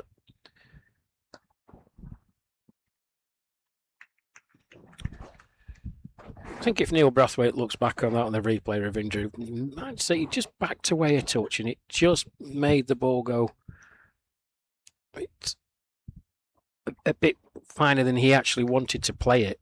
You can see, I saw on the replay, it was just a bit going backwards and he didn't get his wrists over the top of the ball, but don't take anything away from Mike Davies. What a fantastic catch. That's a beautiful shot from Jackson. Yeah, really timed it nicely. Exquisite placement there from Neil Jackson. Full flowing shot, finding the gap to perfection. And what a way to open your conky.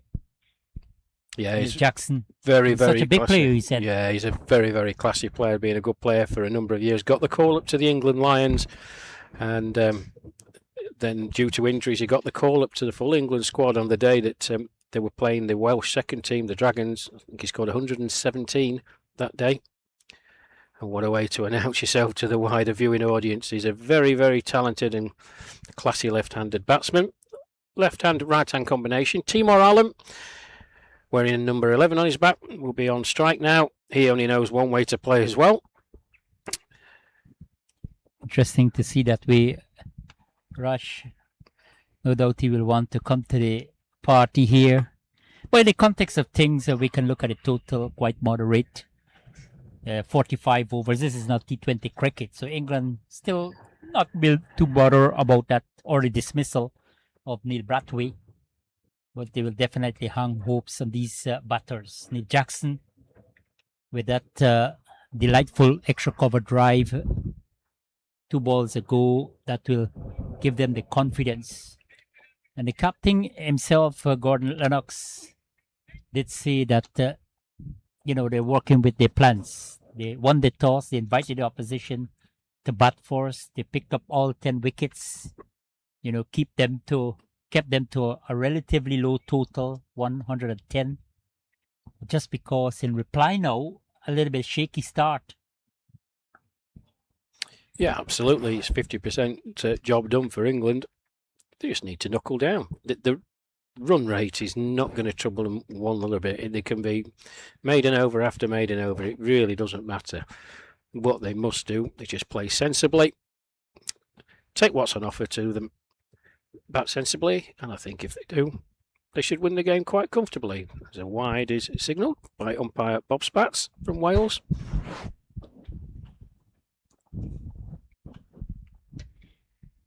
And as you mentioned earlier, Rush, that the conditions have been superb now. The pitch started to be a bit more friendly.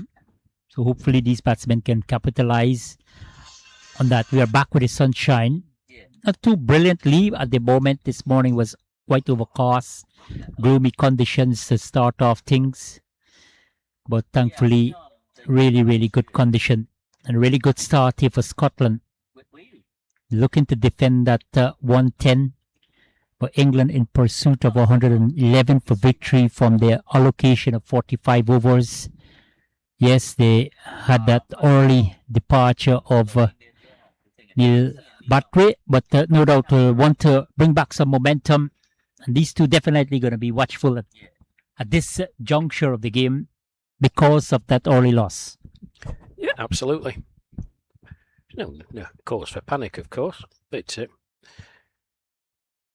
you do tend to fret a bit when you lose one of the openers early doors. What a shot that is. Goodness me. Well, that has rattled away to the boundary. Full face of the bat from Timor Ireland, Ravindra. I told you, he knows only one way to play. That was absolutely crunched straight down the ground. Yeah, what a way to end over number 3. 10 without loss. Timor Alam. Yeah, I think that one right into his slot there. Good presentation of the bat. And as you said, he's such an aggressive player by nature. On the front foot, a little bit loop there from Adriz. And pitched up on this occasion. And he was given the full treatment. Excellent batting, and what a start here for Alam. What a way to get off your mark. In response to Scotland, 110 all out in 37 overs. But I'm sure that you want to reflect on the bowling aspect for England. That was absolutely outstanding. It was, Ravindra, yeah. The tone was set with Mark Wilson first off, and we were talking on commentary that you need your bowlers to bowl in tandem, and that's exactly what Mark Wilson and Melusine did. They got the wickets early, of course, put Scotland on the back foot, and then whoever replaced them, Alan Whitman came in and did a good job. Vince Mulholland came in after his first delivery. I was chatting to Vince at half-time, and he said, the ball just slipped out of my hand, that first one. It's a rankful toss on leg stump. But the whole effort in the field was very, very competent. It was very professional. And the England boys were well pleased at half-time. Big smiles on their faces when they came to have their chicken sandwich and chips. Certainly one of Toronto's best meals. Fries and chicken sandwich, as you said there, Rush. Enjoy it? It was quite delicious. Yeah, I did. Yeah, they were very nice. Oh, we've got some comments. Let's go Timor from Bristle Kicks. Ammon V1T. That's why Timor is the GOAT.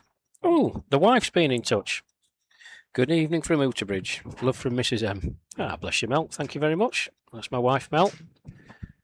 Good evening to all the people down in London. Down in London, that's down south. Up north, lad. Now, my wife Mel, she's a Someone constant is saying support to me. that, Sorry she can't be here on this trip, but she's been a constant companion. That's a lovely shot as well. That's racing away. That's for quality shot from Neil Jackson. Yeah, absolutely, Rash. You call it right there. Quality cricket shot there from Neil Jackson. And what a start from him. Again, the placement was impeccable. The timing was perfect. And what a result here for the left-handed batsman. What a start for him. Yes, he lost his opening partner cheaply, but definitely looking to take up the responsibility with the bat, looking to lead from the front here.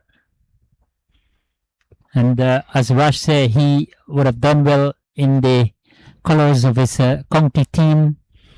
Had the opportunity to represent the Lions. I mean, had not for injuries, might have been a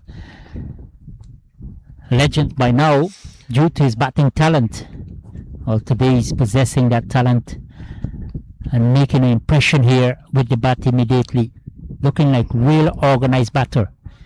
Timing the ball nicely. Placement. Selection.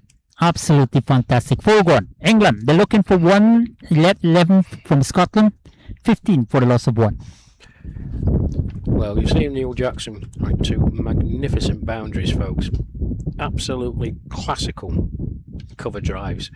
And he's taken the place of his fellow Yorkshire teammate, Nick Gayward. Been a stalwart for England for a long time. Nick opened up the innings for a number of years with Richard Merriman. Very successful they were as well. So Nick dropped down the order on the winter tour to Australia in 2024. And Jacko would probably be fulfilling that role, but he's equally adept at opening the batting. Opens up for his county Yorkshire. He's doing it with great success, along with the likes of Martin Watkin. And I just think there's something about left-handers when you see them, Ravindra. I don't know what it is. They just look more elegant. Especially apologies to all the right-handed yeah, batsmen out there. I agree with you there, Rash, because especially when you're playing those kind of shots, you know, yeah, it reminds you of the great Brian Lara. This is such a legendary cricketer, left-handed batsman, coming out there and playing shots galore all along the wicket. Textbook shots. Guess you were in England when Brian Lara scored 501, not out in a first-class game. Yes, that was plastered all over the newspapers. And why not as well? A tremendous innings. And Anna Glasgow's been in touch. Go on, Dad. Cam Glasgow. Thank you, Anna. Well, your dad was looking good at one point. A bit of a rush of blood to the head. I think if him and Gordon could have stayed there for a bit longer, we could have got a bigger score for Scotland. But your dad will go on to bigger and better things in this tournament, Anna. Absolutely. Timor's 30th wedding anniversary tomorrow. Better make the most of it. We're all watching from home. So please continue to get in touch, folks. It's great that you've taken the time and effort to watch this live stream and ball by ball commentary. We're very grateful. So please get your comments sent in to us on the YouTube stream, and myself and Ravindra will do our best to read them all out. You're not missing anything out in the middle. That delivery there, just off the thigh pad of Neil Jackson. A relatively slow one there from Imran Adris, mixing up things here. Lovely piece of variation, bringing the batsman on the front foot. He knows that he's well aware of Neil Jackson's strength so far. Anything outside the line of the off stump, a fraction short, he'll be able to make that connection, and especially piercing the gap nicely. So this is a good tussle between these two. Yeah, forward comes the left-handed Jackson. This is good cricket, competitive so far. 5 completed, 15 for the loss of 1. Yes, so good over from Adris there. As you heard my colleague Ravindra Mandalal say, can't offer width to Jackson, particularly outside the off stump. Not only is he a good player through the covers, he's an exceptionally good player square of the wicket on the offside. So anything with a bit of width outside that off stump, he will punish. We saw Timor Alam's intent in the previous over. Wonderful straight drive. It whistled away to the boundary. 15 for 1 then, as the clouds just start to come over again. Thankfully, it's not rainy clouds here, Rush. Still, you know, strongly believe in the forecast that there will be no interruption, no rain. We can expect great sunshine as the day progresses. But so far, we are into the 50th over almost. Oh, in fact, Scotland were ball out for in 37.5 overs. But still, plenty of cricket done, and still plenty to come. The wind has picked up gradually here. Really pleasant so far. We're enjoying it. I think there's a conundrum for Clark McConaughey, the Scotland skipper. This break off as McGurk continues from the highway end. Alam on strike. And that's beautifully played. That's running away to the boundary. I'm not sure it's going to be 4. They've got to run them. As Peter Moses doing. There should be 3. Just 2. Yeah, nicely picked up by Alam. He thought for a moment after the first bounce that ball was going to run away to the boundary. Yeah, not a convincing shot there from Alam on the front foot, making good connection again. I was talking about the breeze, Rash. I know you're going to enjoy the breeze here in Canada. Not only the Canada traditional hospitality. Well, yeah, good shot by Alam. Just giving himself room, backing himself away to leg, and just opening the face, guiding it down through the gully region. So another 2. Good cricket. You see him just backing away, opening the face. I've got to say, I've picked up Timor's bat. Yeah, shots all wrong here from Alam. It is a very heavy bat.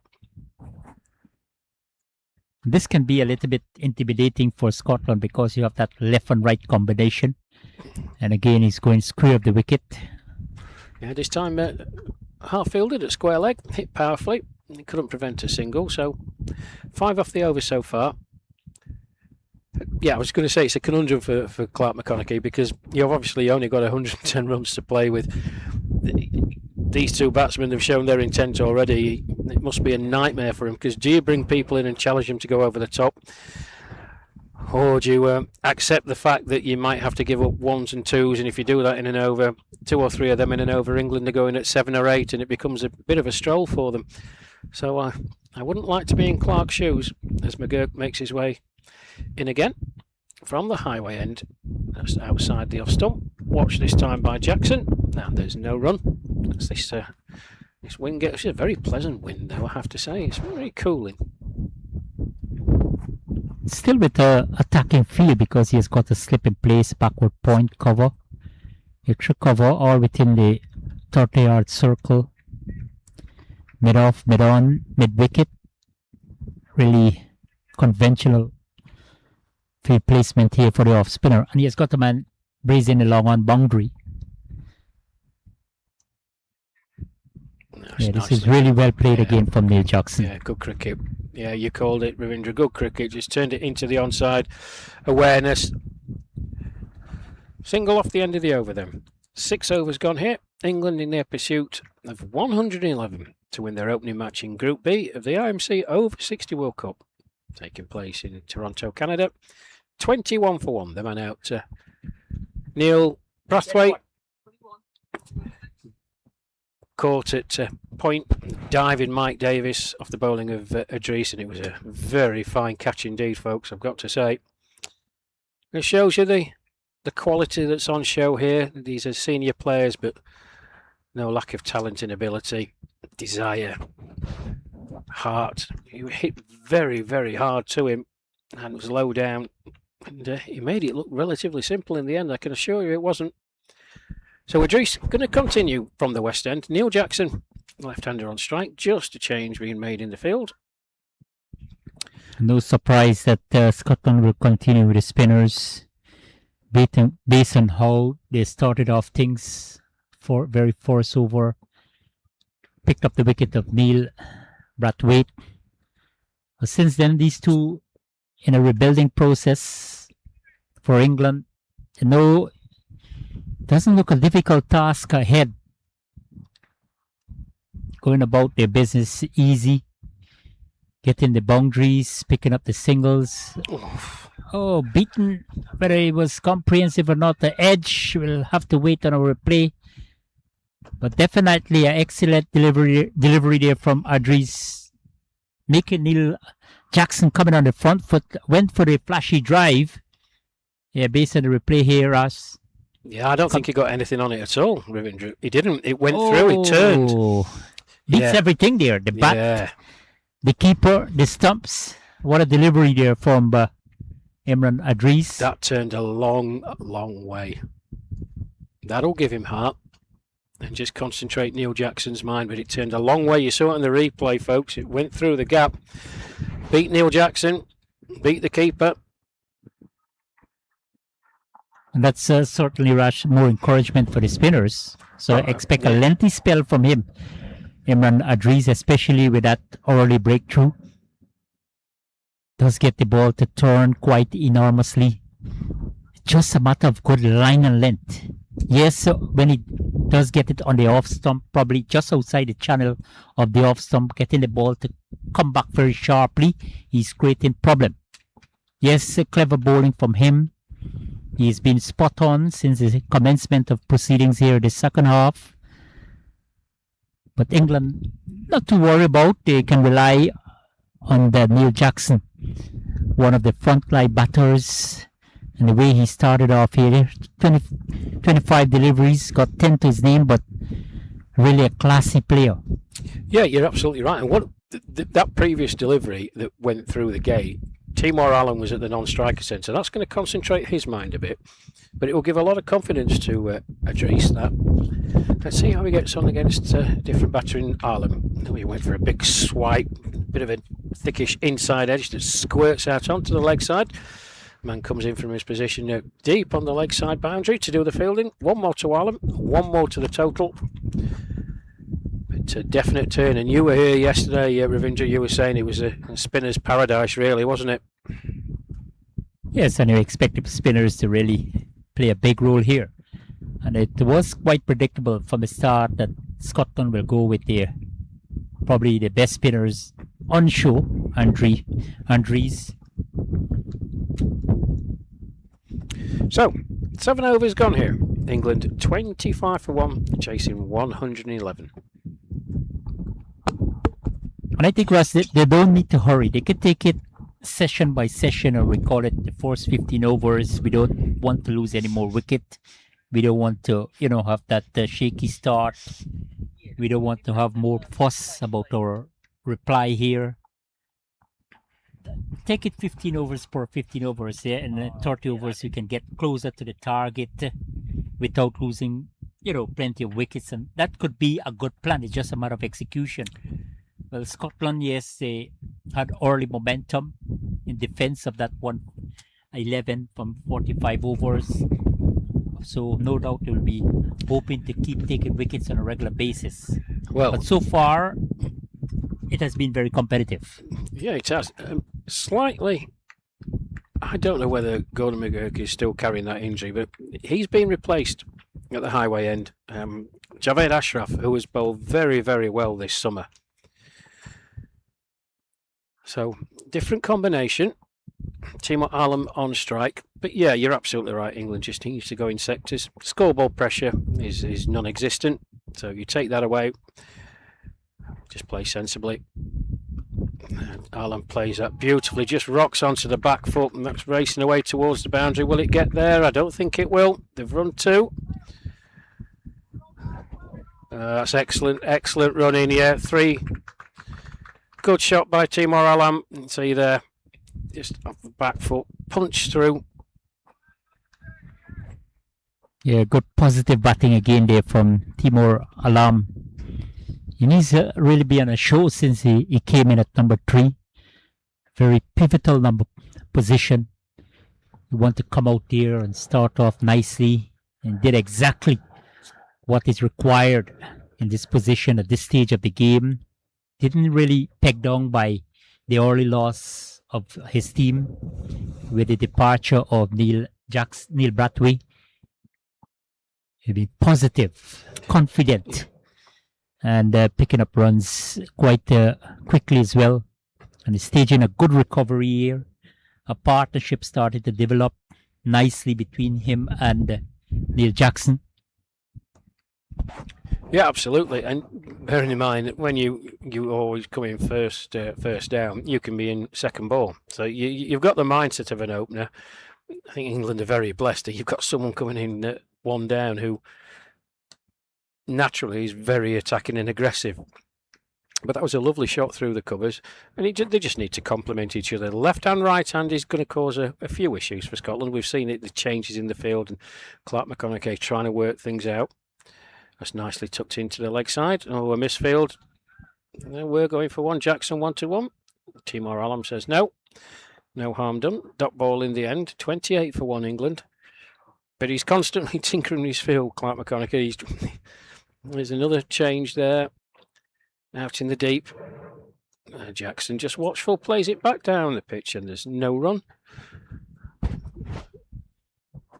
And Scotland, they can't afford to waste time because they're defending a small total. In the context of things, 111, 45 overs. Yes, they have brought on 3 spinners now. Good planning, yes, but the execution might not be right. The strategy might not be right now because these two rebuilding nicely. They are establishing a good partnership.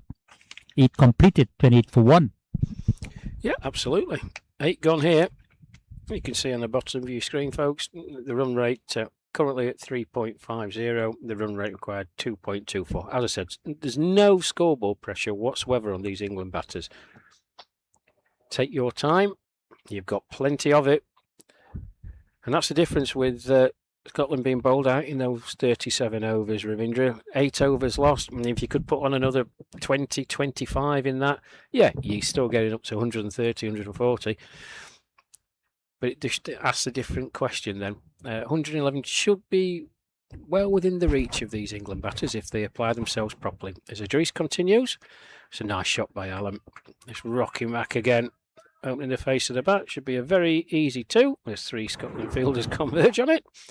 And it is. Cam Glasgow does the fielding. 2 more to Allen, 2 more to the total. Yeah, the response has been good now for England, as Rush highly anticipating a victory here for the boys from Europe. And they could begin their tournament on a winning note. 14 teams in participation. Day 2 of this round robin format, split into 2 divisions, 2 groups, A and B.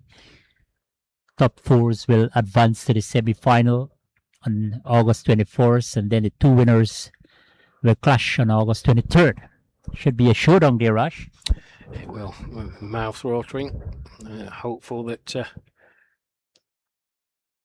England will get there and be able to go one better than they did in 2024, losing out to Australia in the final.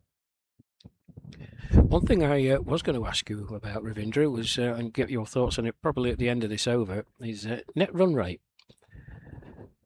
It was something that came into play in the last World Cup. I'll break off as Idris, fuller this time. Well played by Alam, just watched it.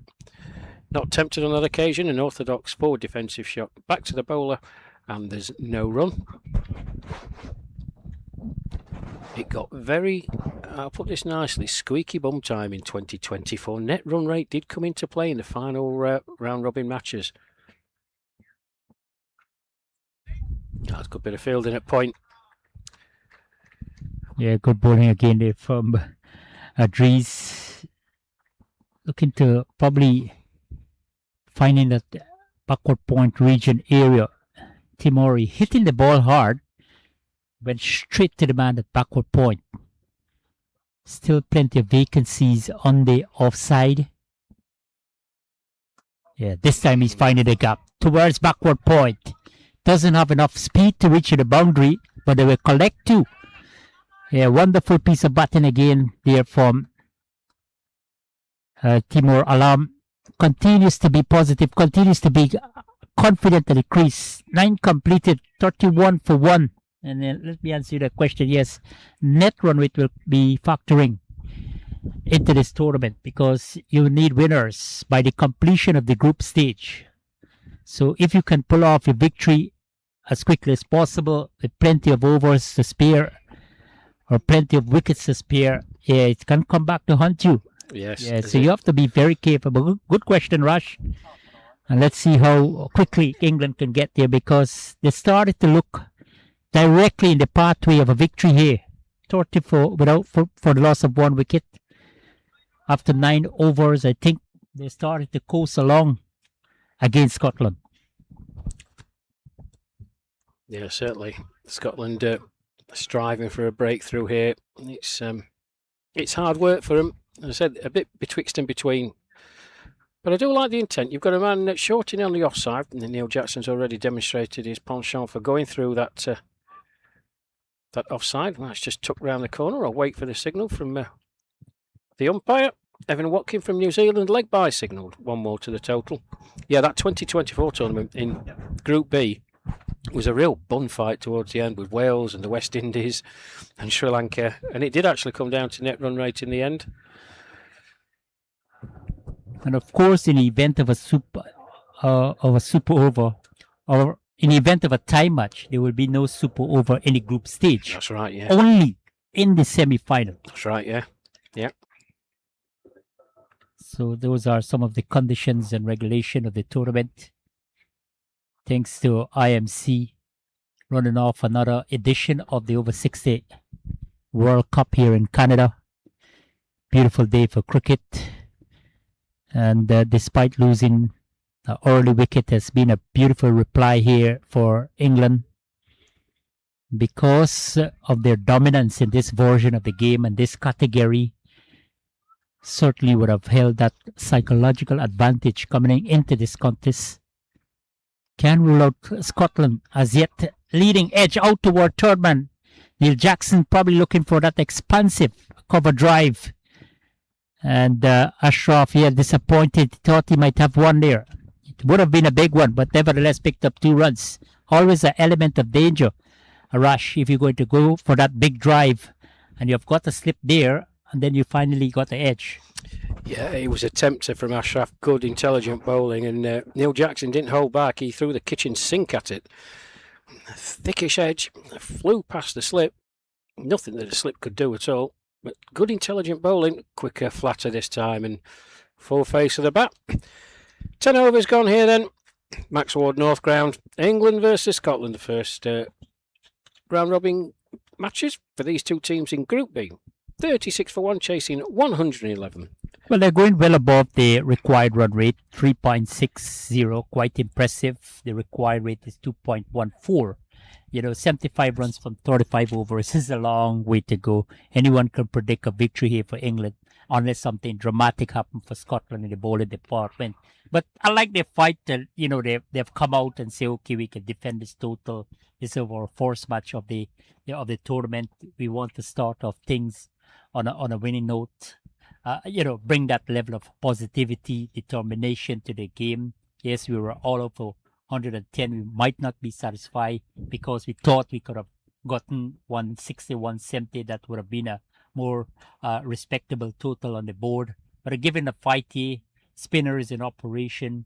Let's see how England going to, continue in this manner. Now they started to pick up momentum. This is what the players will like to see. Their colleagues will like to see if they could continue in the same manner. Yeah, absolutely. My wife just messaged me. She's got the stream on back at home, and my cat can hear my voice. He's going mental because he doesn't know where I am. Well, that's just chopped down. Oh, well, Timor on didn't know where that was for a minute. Neil Jackson set off running, but in the end, that's a bit sloppy from Scotland. Allows him to get through for a single. Well, Timor Allen chopped it down. Didn't know where it was. Neil Jackson set off. You just see on the replay here, folks. As Eversley does it, you can see there, ball goes out into the leg side. Timor Allen's walking away, and Neil Jackson's just coming down the wicket, as you can see. But no one backing up at the bowler's end. And pretty sloppy signal to give out a single to give away. So yes, my young cat Jefferson, he can hear me, but he can't see me in the room, so he's going mad. Good lad, Jefferson. Behave for your mummy. Be a good boy. Imran Idris, 1 for 12 in his 6th over. Looking for no more success, no doubt. looking to do the job for his team. Yeah, big responsibility at hand. He's bowled very well. He's bowled very well. Undoubtedly, He yes. 5.2 overs, 1 for 12. You'd take that all day, every day.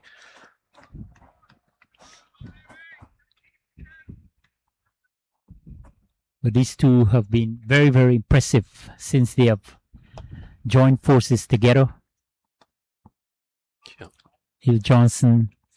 Neil Jackson in particular, really timing the ball nicely, playing every ball on its merit. Don't take it away from Timur Alam. Yes, he batting with a great amount of aggression. But at the same time, I love his confidence, I love his positivity. He has got 19 from 20, quite measurable so far, yes. Neil Johnson, 13 from 37, really a bit more defiant. Well, he's playing, I would say, an anchoring role. And that might be the suggestion from his captain, to go there and play positive cricket. No need to be ultra aggressive, no need to be belligerent. Just go there and try get the job done and surpass that target of 110. Yeah, absolutely. But we saw a sort of contrasting style in the Scotland innings, didn't we, Ravindra, where Graham McGurk was out with Peter Moses, and you've got McGurk, who was the more attacking, aggressive of the batters, and Peter was, as is his nature, a bit more stoic, tended to dig in. Well, that's all right, you're supporting your partner. I'll just break off as Idris makes his way in. Width off for this time, but play straight to the man at point, and there's no run. But you do get bogged down. What's nice about this partnership, Timur Alam going 20 off 21, Neil Jackson 13 off 38. He's still playing his shots. He's still looking to score and give the strike to his partner, who's potentially more aggressive and more adept at scoring. I mean, Neil can score very quickly himself, but yeah, I agree with you. I think he's content to play that anchor role, as he did there. He sees out the last ball of the over. 11 completed, 39 for 1, England. Then in pursuit of 111 for victory in this 14-team tournament here in Canada, IMC over 60 World Cup. It's going to be a showdown. It has been a spectacle so far since the commencement of the tournament yesterday. We were right here at Danville Park in Mississauga, just on the outskirts of the famous city of Toronto. Beautiful day for Canada. Beautiful day for cricket. My good friend. And Canada. Yeah, we could still say Canada. Recently celebrated all the activities, Emancipation Day. We continue to celebrate the summer because when the harsh winter season comes back, you will be kept indoor. Yes. Warm pants time. Warm pants, thick boots, big socks.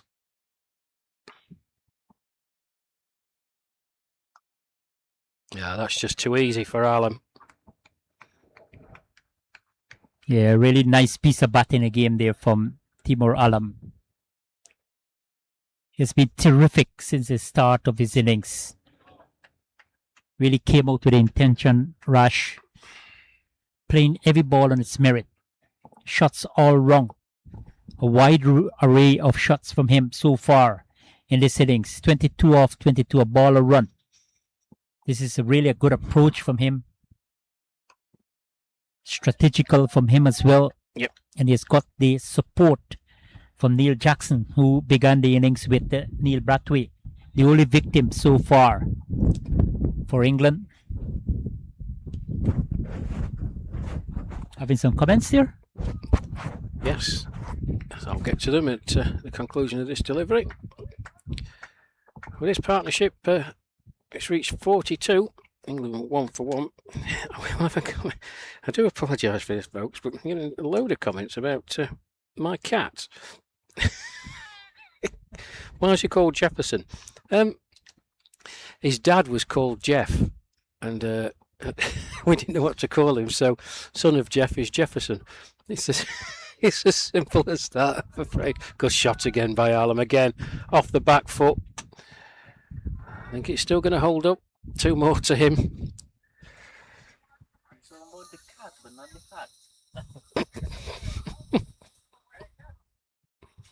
So So yeah, that's why he's called Jefferson. That was 0-1 red leg. Thank you for your comment. He's a big British Blue, I think the breed is. He's a nice cat. Drives his mummy insane. But he's a good cat. Behave yourself, Jefferson. Right, Timor Alam going on his merry way, 45 for 1. It's a bit too easy that on the. You can see he's got his Javed Ashraf. He's got his field predominantly set on the leg side. Well, 2 deliveries outside the off stump, giving width, Ravindra. It's probably not what the skipper wanted. And he's able to find the gap as well. Yeah. But I think Scotland will have to change up a little now. Since the start of proceedings, they have got spinners in operation. Maybe we'll have to re-strategize their plan, try a seamer and see if we can do something. 12 gone, 45 for 1. Yes, different problems for Clark McConaughey, the Scotland skipper.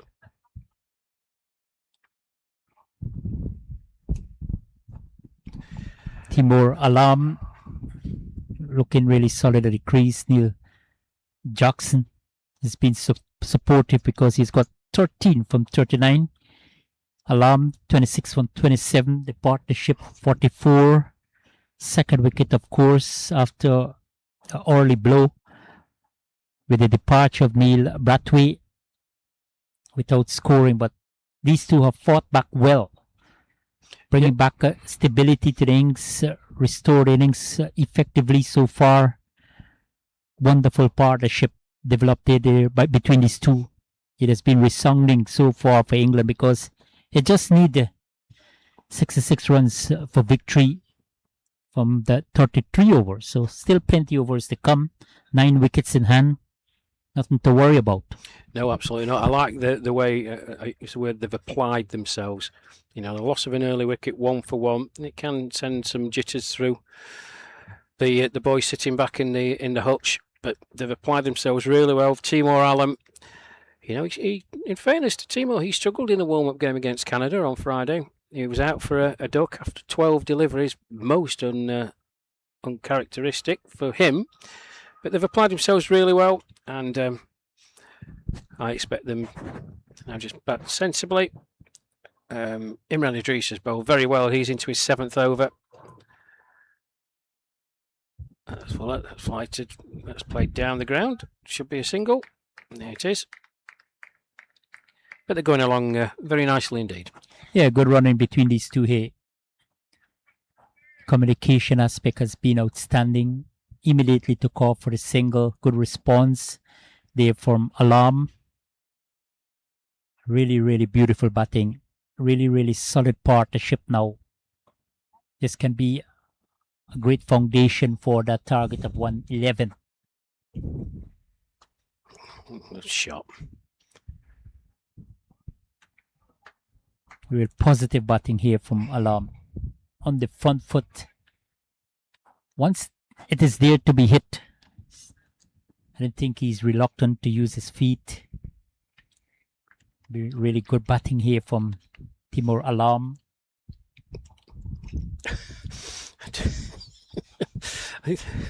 I do apologise. I was reading we opened a can of worms here.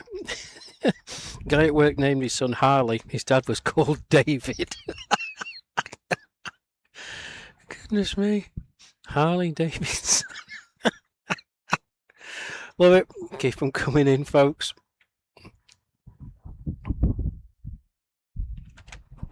Imran Idris continues here for Scotland, desperately looking for another breakthrough. In his 7th over, conceded 60 runs. Got the only wicket that fell. So I'm sure that he will want to add more. Yes, they have got to take wickets here, Rush, if they can really defend that total, if they can make it a winning total. In the context of things, it seems very difficult for them. The way these two are batting, really, really timing the ball nicely, picking up runs quite regularly. The running has been outstanding. Rotation of strike. Yeah, really, really positive reply so far. Yes, it has been in a fine example there. 2 balls previously, a swing and a miss from Neil Jackson, and Imran Idris tried the same thing. It was just a bit wider that time, allowed Jackson to chop the ball into the point region, just bounced in front of the fielder, able to get 2, but like you said, the running between the wickets has been good. Said no scoreboard pressure, 4 off the over, job done. Reapply yourself, have a little chat with your oppo in the middle, prepare yourself for the next over. Scotland, yeah, they certainly do need a wicket, and the old cricket adage, 1 brings 2. They've got to think in that mindset and try and eke something out. Maybe then just put a bit of doubt in the England batters' minds that come in, but it's tough going for him at the moment. As Javed Ashraf is going to continue from the highway end. He's going to be Timur Alam on strike. 27 off 28 for him. Going along very nicely indeed. 3 overs for 12 runs for Javed.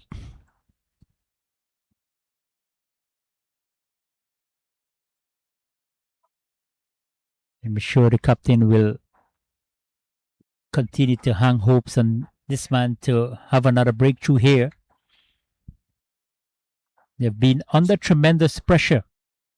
Yes, they had an encouraging start. Very, very early wicket. But Timur Alam in company with Neil Jackson, they have been steady. They have been excellent in this partnership. The 50 is up in over number 14. And what a reply so far by England. The target is 111 from the allotment of 45 overs. So they're on their way. They're probably in the driver's seat now. Rash, after 15 overs, will have the refreshment cart on the field. Scotland will have to go do some really hard thinking. Plan A hasn't worked so far. Yeah, nicely tucked away outward long off. What do you think they will come up with to try and get a breakthrough here? Try to separate these 2. They're looking really dangerous. They are, with that single down the ground. The 50 partnership between these 2 has come up. There has to be a change of tack from Clark McConaughey, because it's not working at the moment. It's incredibly difficult though, Ravindra. 110 on the board, and the other team are nearly halfway there. It does demoralise you. He's just got to keep the faith and hope that the batsmen get a bit overconfident, try and play a shot that they don't really need to do. The bowlers have got to put it in the right place. And more importantly, if you do get a chance, you must keep hold of it. You cannot afford to drop it or miss chances. Yeah, I agree with you there, Rash. Timur Alam and Neil Jackson really taking up the responsibility, taking the initiative here for England. And they're guiding their team towards that 111. They've been absolutely fantastic with this reply so far. Well, I mentioned the word when we were talking in the early part of the Scotland innings, Ravindra, that professional was the word I used about the England performance, and you nodded your head and agreed, and it was a professional bowling performance. Oh, what's going on here? So 14 overs have been completed, and England, they're looking for 111 from 45, 52 for 1. And Neil Jackson seems to coming off the field. Yes, in fact, he's coming off probably retiring or hurt.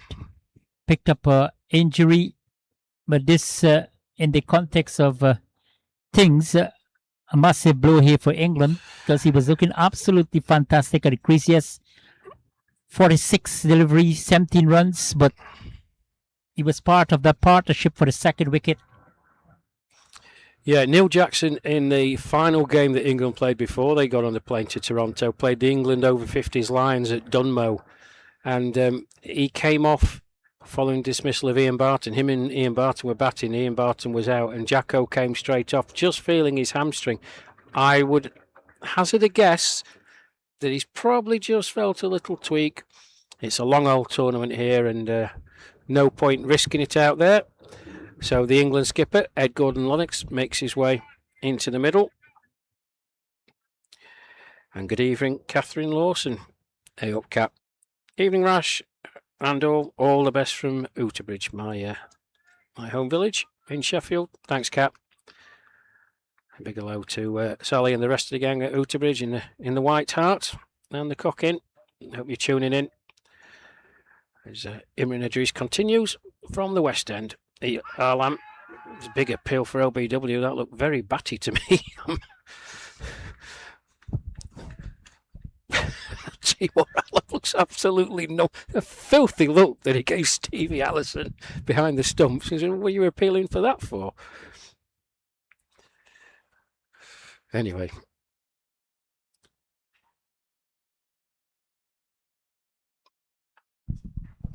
Yeah, pulling out toward deep mid wicket there.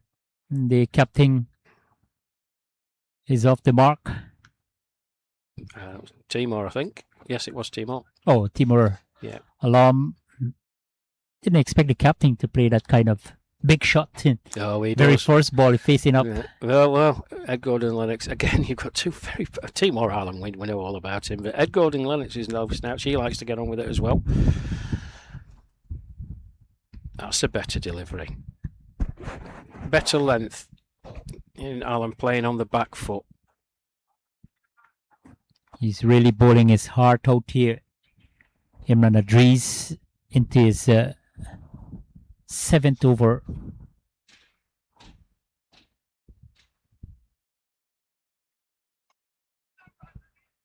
Has been tidy, has been frugal, really economical into his 7th over. Conceded 18 runs and took the only wicket to fall for England. He did, and he had a couple to Neil Jackson that certainly spun. With that one that went through the gate, if you remember, turned an absolute mile.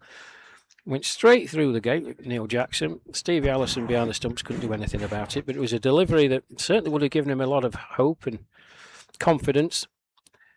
He's not bowled badly at all. I have to say that. He's done a job for his skipper. Definitely. Oh. Really wide there for Imran Idris. Turning away quite enormously. That ball to end over number 15. 54 for 1 England. Responding to Scotland 111 from 45 overs. As action continues in the 2026 International Masters Cricket over 60 tournament unfolding here in Canada. 14 teams in participation. The action bowled off yesterday, continuing today. We'll have a rest day tomorrow. We'll come back on Wednesday. And then we have a semi-final showdown on the 24th of August before we can climax things on the August 23rd. We'll take a short break as well. We'll come back when the action resumes in 3 minutes' time. 54 for 1 after 15 England, and they're targeting 111 set by Scotland in Group B action. On behalf of my co-commentator Rash Mahmood and our score and technician man Rampal Eversley Rampal, I'm Ravindra Mandala saying goodbye from Danville Park in Canada.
Okay, welcome back, folks. Max Ward North Ground here in Danville, outskirts of Toronto. Welcome, one and all, wherever you are. Thank you for tuning in to this live broadcast and ball-by-ball commentary. Myself, Rash Mahmood, and my colleague alongside me, Ravindra Mandalal, Eversley Rampole, the wizard next to me, the technical genius that he is. And you're watching this Group B match between England and Scotland. First competitive outing for these two sides. They played warm-up games a couple of days ago. England beating Canada by 105 runs, and Scotland falling 30 runs short against Australia. So the tale of the tape here, if you're just joining us, England winning the toss, putting Scotland into bat, and they bowled very, very well. The first stanza eventually bowling Scotland all out for 110 in 37 overs. In reply, well, Scotland made a very good start. 1 run on the scoreboard. Neil Brathwaite hit a ball into the point region, went very, very quickly and very, very low. Off the bowling of Imran Hadris, but a fine catch from Mike Davies. England 1 for 1. But a very good partnership between Timor Alam and Neil Jackson, who's retired. Got a slight hamstring strain, so just a precaution. He's gone off the pitch, being replaced by the England skipper Ed Gordon-Lennox. He's yet to face the ball. And Timor Alam 31 off 38, 54 for 1 off 15, chasing 111. And it's a very good afternoon, Ravindra Mandalal. Yeah, good afternoon, Rash Mahmood. Yeah, certainly 51 for 1. Comfortable position here for England in pursuit of 111 for victory. 15 overs completed. After the refreshment, let's see if Scotland can get back into things here. Hopefully, from their point of view, they will want to do something. They're asking Shahid Mahmood to see if he can get a breakthrough here, try to break up this partnership. Looking absolutely threatening, but England, they will be delighted, they will be elated with this kind of batting performance so far.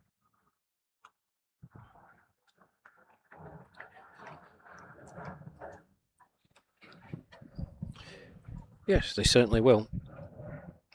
No alarms, really. But Shahid Mahmood, he's bowled well again this summer. And his breakthrough this year, that's flighted. Gordon Lennox just stretching that big, long left leg out. Smothering the ball as it squirts into the offside, and there's no run.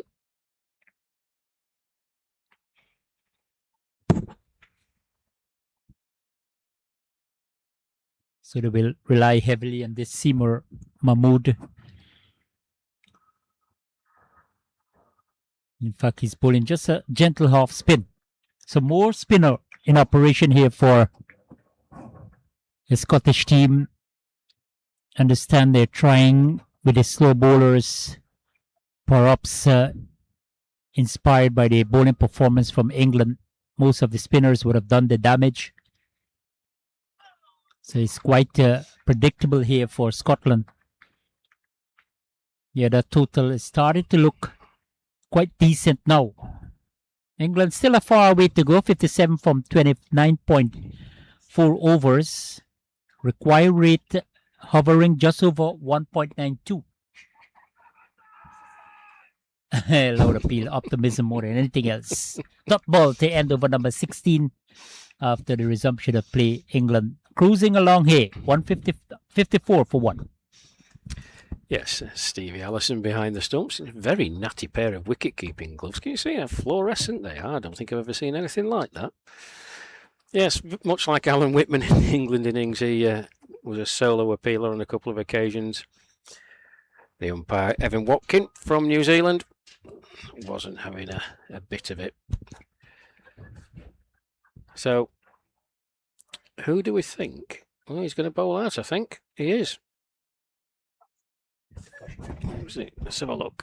The bowl is just hiding behind the umpire at the West End. Andres will continue. I think it's his last one, is it? Shot.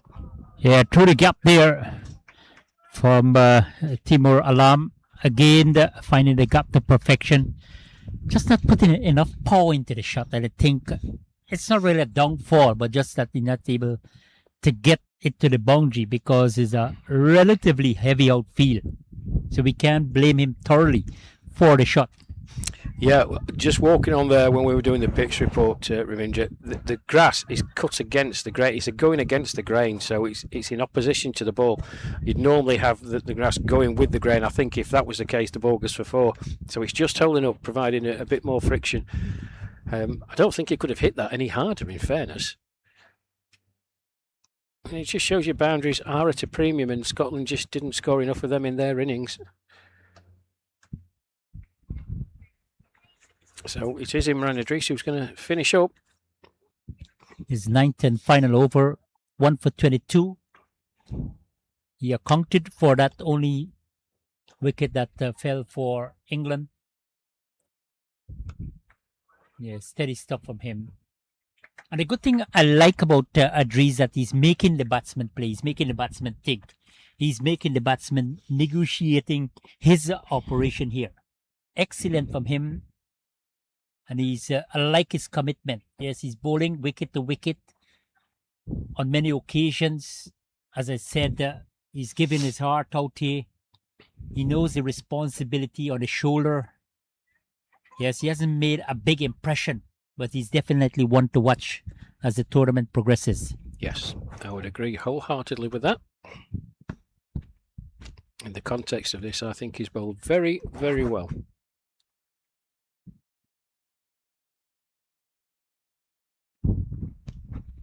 The way England going about their business, because they have got plenty of overs to come, 54 runs to get.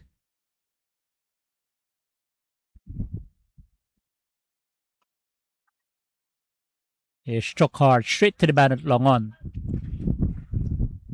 Gordon Lennox, the captain of England. No doubt he will want to carry his team over the ropes, want to put the final touches on this chase.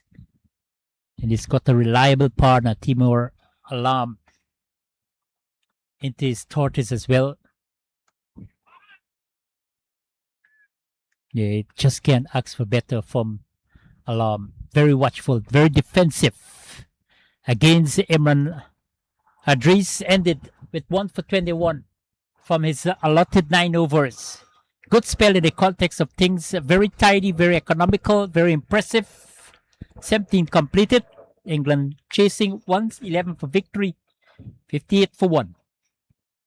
Yeah, there's not much more that Imran Idris could have done from that West End, Ravindra. Exactly what his skipper wanted. Took a wicket early doors. It's bowled magnificently well. He can be proud of his efforts. So it's going to be a conundrum who replaces him.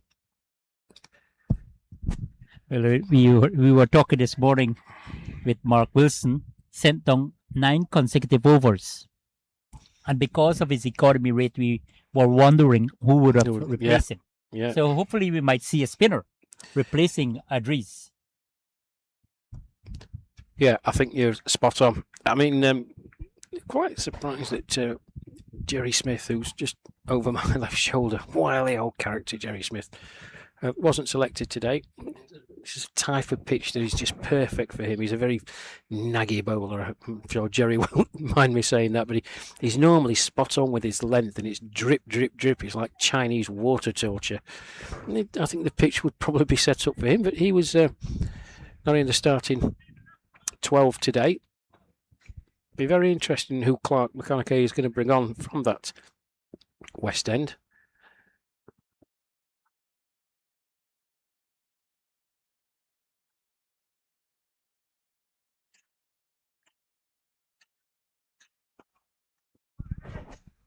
Yeah, nicely driven down there by Gordon Lennox, the captain, reaching to the pitch of the delivery.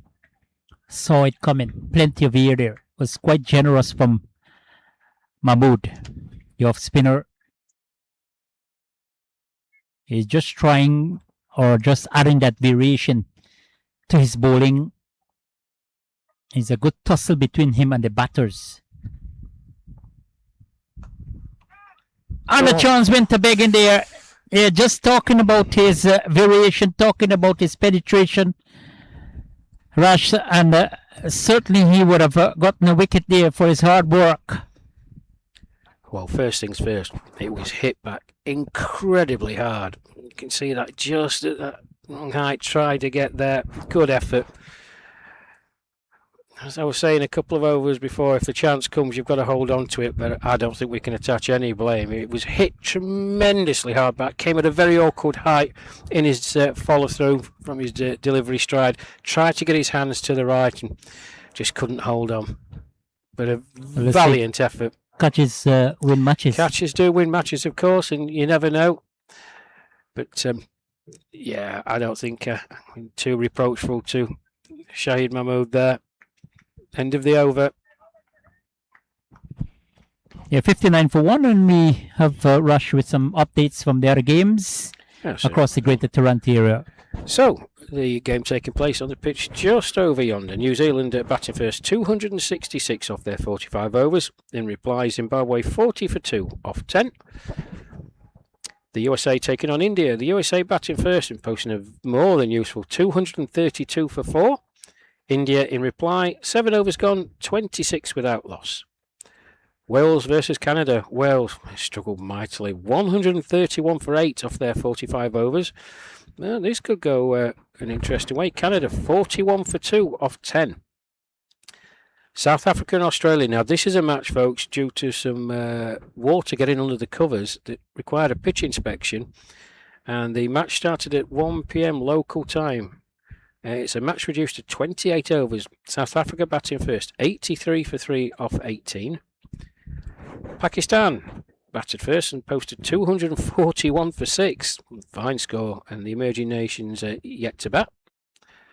And you're up to date with all the other games taking place at the same time. Yeah, thank you very much, Rush. Some interesting scores here.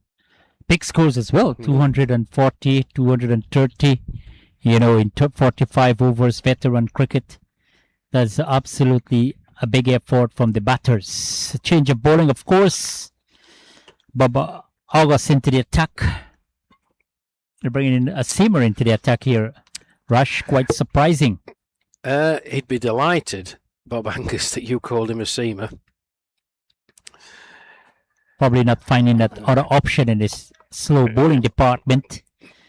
But let's see how Bob can continue with that sort of momentum from the west side of the ground. He's got a variety of nicknames. Imran Adriz did a phenomenal job with the ball. Yeah, variety of nicknames, Bob Angus. Thought he'd be a likeable chap, though. He's good company, is Bob. I went to many a beer with him over the years. Father Christmas, Santa, Uncle Albert, for those who are familiar with Only Fools and Horses. But he's a good lad. Yeah, this one is way wide there from August. Maybe thinking to go that off stump area. With the movement, with the breeze against him, yes, he can do something quite special for his team here. Well, that was a good delivery. Just held that one back a touch, and Ed Gordon-Lennox was just slightly through his shot. He just squirted it into the leg side, but good variation from Bob Angus.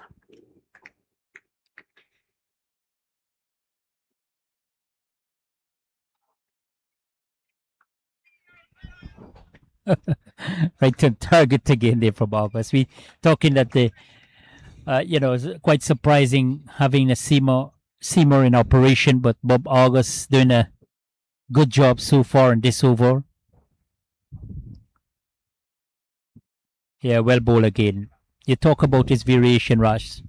Outside the line of the off stump, getting the ball to make that lateral movement, getting one to nip back a little, a straighter ball.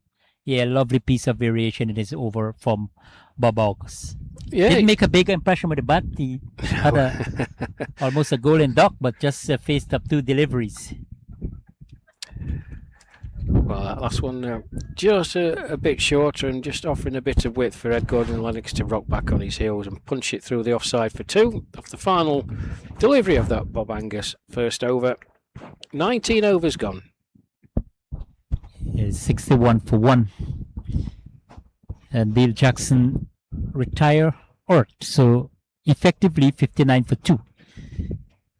Well, in fact, he retired out, because in this tournament, once you retire, once you have an injury and you're after retired out. So England, they are 59 for 2 after 19 overs, going with an impressive run rate of 3.113. Yes, at the start, they would have looked at the required run weight, Ravinder, and well, yeah, we bat the way we know we can bat. That is not going to hinder us in the slightest. I said they've applied themselves very, very well indeed.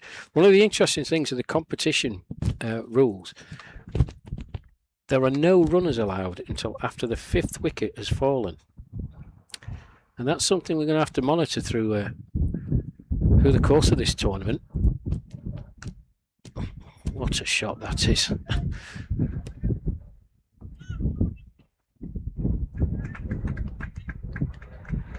Well, it's just dismissive from Alam. He just swatted it through the leg side. A good bit of fielding, but I think that was Cam Glasgow. It was running round to his left, but complete contempt to the delivery shown by Alam. It just can't be that short there to a batsman who has been in excellent form. Timur Alam moves up now to 36 from 46 deliveries. Batted beautifully here for his country, England. Looking for that magic figure of 111. 37 from 47.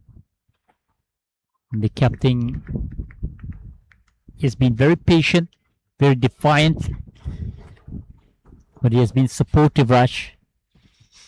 Yes. Still need a good partnership if they can get able to surpass that target. Oh. Yeah, it's almost a full toss. Whipped off the front foot towards the backward square. Into the boundary it goes for 4. Lovely looking shot there from the captain. Lennox onto the front foot, creating that juicy full toss. Yes, a little bit nudged down the pitch, but importantly, he connected nicely, and plenty of vacancy on the leg side, and it rolls over the rope for 4. Yes, it's rank bad delivery by Shahid Mahmood. And the England skipper needed no second invitation to smash that through the vacant area between mid-wicket and square leg for 4. I just want to come back to the injury thing. So no runners until the 5th wicket has fallen, which I'm not quite sure why that rule's been brought in. It seems a bit prohibitive, but that is something that we're going to have to look at as the tournament progresses, because you are going to suffer some injuries, and if you can't have a runner, that batsman has to come off. It can be big momentum shifters, but end of that over then. Yeah, 20 completed, 69 for 1 England. Yeah, interesting to know. We could talk about it, Raj, that, you can't have a runner after 5 wickets. Wow. They really will have to rethink that condition, because this is veteran cricket. This is a over 60 tournament. It seems I've played cricket for many, many years, as many of the people tuning into this broadcast have. It's a rule that I have never ever heard about, and it baffles me, if I'm perfectly honest, folks. I think it penalises the batting side massively. As I say, it can be big momentum shifts. I just don't get it. But those are the rules of the competition, and every team has to abide by them. So it's just a strange one for me, Ravinder. I can't quite get my head round why set it at 5 wickets. Very strange. Yeah, I think that will confuse a lot of players and spectators. Again, coming back to that point that, veteran cricket. Babak continues from the west side of the ground. Good cam. But looking to square it up there. Got it over the man at backward point. Timur Alam.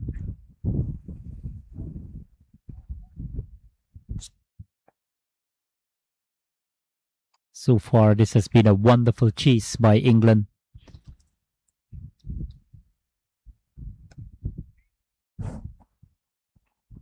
Had an early loss of Neil Brathwaite. But this really underlines the strength of England batting. Rush. Yes, it does. They bat all the way down. And, got the likes of Ian Barton, who's one of the reserves today. He's having a whale of a time in the county championship, opening up the batting for Lancashire. I'm not talking to him because he's given me the hat. We have a tour hat, and he picked me out yesterday, quite unfairly, I believe, ladies and gentlemen. And I'm paying back for him. Very, very colourful. It is very colourful, yes. Yeah, thank you for your generosity. Yeah, Eversley was going to try and get a photograph and put it on the screen. I don't know if you can do that. I'll put my hat on, folks, and let me just take my headphones off.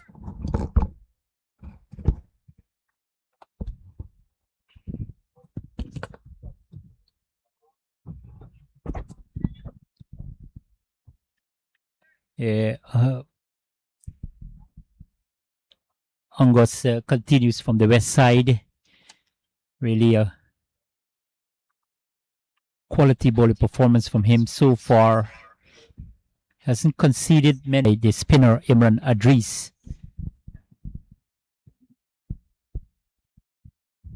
They have been tidy. They have been economical. 21 completed. And England targeting 111 from 45. 72 for 1.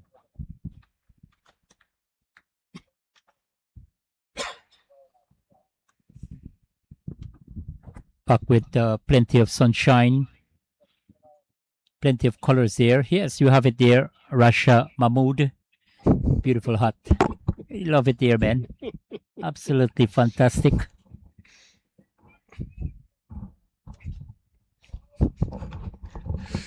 Thank you, Eversley. Thank you very much, Rash. I shall get him back. He's going to be living in fear for the next 2 and a bit weeks, let me tell you. What did I miss? Just a couple of deliveries sent on here by Bob Angus.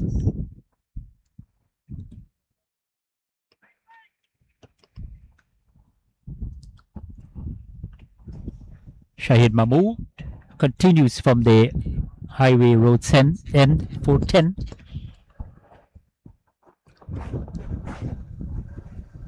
Couple of fielders blazing the boundary, thinking that Timur Alam, especially big hit of the ball, likes to get on with things. It's been really positive, aggressive. It's been a really matured innings from him. 40 from 53. How often are you going to wear that wonderful cap there, kaleidoscope of colors? Rash, in Toronto especially. Recently we celebrated Carnival holiday here in Canada. Well, this hat, actually, Aringer, was all the way on the Australia tour in 2024. I got it once there as well, and that was for nonsense. That was a smear campaign by the England wicketkeeper Simon Routh, who's here. And yes, so I got it in Australia, and it's travelled around the world since, and it's given out for minor misdemeanors. You know, you're late to turn up, or you spill your coffee, or you trip over, and what have you. Mine, yeah, it's very vindictive from Ian Barton. I mentioned him on the Willows to Wisdom podcast that I host, that he was an England player to look out for, and of course the squad was named for today's match, and he was one of the reserves. Yeah, it's a big thing. It's a bit of fun. It induces team bonding, and everyone enters into the spirit of it. But I've got dispensation while I'm commentating not to wear it, but I must wear it at all other times. Thank you, Rash.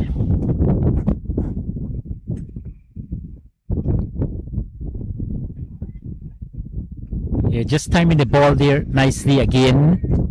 Timur Alam on this occasion unable to find the gap. Dot ball at the end over number 22, England 74 for 1.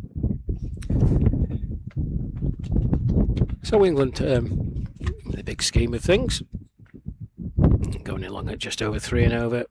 The required run rate, you can see on the bottom of your screen, folks, 1.61. It's inconsequential, really. Gordon Lennox together with Timur Alam, I would think, without losing another wicket, and hopefully Timur Alam get into a very well-deserved 50.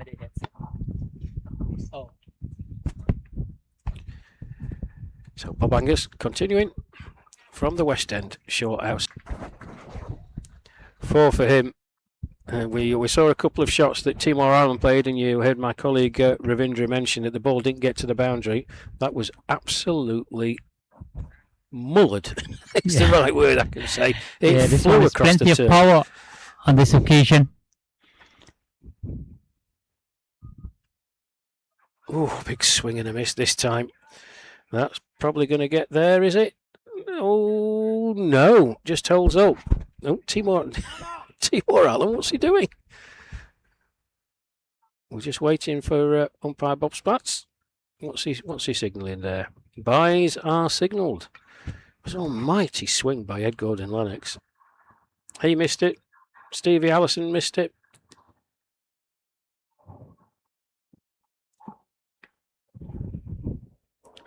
Those aircraft are very low, I've got to say. Just at the back of us, the Pearson International Airport here in Toronto. Noise has been constant. Rush Mahmood. Well, next time we go to King City to do our commentary. Way up north, an international venue. It is, yeah. I couldn't make it on Friday, Ravindra, for various reasons, but it's a big complex there, isn't it? It's clubbed as well. Now that is going to hold up. Needs an extra Weetabix, I think, Timur Alam. Both sides divided to 6 and 6. But they were only used for the warm-up matches, interestingly. There are no matches taking place there, I believe, throughout the Not tournament. 6, 3 and 3, 6 grounds. 6 grounds, but they're not being used in the IMC tournament. Just for warm-up. Yeah. Seems a bit strange because you could park everybody at one spot. Yeah, they always with IMC that they having all the matches in close proximity. Even I was in Cape Town, all the matches are wrong in Cape Town. Yeah. And they're close by, I understand, because of traveling. I think it's a bad concept there for IMC to have all the matches in Guyana for the over 40 World Cup. I mean, the fixture hasn't come out, but I understand there will be matches in 3 counties. Guyana is made up of 3 counties. Okay. And some of the counties really big, so they will have to do a lot of travelling there. 23 gone, 84 for 1. Now, will you be going back over to commentating Guyana for the over 40s? Yes, it will be there for the over Ah. 40 World Cup. And You get everywhere. purely do you? because I was in Cape Town for the over 40 World Cup, Yeah. the last edition. Yeah. So I want to make it to the next edition. Blimey. Are we going?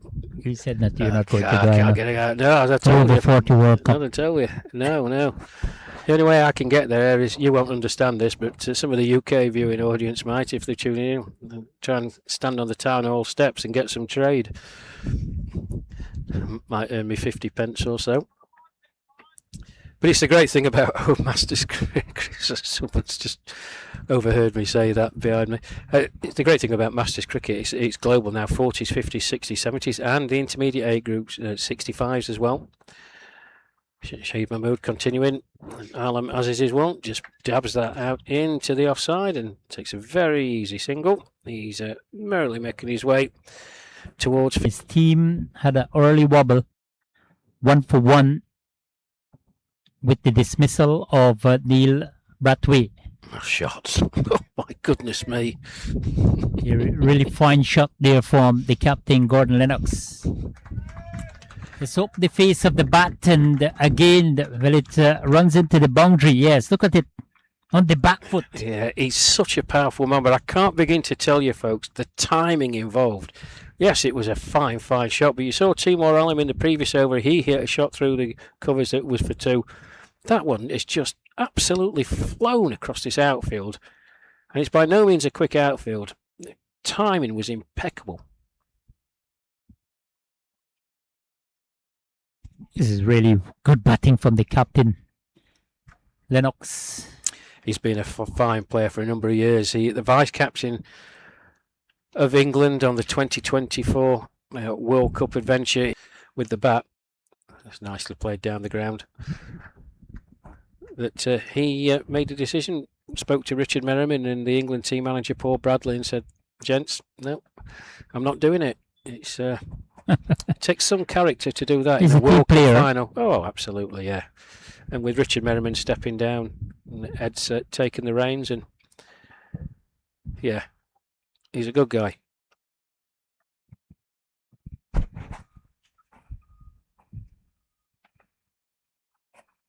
Yeah, placed down toward backward square by Alam, and they will pick up at least 2 runs here. Good steady batting. This has been a calculated knock from the Alam, the frontline batter. Really living up to expectation here. Took up the responsibility at number 3. Now engineering a I tell you, comments, do they need a new mower out there?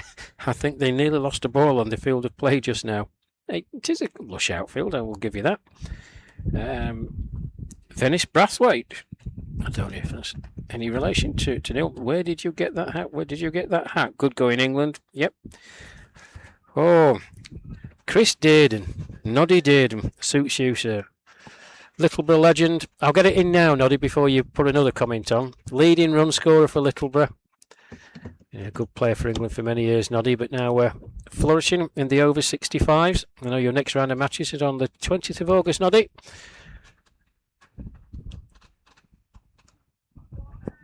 Go well, sir. Thanks for getting in touch. their area for improvement, but Scotland, they definitely will have to go back to the drawing board.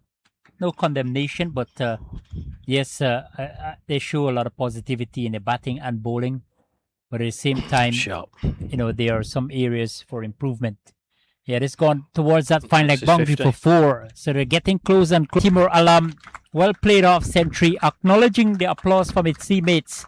They know the importance of this innings here from the number 3 batter. Fine innings and really took up the responsibility and leading his team to victory. What a batting performance here so far from Timor Alam Rush. Yeah, absolutely delighted for T.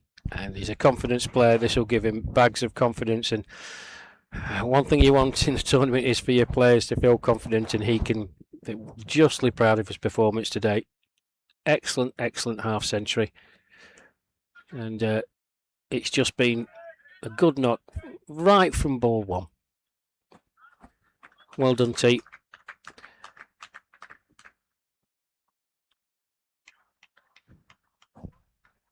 Indra said the century comes up for England, 101 for 1. Just a 10 required now. Yeah, just every shot in the books from Timor Alam, 55 from 63. Well, he announced himself playing for the England Lions versus Australia in the first game between Australia and the Lions at Cheadle-Hulme last summer. Him and Simon Routh. He scored 93, but for a bit of a scoreboard malfunction, the boys thought they needed less than they actually needed. But he announced himself then and went on and had a promotion to the senior squad, and he made his debut in the second one-day international at Fairbairn.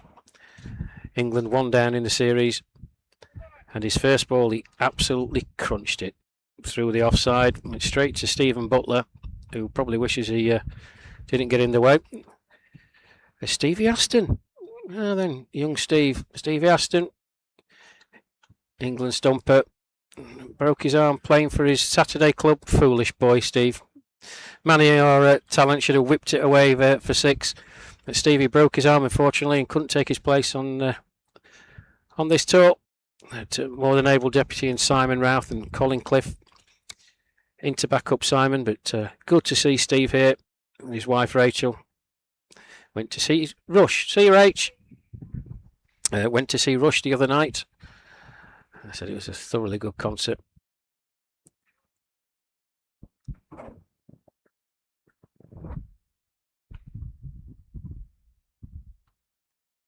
But Might have a change of bowling again here Yes, for Scotland. I'm just going to say, looking at our list.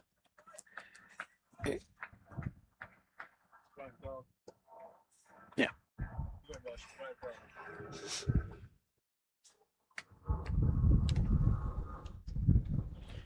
Graham Garden into the attack. Let's see if we can bring more option to the bowling here. Obviously for Scotland. Well, it's just a matter of formality here for England. 10 away from victory with 20 overs still to go. 8 wickets standing. Remember, Neil Jackson retired out. Then they lost that early wicket of Neil Bradway. So both the openers back in the pavilion. But what a splendid effort. It's been a wonderful chase by England. Outside the line of the off stump and punched out toward extra cover. This will run away into the boundary for 4. They just want to get there as quickly as possible, Ross. 105 for the loss of 2 wickets at the commencement of over number 26. Well, just look at the technique here, folks.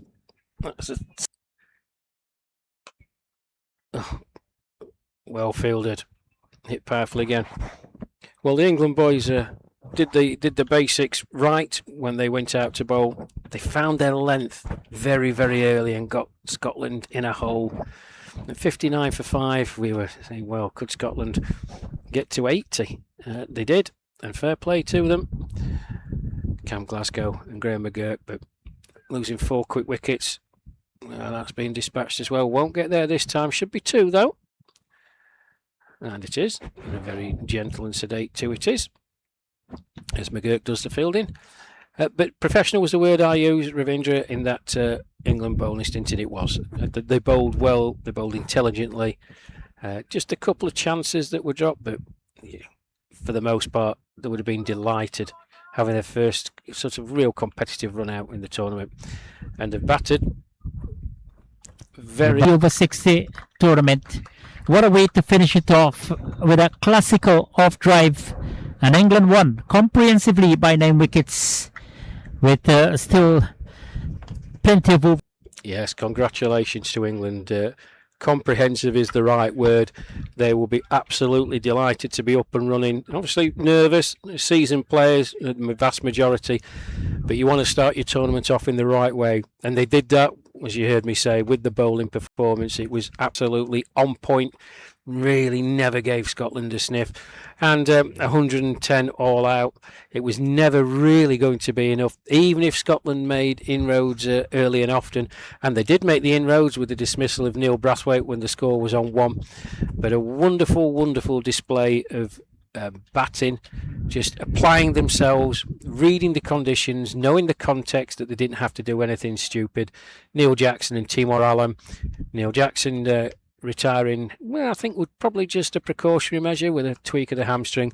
And then the England skipper Ed Gordon-Lennox has played 4 absolutely world-class shots off the back through the offside that have absolutely flown over this outfield. And England deserved winners in the end, winning by 9 wickets. Yeah, absolutely, Rasha Mahmood. Winning by 9 wickets with a staggering 117 balls to spare. Absolutely convincing performance, resounding victory here for England to kickstart their campaign in the 2026 edition of the IMC over 60 tournament. In summary, England wing out Scotland for 110 in 37 overs. In reply, they surpassed the target, losing 2 wickets in the process with 117 balls remaining in this contest. Absolutely fantastic performance. We'll come back on Wednesday after the day off on Tuesday for your final thoughts here on England. Congratulations to them. Commiseration to Scotland. They will come back on Wednesday as well. Your final thoughts before we say goodbye from Danville, Rush. Well, congratulations first and foremost to both teams. Humid conditions here. The Scottish boys will be disappointed, but it's their first outing in a World Cup. They will learn a lot from this and hopefully put on better performances. They've got a talented batting group. They just didn't apply themselves, and that's the word, application. Didn't really apply themselves properly when they went out about. Conversely, for England, they can be well satisfied. There's obviously things they want to improve on, but they can be well satisfied with their batting performance. Their fielding in general was very good, their ground fielding, and when they went out about, that word, application, they applied themselves correctly. More importantly, winning by that margin and with so many, also their net run rate is something that's going to stand them in good stead should bad weather or adverse results happen during the rest of the group. But thank you to everybody who's got in touch on the live stream. As Ravindra said, we'll be back on Wednesday. England taking on the West Indies, I believe. That should be a good one. But thank you to all the comments and getting in touch. Thank you to Eversley Rampole, absolute wizard, and the rest of the crew here have done a sterling job, and everybody who's looked after us at Max Ward North. There are other games taking place, and you can just follow them on the live streams on the is it Cricket Masters of Canada Council or something like that. They're all on there, folks. Have a watch at that. The Zimbabwe New Zealand game is going on just above the way. But from me, Rashma, Ravindra, it's been an absolute pleasure working with you, sir. Hope we catch each other during the rest of the tournament. I'll see you Wednesday. Yeah, definitely, Rush, Mahmood. Thank you very much as well. Thanks to Mr. Ron Paul, our technician man here. We have to say goodbye from Danville. Hope you would have enjoyed the broadcast on Cricket 360, coming to you live here in Canada. And it was another round in the 2026 IMC over 60 World Cup tournament. Scotland suffering a 9-wicket defeat to England, but the action will continue on Wednesday. So hope you would have enjoyed the broadcast, and we have to say goodbye. Congratulations again to England, winning by an emphatic 9-wicket margin. Until then, it's goodbye.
all for coming. Thank you for playing the game in good spirit. We captured a nice clean fight, which was good. Thank you all. I'd like to thank the umpires, of course, you can't play without them. Thanks, lads. Thank you to the scorers, because you can play without the scorers, but nobody knows what's happening. Yeah, thanks, scorers.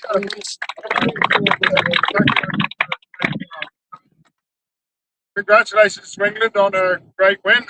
Congratulations to Scotland on yet another, I have to say, heroic defence against the English.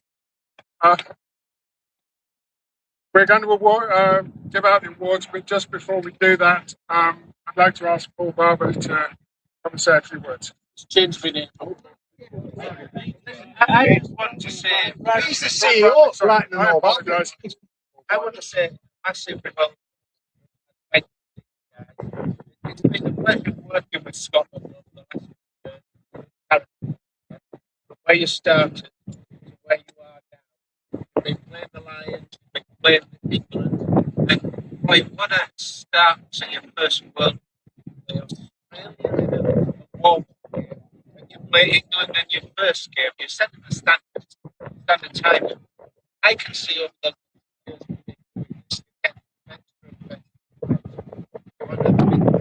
back in terms of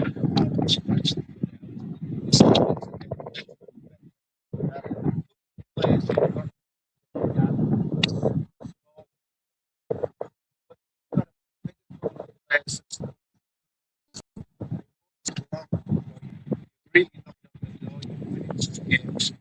Chaz, it's been a real pleasure to work with you again. I'd just like to let's give up a big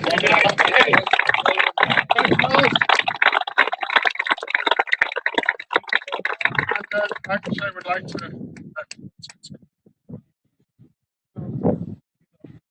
can see and then continue to do what Paul says.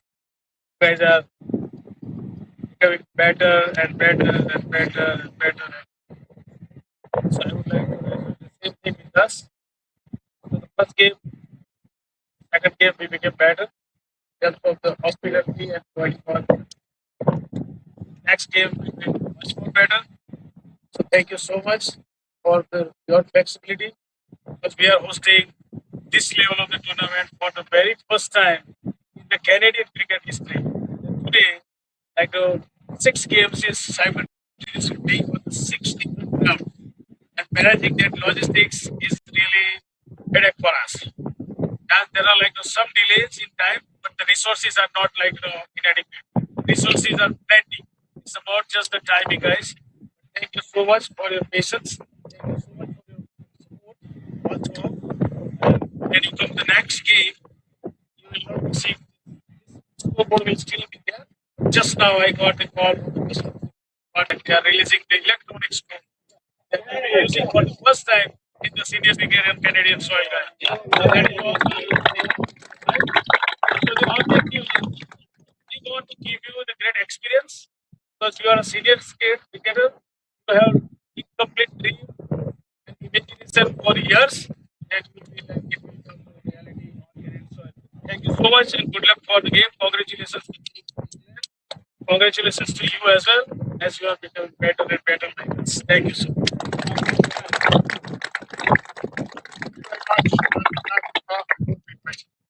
No, not before the topic will be waiting. First of all, I'd like to ask Evan to come forward and present Man of the Match award, which we are going to present to Timo from England for his model parts.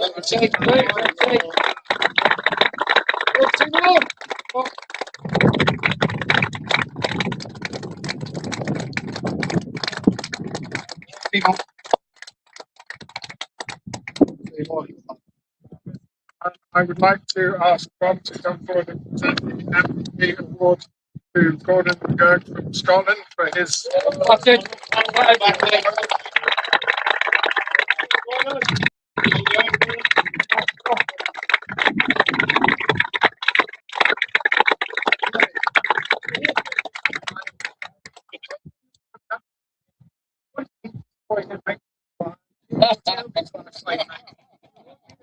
I'll tell you that guy. And I would also like to ask Evan and Bob if they would like to announce and present. I see rubbish. Thanks. Thanks.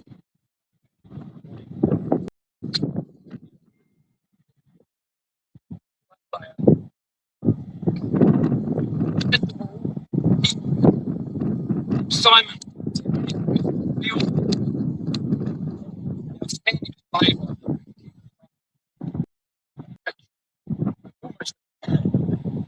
Who the cricket? Mike Davies.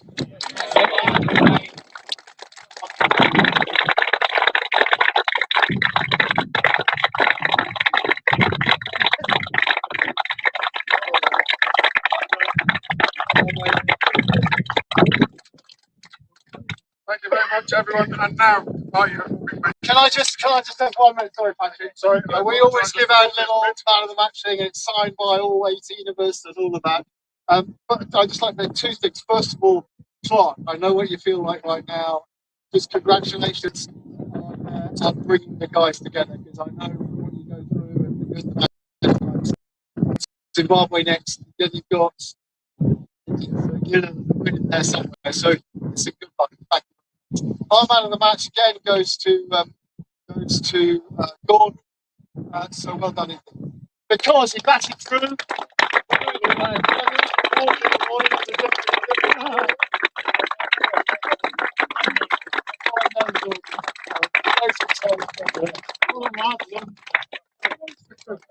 Okay, so thank you. Now it's time Now for a beer. now the meeting we'll be waiting for. The beers happening. Thank you very much, everybody. Good luck in the rest of the tournament. Thank you.